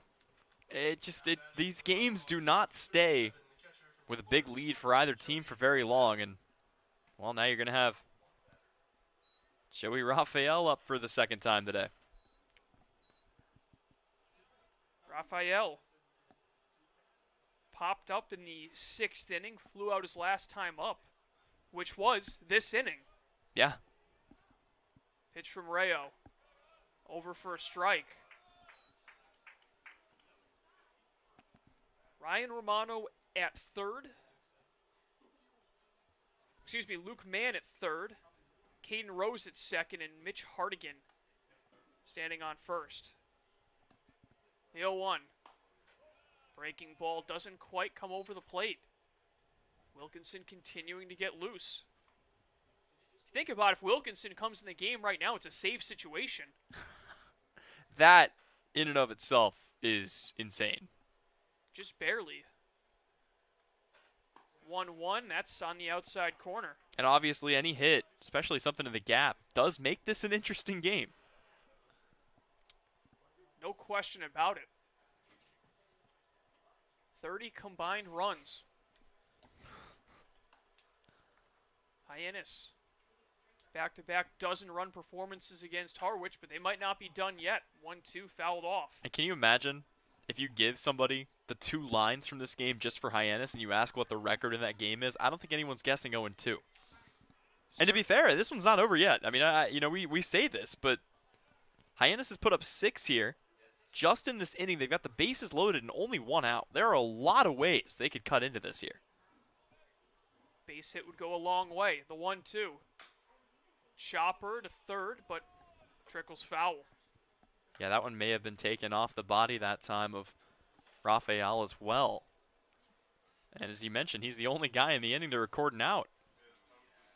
You know it's going to be a nightmare figuring out who the winning pitcher is in this game. Oh, no. No question about it. I mean, considering that the offense had to put up 18 to stay ahead by 6, can it just say team? 1-2. Breaking ball misses just outside. You got to think, Harwich has scored 18 runs on 16 hits, and they're warming up one of their best back-end bullpen guys to come in and potentially get a save. Don't think many folks would have believed you if you said that in about the 5th inning. Rayo, a look at third, the 2-2. Misses outside. That one almost made it to the backstop, and the count is full. And the question here is, if you're Joey Raphael, if it's not a perfect pitch, are you even swinging? I don't think so. He doesn't have his first hit in the Cape League yet. I get that you're eager, but Rayo's missed back-to-back pitches here. Payoff. Swung on and foul tip, but he can't hang on to it. It's a foul ball. I looked down to write a K. I thought that was done. And no, No, it was not. Ugh. Tinsman unable to squeeze it. And the at-bat continues. Colin, the condensed highlights from this game might be longer than some of the actual games we've played this year. Yeah, I'm not putting that package together. I'm sorry. My laptop might explode. I don't know if your laptop has enough space on it No. to download this game file. No. Another 3-2. Misses low and away, ball 4. Another run comes in to score. The 7th of the inning for Hyannis, and the tying run is in the on-deck circle with still only 1 out. And that's the big number to me here, the 1 out. Because anything to the outfield is going to score a run. Anything in the gap is going to score multiple runs. You got to think it's probably about Danny Wilkinson time, but here comes Berger, or Coach Steve Gruenberg, sorry. Berger, as everybody around here affectionately calls him, the players, the coaches, and us as well. And if Gruenberg's coming out, this probably isn't the end for Rayo. No. You just wonder how long that leash is going to be. Yeah, Coach Berger's mind at this point might be well done. I mean, having all these pitchers going through all these arms after a game that you might have thought was decided. Well, we brought that up as a point earlier. We said, you know, this is kind of great for Harwich. They can rest up some of their guys. They don't have to throw these pitchers. And, man, at this point, we're going to see Owen Cody up and warming out in that bullpen at some point here. So to reset things, Caden Rose is at third, Mitch Hardigan at second, and Joey Raphael standing at first base. That is now trying to see exactly how many consecutive base runners that's been surrendered for Rayo. Well, for Rayo, that would be 5. Yeah, 5 straight since coming into the game. Yep, everybody has found a way on, and he's only given up 1 hit. So here is Trent Taylor for the second time in the inning. He walked and came in to score. That was when Brandon Walker was still in the game. First pitch, sliced foul by Taylor. I mean, a double play would be just a dream right now for the Harwich Mariners. But that's been the case for the last 5 batters. 7 runs so far in the inning, the most scored by either team in 1 inning in this game, and that includes a 6-run fourth from Harwich. Rayo's 0-1, swung on and missed, and definitely a welcome sign after that mound visit. Yeah, and that could go a long way here. A strikeout obviously helps you just as much. Then just looking for 1 more out to get out of the inning.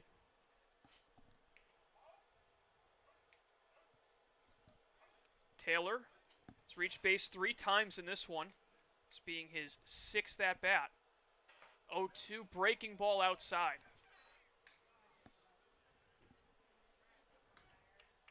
Mariners trying to hold on for their 3rd straight victory.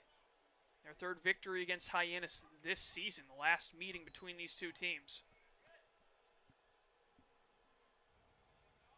Also trying to keep pace with the Brewster Whitecaps in the Eastern Division, who once again picked up a win today. A game that ended what seemed like forever ago. 1-2 upstairs. Yep, and Rayo's being a little more cautious here. After getting ahead 0-2, he's even the count, as you mentioned. And it's the 8-hole guy who, I mean, you know, to his credit, he has 1 hit today, but it was an infield single. It's not like this is a guy who's been barreling the ball up tonight. 2-2 fouled back. You can kind of hear the Harbor Hawks dugout starting to get invested in this game once again. Hey, you got to think they're getting into it for sure, as we are now at the 9:30 mark. 4 hours. We have officially crossed the 4-hour mark, and we're not even to the 9th inning yet. We're not even to the bottom of the 8th yet. Yep. Mariners still have at least 1 more trip to the plate, at least, Assuming which is crazy to talk about at this point. Yeah. 2-2 to Taylor. Hit on the ground to third. Wilkin has it. The throw to second is a little high, but reeled in by McDermott, so they get the force out. A run does come across to score. It's 18-14. But more importantly, Tyler, Mariners are 1 out away from getting out of this disaster inning. Yeah, any way you want to slice it, that's going to be a big, big out for the M's. And now they have the 9-hole hitter up and a chance to finally put this inning out of its misery. It was Raphael who got cut down on the way to second base. Trent Taylor at first, Hardigan at third. You got runners at the corners here, and the other big thing is with the bases not loaded now, one hit can't tie this game. Right. So the worst case scenario, the M's would still be up by 1. Rayo delivers a strike to Ryan Romano. That was Caden Rozek came across to score the 8th run of the inning for Hyannis. Over half the runs that the Harborhawks have scored have come in the top of the 8th. The 0-1. Jam shot. Phillips over by the dugout. He's got room and makes the catch. The Hyannis Harborhawks put up 8 runs, a snowman, in the top of the 8th inning. And all of a sudden, we have ourselves a ball game once again at White House Field. To the bottom of the 8th, Mariners lead it 18-14. You're watching Harwich Mariners baseball on the Mariners YouTube network.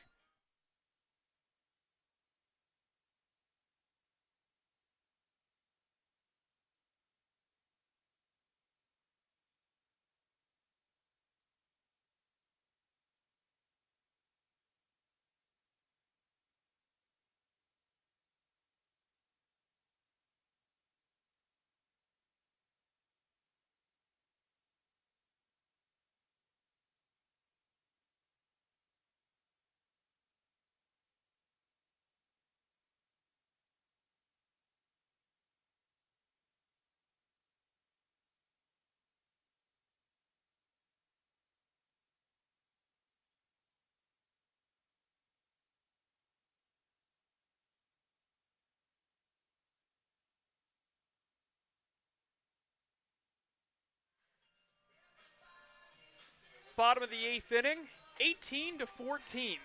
Harwich leading this game. If you're just joining us, where have you been? You've missed so much. Here's a quick rundown of how this one has gone down as Mariners got on the board 1-0 in the first inning. Hyannis able to even it up in the top of the second. Then the M's put up 2 more. Hyannis evening things once again to make it 3-3 in the top of the third. And then Harwich exploded for 11 runs over the next 2 innings. That made it 14-3 at that point. But since then, Hyannis has outscored the Mariners by a total of 11-4. Yeah, I mean, the unanswered runs just kind of coming back and forth here in this one. And again, this is the first time all season I've had to, despite how bad at math I might be, this is the first time all year I've had to break out the calculator to try to figure something up. The last 2 games between these two, 59 combined runs. And counting. And counting. At the very least, 1 more trip to the plate for each team. I mean, if you're Harwich, you could use some insurance runs here. I know you're up by 4, but it doesn't feel like a safe 4-run lead. Not at this point. Josh Hood at the plate, and he swings the first pitch. It's a lazy fly ball to center field. Elliott camped underneath it, and it's a quick out number 1 to begin the home half of the 8th. I mean, with a 5:30 start time, an hour earlier than an average start here at White House Field, I know we had kind of talked about possibly running out after this game, and the whole Cape's going to be shut down. I mean, thank goodness they started an hour Yeah, early. no joke. No kidding. If this is a 6:30 start time, this is going on at approaching the 11 o'clock hour. Here is Brock Wilkin, who probably an hour ago launched a 2-run home run in his last at-bat in the 6th inning. Breaking ball misses in tight. Wilkin has scored 3 times in this game. That increases his team lead as he came into this game with 16 runs scored, make it 19 for the rising sophomore Wake Forest. Sam Beck chops one foul. Credit to Sam Beck, who I believe has not given up any earned runs yet. The only pitcher that has come in for either team in this game to not give up an earned run. Yeah, no, it's been absolutely staggering. It has not been a good day to be a pitcher, just in general. Our broadcast has now been live for 4 hours and 20 minutes. To the 79 people watching at home, we thank you for sticking with us through what has turned into an exciting game. Breaking ball, Wilkin out in front of it. Ball's behind 1 and 2. No more action in the Mariners bullpen. You wonder if this might be Wilkinson ready and waiting to come in and close it out. No longer a save situation if he were to enter it. with the lead at 4. The 1-2, Wilkin watches a breaking ball over for strike 3, and Brock Wilkin strikes out for the 3rd time tonight. Yep, really good pitch there for Beck. And yeah, I mean, yeah, he struck out 3 times. Normally it's, that must be a rough outing for him. But he's had a home run, 2 RBIs, a walk, a single, and 3 runs scored, in addition to 3 strikeouts. So that'll happen when you have that many trips to the plate. So Beck, who's retired each of the last 4 batters he's faced, looking to make it 5 in a row. Carter putts. Slices the first pitch. He sees foul, putts. Picked up his first hit of the ball game his last time up. He's also struck out twice, walked and came around to score, and flew out in the 5th inning. Just running down these guys and what they've done today. It's taken some time for us. 0-1 in the dirt.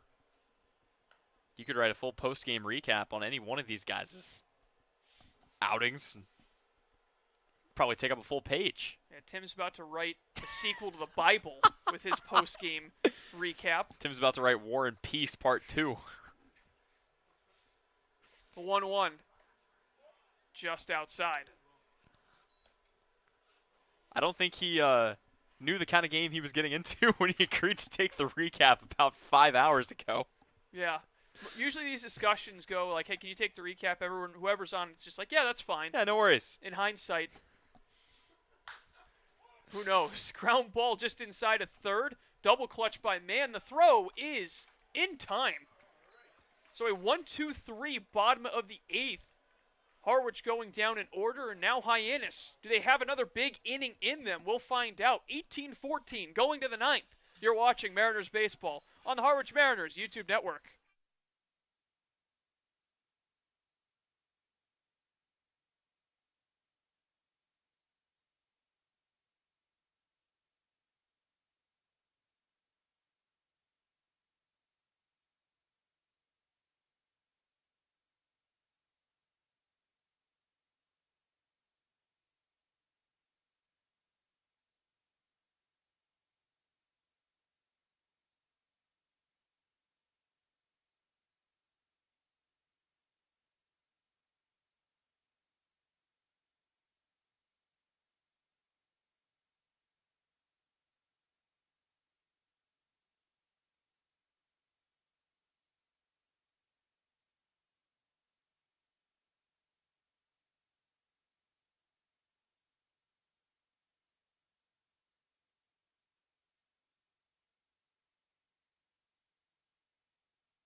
About 2 decades later, we have arrived in the 9th inning from White House Field.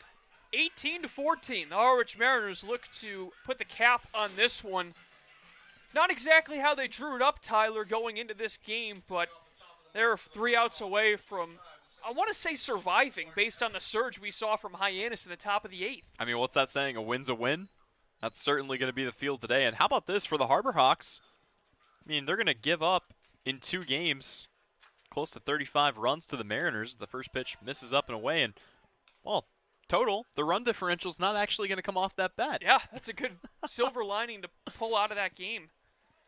But here's Clark Elliott, and what a game he has had. The count 2-0. If he's able to reach base, he will have reached base in all 7 plate appearances he's had in this game. Currently sitting on 4 walks and 2 singles. What an absolutely impressive performance. Count now 2-1 as Rayo back out delivers a strike. That's got to be up there for a Cape League record. Be interesting to look at that. Certainly shouldn't be lost whether or not his team's able to come back and win. 2-1 is fouled off to the left. Yeah, we've seen now 58 hits between these 2 games, between Harwich and Hyannis.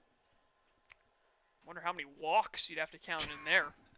I don't think we have I'd say we don't have the time, but this half inning might take long enough I can calculate it. You never know. Careful what you wish for. The 2-2. Misses up and in, and the count is full. And Rayo has just been struggling to finish guys off. I mean, again, since coming in, single hit by pitch, walk, hit by pitch, walk, fielder's choice, and then he got the F3 to end the inning. Payoff pitch. Oh, you Misses got it. low, ball 4. You have to be kidding. Clark Elliott. Let's just give you the at-bat by at-bat day that Clark Elliott just had. Walk, walk, walk, single, walk, single, walk. Yeah, I mean, that is amazing. Absolutely remarkable. Crazy thing is he's only had 2 official at-bats. Right. I mean, on the day, he's 2 2 for 2. So he does his job as the leadoff man as he has all night. Gets on base, and that'll set it up for Dom Johnson. First pitch to Johnson misses up and away. Johnson struck out swinging in the first, popped out in the second, singled in the fourth, tripled homer run in the fifth, struck out swinging in the sixth, walked and came around to score in the eighth. 1-0 misses down. Colin, let's take one final look at our out-of-town scoreboard. We are now the last game in progress. The Wareham Gatemen defeat the Orleans Firebirds, a 7 p.m. start time. They get the win 6-4. 2-0 from Rayo, misses down and in, and it's a 3-0 count. And also really quickly while we're at it, congratulations to the Bourne Braves. They become the first team in the CCBL to clinch a playoff spot with a week and a half left to go thanks to a 2-1 victory over the Chatham Anglers. Nick Romano waits on deck. The pitch. That fastball is over. And now you see Wilkinson warming up again. Thought maybe he was just ready and waiting to come in. Kind of surprised that we saw Rayo after the control issues come back out, but that's the move. So he tries to get through another batter. 3-1. Down and away, ball 4. And this has to be the end of the line, right? That moves the tying run to the on-deck circle. And here comes Coach E. That's going to be it for Rayo. So we will step away. When we come back, Danny Wilkinson trying to close this one out. Mariners need 3 more outs here on the Harwich Mariners YouTube network.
First and second, nobody out. 4-run ball game in the top of the 9th, and Danny Wilkinson comes in for the Harwich Mariners in a save situation. Wilkinson with a pair of saves on the season, 1-1 with a 5.68 ERA. And Tyler, I don't think anyone in this stadium thought that we would get to this point where the Hyannis Harborhawks have it within a save situation. But here we are. The tying run is in the on-deck circle. It'll be Nick Romano at the plate with Clark Elliott at second and Dom Johnson at first. And really, Hyannis in a position where they theoretically could pull even. Yeah, I mean, again, you look at the situation, and you do have to ask yourself. I mean, it was kind of curious. You see a guy in Rayo that he walked 4, he hit 2, and they left him out. And, well, again, now you've got that tying run in the on-deck circle, nobody out. And the Harborhawks, whether or not they find a way to come from behind, are going to get tantalizingly close to a high-scoring victory against the Mariners again. But they got a long way to go. Mariners need to get to 3 outs. Harborhawks need at least 4 runs to prolong this game. First pitch, Wilkinson gets it over for a called strike. Wilkinson is also prone to giving up home runs. Remember, he gave up that game-tying home run on the road against Wareham. Actually, I think that was a go-ahead home run at the time, but the Mariners came back and forced the tie. The 0-1 from the lefty. Oh, slow breaking ball at 69 miles an hour, swung on and missed. And this is one of the few times when I just wish more than anything we had a camera angle from behind it because that thing dropped. Wilkinson trying to record the first out of the inning. Got to be careful if you leave one of those up, though. 0-2 fastball swung on and missed. Romano swings through it, his second strikeout of the game. Wilkinson starting out his outing strong. Mariners 2 outs away from the win. You get the feeling Danny Wilkinson not here to mess around. And again, I mean, he comes into the situation, wasn't probably expecting to pitch. He is certainly not playing with the strike zone right now. That'll bring up Luke Mann, who has 1 hit on the night, but has reached base 3 times, scored twice. He's also struck out twice. Lefty against lefty. First pitch. Breaking ball on the outside corner at 68. Really mixing that one in well, but as you mentioned, Tyler, leave that up. Very dangerous. High risk, high reward pitch. We'll see what Mann's sitting on here. 0-1. Fastball line down the right field line. It's a fair ball. Clark Elliott rounds third. He will score easily. Dom Johnson right behind him. The relay comes in. No throw. 2 runs come across to score, and it is 18-16. I mean, if you had told me about 3 hours ago that this was going to be a 2-run game, I would not have believed you. Unbelievable game we've had here in Harwich tonight. Luke Mann, 2-run double, and that brings up the tying run. Caden Rose, who didn't even start this game. The Harborhawks went 4 times through the lineup before Rose came in, and now he has an opportunity to tie the game with 1 swing of the bat, as our scoreboard is now malfunctioning. Yeah, if you're in attendance, 30-18 Harborhawks lead is what's on the board. Of course, we know it is an 18-16 game, which in and of itself is equally crazy just to think about. Be patient. We might get there at some point. Huh. Man on second. And that pitch misses outside. 2-0 to Rose. This has gone from kind of amusing to concerning for the Harwich Mariners.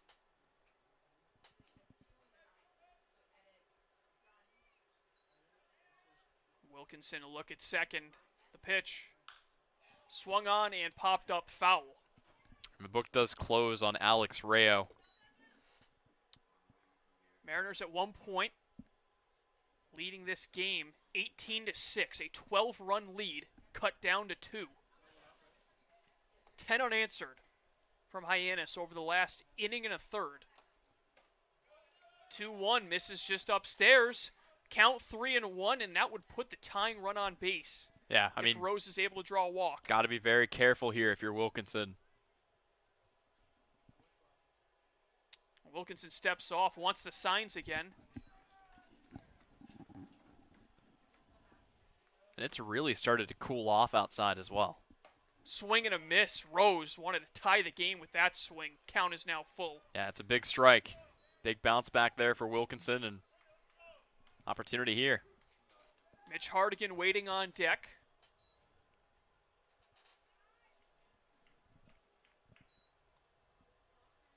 Wilkinson comes set. Payoff pitch.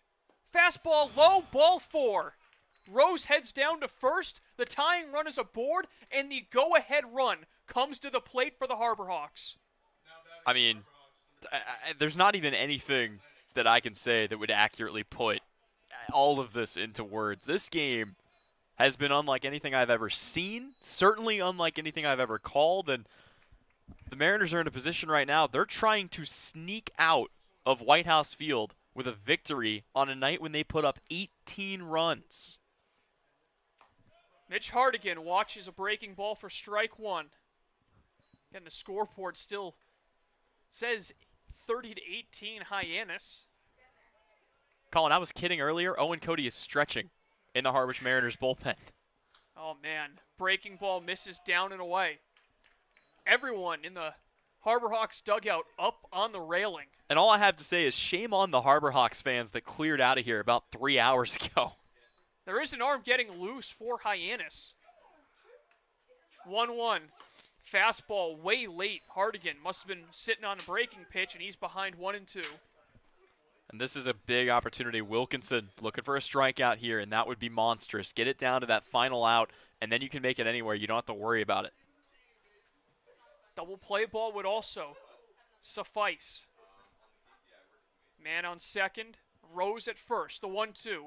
Swung on and missed. A huge punch out as Hardigan goes down swinging. Second strikeout for Wilkinson. And the M's are 1 out away from sneaking out of White House Field with a win. Absolutely monstrous out. That's the one they have to get, and you're not going to hear many sighs of relief coming from the dugout, from up here, from anywhere in this stadium. Everyone knows this game is still very much up for grabs. Again, you've got the go-ahead at the plate. You've got the tying run on first, but for the Mariners, they've got an opportunity. One more out, and this thing is over. Joey Raphael playing in just his second game. Looking for his first Cape League hit. I mean, I'm fascinated as to why his bat's still in the lineup if you're Hyannis. They've got to have other guys. Given the fact that he's a catcher, might cause issues where they might not have anyone else to go to. The 0-1. Foul tip held on to by Tinsman, and the M's are 1 strike away. Runners will be going on contact, so a ball in the gap could tie things up. Wilkinson comes set. The 0-2. Swung on and missed. The ball pops out, and they'll have to throw down. Tinsman, the throw is on to first, and this one is over. The Harwich Mariners survive an 18-16 victory over the Hyannis Harborhawks at White House Field. Mariners win 3 in a row, and a collective exhale from the Harwich dugout. What a game. We'll wrap it up if we're even able to when we come back. Final score 18-16. Harwich defeats Hyannis. Stay tuned for the post-game show on the Harwich Mariners YouTube network.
Welcome back to White House Field one final time.